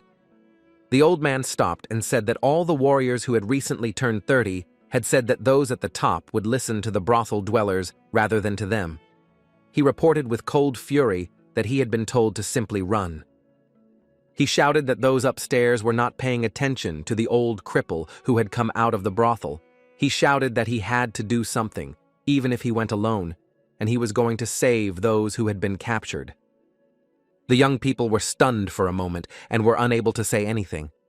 A moment later, they turned around as they heard a familiar voice. They looked in surprise at the young gentleman who had just come up to them. He said that he had already learned about the situation on the way to them. Sometime later, they visited the hotel. He sighed heavily and said that the tribesmen had killed more than a couple of people. Ayultak was shocked and said that they could not do such a thing. The young master looked at him intently and asked if he could guarantee it. He said they wouldn't do something like that, and that's it, Yul. Heron sighed heavily and asked if he really had no evidence. He was furious and shouted that this was madness and asked if she herself believed in it. Yul Heron shouted that everyone was talking about it, and he himself heard it. Ayultak with rage asked the girl, "How is it that what he says?" Yulteshchik looked at the young man with cold fury and asked what he thought he was doing. The young gentleman sighed heavily because they were arguing and he did not like it at all.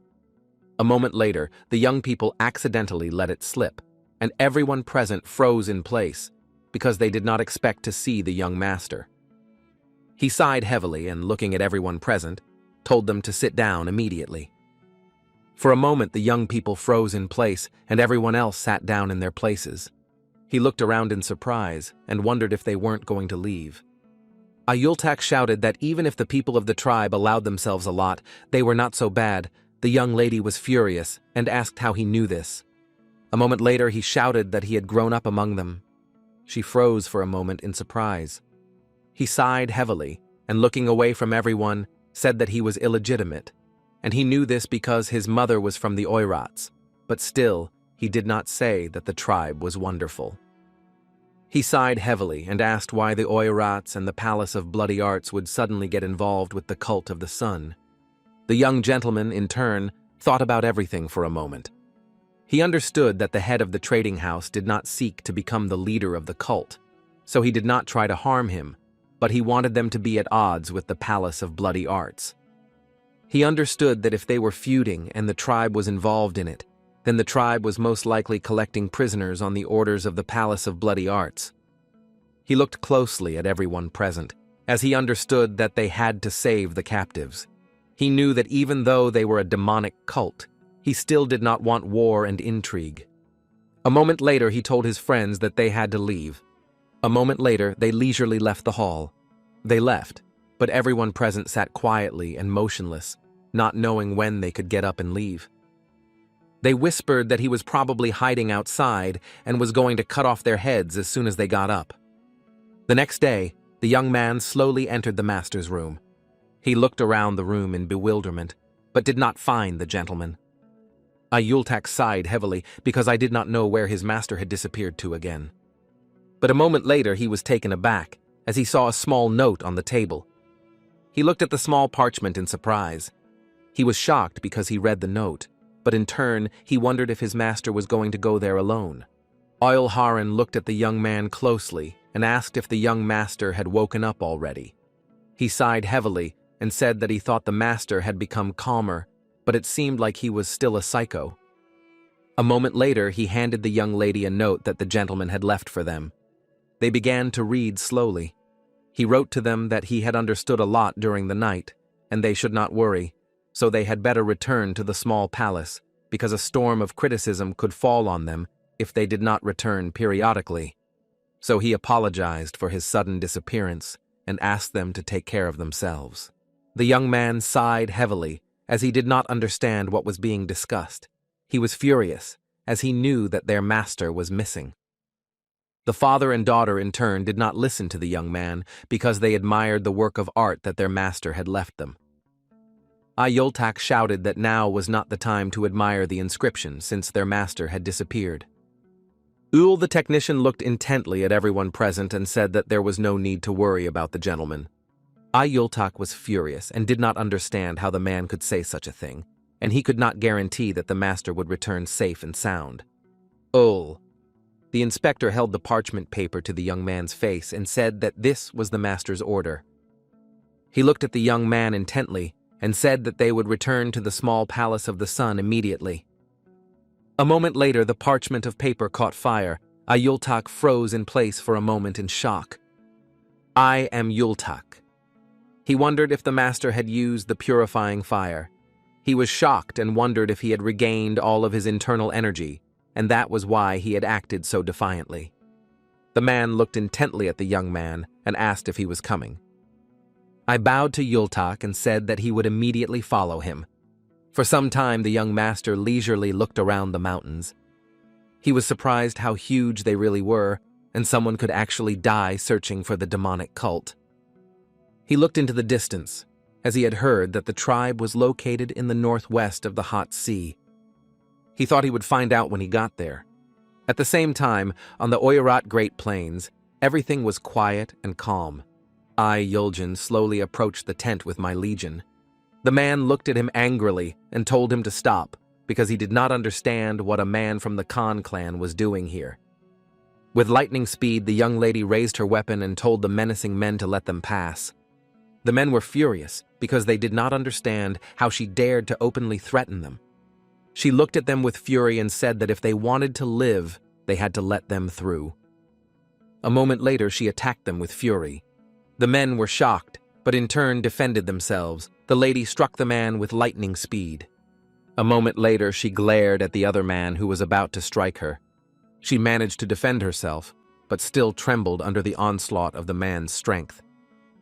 But a moment later, Tewa easily struck him. Everyone present froze in shock as they saw that she had defeated everyone. A moment later, they drew their bows.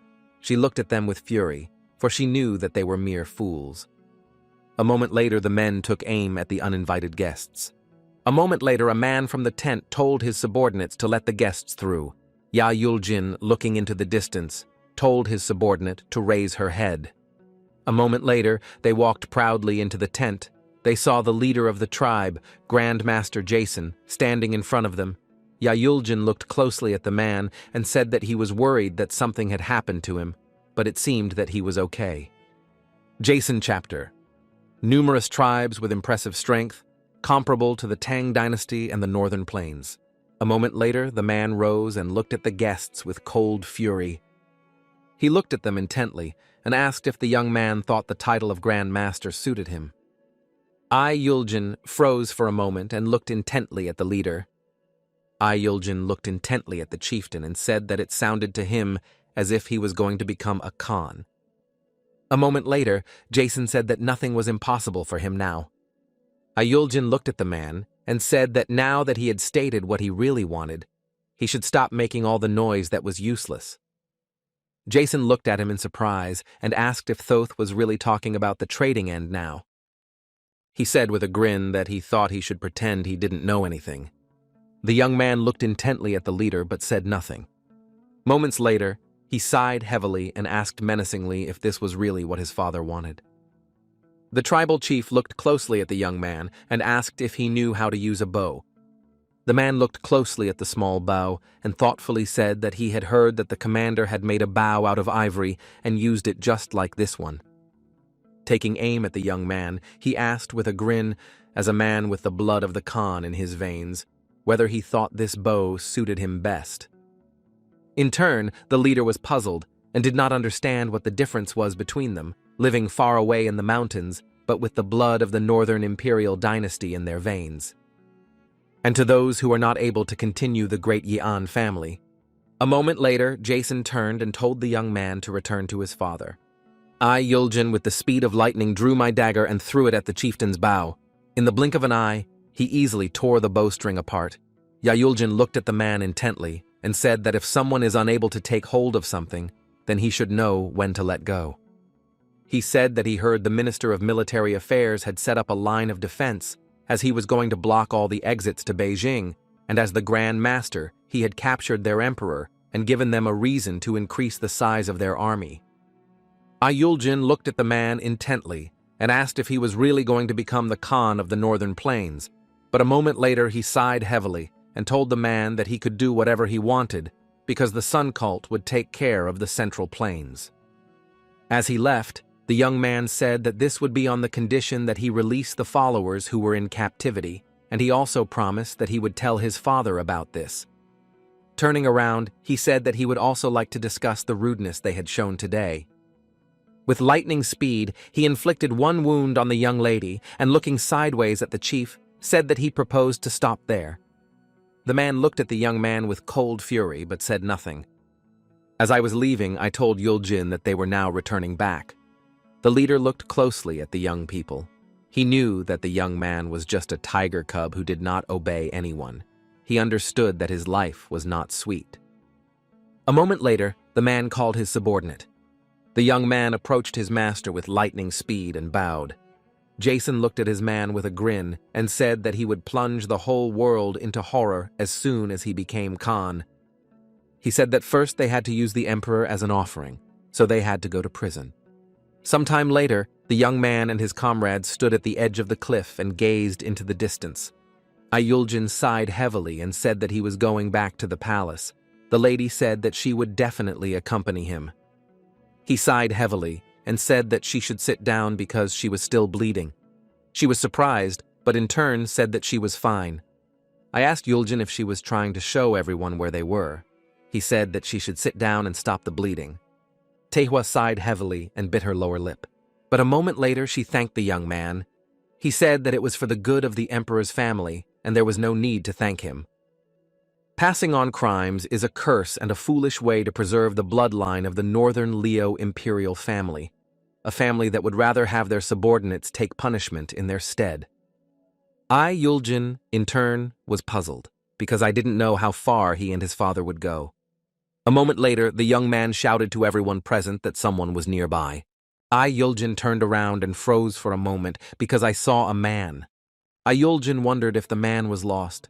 Because of all the places on Earth, he was on the hidden path of the heavenly mountain located on the borders of western China. He was still dressed in a set of unique clothes. Ma Cheong-so looked at everyone present and asked if he could rest here for a while before heading out. The man looked at him angrily and said that he should take off his mask and show them his identity. He smiled and said that he was just an ordinary wanderer who had gone on a long journey. Ma Cheong-so was surprised because he did not expect to see a young man on his way. The man shouted at the young man that he looked very suspicious and they could not trust his words. Ma Cheong-so smiled and said that he just had a big scar on his face and he couldn't do it. Yuljin looked at the young man intently but didn't say anything. Yuljin sighed heavily and said that the young man could stay. The young master thanked him. A moment later, the young gentleman turned his attention to the lady. She sat quietly on a small rock, but her wounds were bleeding. Young master knew that Yuljin, the phantom assassin, was someone who would kill anyone without hesitation, even if his opponent was an old, dying, senile man. But now such a person allowed his subordinate to rest and recuperate. He thought that this was very strange. A moment later, he smiled and asked the young men where they came from. Yuljin did not answer the wanderer. Ma Cheong-so looked at the young man with a smile, as he saw that he was a man of few words, but in turn he wondered if the young man was with the Oirats. Ma Cheong-so smiled and asked if they liked this river. The young lady looked angrily at the young traveler and told him to shut his mouth if he didn't want his tongue cut out. Ma Cheong-so looked at the girl with a smirk and asked if she could do such a thing in such a state. She asked with fury if he really had a death wish. A moment later, the young man slowly approached her. She shuddered in a way she had not expected. With lightning speed, she reached for her swords, experiencing excruciating pain as she did so. He grabbed her hand and she groaned in pain. A few seconds later, all the swords were pointed at him. Yuljin. He sighed heavily and asked the young master, didn't he say that he was just a wanderer? He asked him if he thought about what he was doing. The young master looked at everyone present and said that he had quite impatient subordinates, and he also noticed that the young lady had very deep wounds, and on top of that, yellow sand had gotten inside and caused her to become infected with tetanus. He said that her skin had become necrotic and had begun to rot, and if this continued, she would not be able to hold a knife, let alone a sword, and even if a doctor were here now, he would not be able to do anything. She was furious and screamed at him to shut his mouth. As she was fine, Yuljin sighed heavily and asked the young man what he wanted. The young master said that he needed clean water and a cicada stem as well as needles to stitch the wound. He looked at everyone closely and said with a smile that he would start the treatment right now and they would decide about payment later. Sometime later, they sat quietly watching the sunset. The young lady was furious, but he still treated her wounds. Yuljin looked closely at the young man and asked if he was from the Orthodox sect. The young master asked him in surprise why he thought so. Yuljin said that only the people from the sect were so hypocritical that they would save someone for the sake of dried meat. The young master looked at the youth with a puzzled expression, as he was adamant when it came to his subordinates.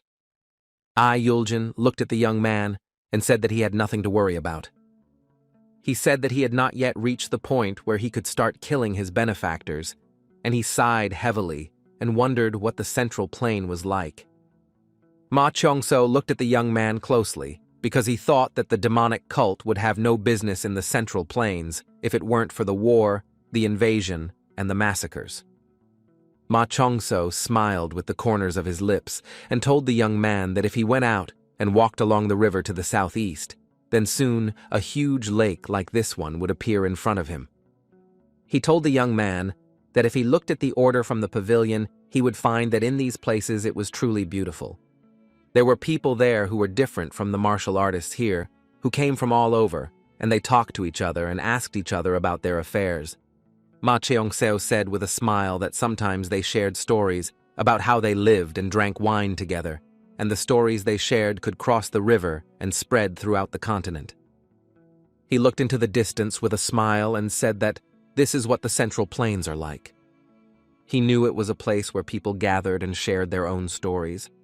The young gentleman looked closely at his companion and wondered if he could change. Yeoljin sighed heavily and told his benefactor that he should tell him when he needed anything. Even though this conversation was absurd, it was quite interesting, so he wanted to reward the young man for it. The young man smiled, and as he left, told his companion that he should someday fulfill his request. Ma Cheong-seo sighed heavily and told the young man that he was truly an absurd person. Yeoljin turned around and asked the traveler what his name was. Ma Cheong-seo said with a grin that he would tell his name next time. Ma Cheong-seo had assumed when he left that they might drink beer or fight next time. But it made no difference now, since he knew that there was no way to know what would happen in the future. A moment later, he sighed heavily and looked into the distance, puzzled. Ma Cheong-seo was puzzled because he knew that he should have at least asked for directions. Looking around, he realized that if it weren't for the tracks left by the Oirats, he would have definitely gotten lost long ago. A moment later, he noticed Lug and was glad, because he knew he was on the right track. The young man slowly made his way through the forest. But after a few seconds, he froze in place, as he saw a small tent that was surrounded by guards. He was surprised as he noticed the warriors of the tribe, who surrounded the yurt in the middle of the forest. He wondered who was inside. He looked closely at the men, as he saw one of them turn around and slowly walk into the tent. Ma Cheong-seo was a little puzzled, and it all seemed very strange to him. He wondered if they were trying to protect one person who was in the yurt. Why would the guards also go inside? For a moment, he froze in shock as he realized they were holding someone captive. He sighed heavily and stepped aside, as he knew he needed to check everything to make sure he was right. The man looked at the girl with a smirk and said that the ladies from the Central Plains certainly had good skin, and it would be a shame to just kill her. Bursting into tears, the girl begged them to spare her. The man approached her with a grin and said that the Grandmaster would soon arrive to them, and then there would be no need for her because she would soon die. But if she gave him pleasure, then he would give her a painless death. Ma Cheong-seo looked at the man with fury as he realized that he should learn their language. He looked closely at everyone present and wondered if they were really from the Khan. He was puzzled because he saw that the young lady was trembling and bursting into tears. But a moment later, the young gentleman froze in place in shock. The men cursed angrily as they realized that the girl had stabbed herself with a hairpin. She apologized, saying that she really couldn't do it. She couldn't serve him to the very end. Ma Cheong-seo was shocked by everything that was happening. The men looked at the girl's corpse with disdain and did not say that she had stained them with her blood. At the same time, the young master was burning with rage and anger. Ma Cheong-seo smiled and said that all sorts of people gathered and sometimes quarreled. But in this place, everyone understood each other's situations and enjoyed the time they spent, despite knowing how short life could be. Ma Cheong-seo looking into the distance, he said with a smile that these were the Central Plains he had heard about. Yeoljin looked intently at the traveler but did not answer. Yeoljin sighed heavily and asked the young man if they were people who claimed to live by loyalty or chivalry, or if they agreed to live in such a world once they were faced with the miserable reality.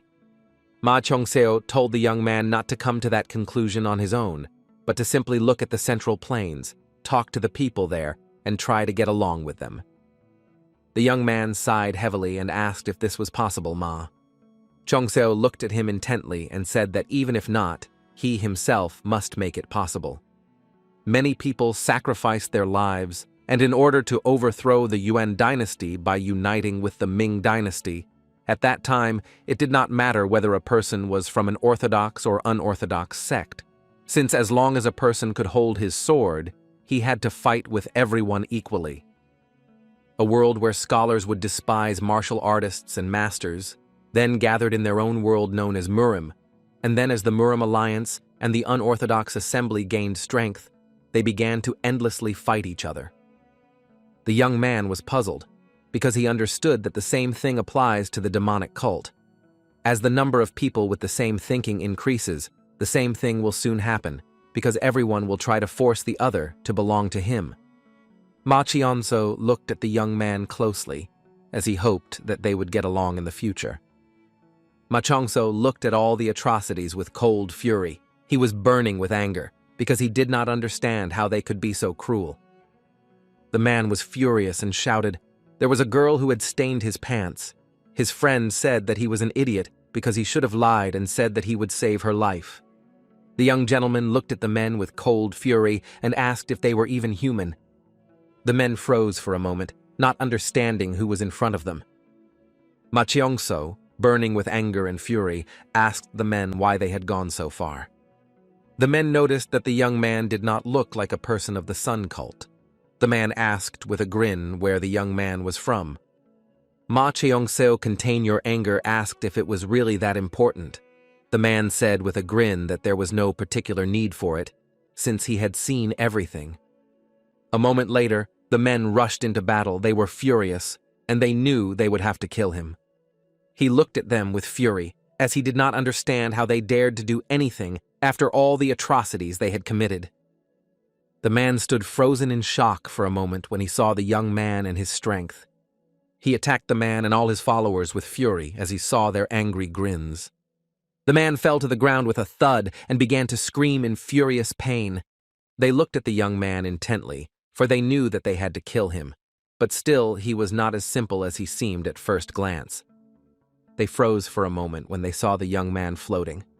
Ma Cheongso looked at everyone closely. He was furious. The men in turn hesitated, not knowing what to do. A moment later, one man took aim at him. But with the speed of lightning, Ma Cheongseo attacked everyone. He used a series of supreme imperial martial strikes, the secret claw art, and the absolute heavenly wolf claw. With the speed of lightning, the man disappeared, and his followers froze in stupor, as they had not seen anything before. They whispered to each other and said that he was an evil spirit, namely the devil. Ma Cheongseo looked at everyone with rage and shouted that they would all die. With lightning speed, he advanced towards the men and dealt each one a fierce blow. They screamed, but he did not stop pursuing them. The man stood frozen in shock as he saw that all his friends were dead. With tears in his eyes, he asked the young man for mercy. Bursting into tears, he begged him, but all was in vain. Ma Cheonso stared at the man as he touched his head.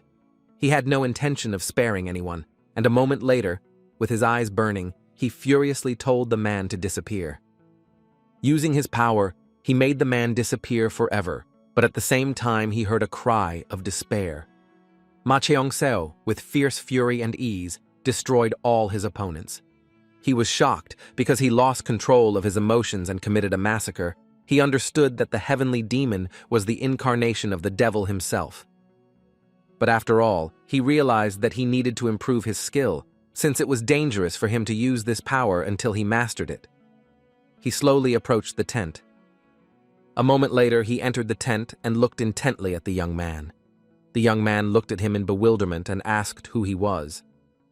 The young man looked at the guest in bewilderment and asked whether he had come to kill him or to save him. Ma Cheongseo sighed heavily and said that he was not going to do either. He asked the young man how long he had been there, and he also wanted to know if he had already been captured. The young man looked at him in bewilderment and asked if he didn't know better. Ma Cheongseo was puzzled by this question, because he was just passing by and accidentally wandered into the yurt. The young man was surprised by his words and asked if he really thought he would believe him. Ma Cheongseo was surprised and did not understand what was wrong in his words. He was puzzled, since he had spent a lot of effort to find just a child in a yurt. The young man was furious because the traveler treated him disrespectfully. Ma Cheongseo sighed heavily and said that he had only wasted time and now he had to leave. The young man was puzzled and shouted at the traveler that he had not let him go.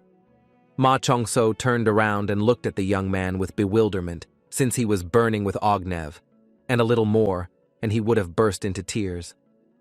Ma Cheongseo wondered if the young man was a very important prisoner. He knew that he needed to find out more about the young man. Ma Cheongseo said he would only ask him one question. Ma Cheonso looked closely at the young man and asked if there were any other captives, for he had heard that the tribe had taken many people with them. He asked him to tell him everything he knew, but the young man sighed heavily and looked away. Ma Cheonso looked at the young man intently and said that he could admit the thought that he trusted him. A moment later, the young man shouted that they were all in the north. Ma Cheonso thanked the young man with a smile and said that it was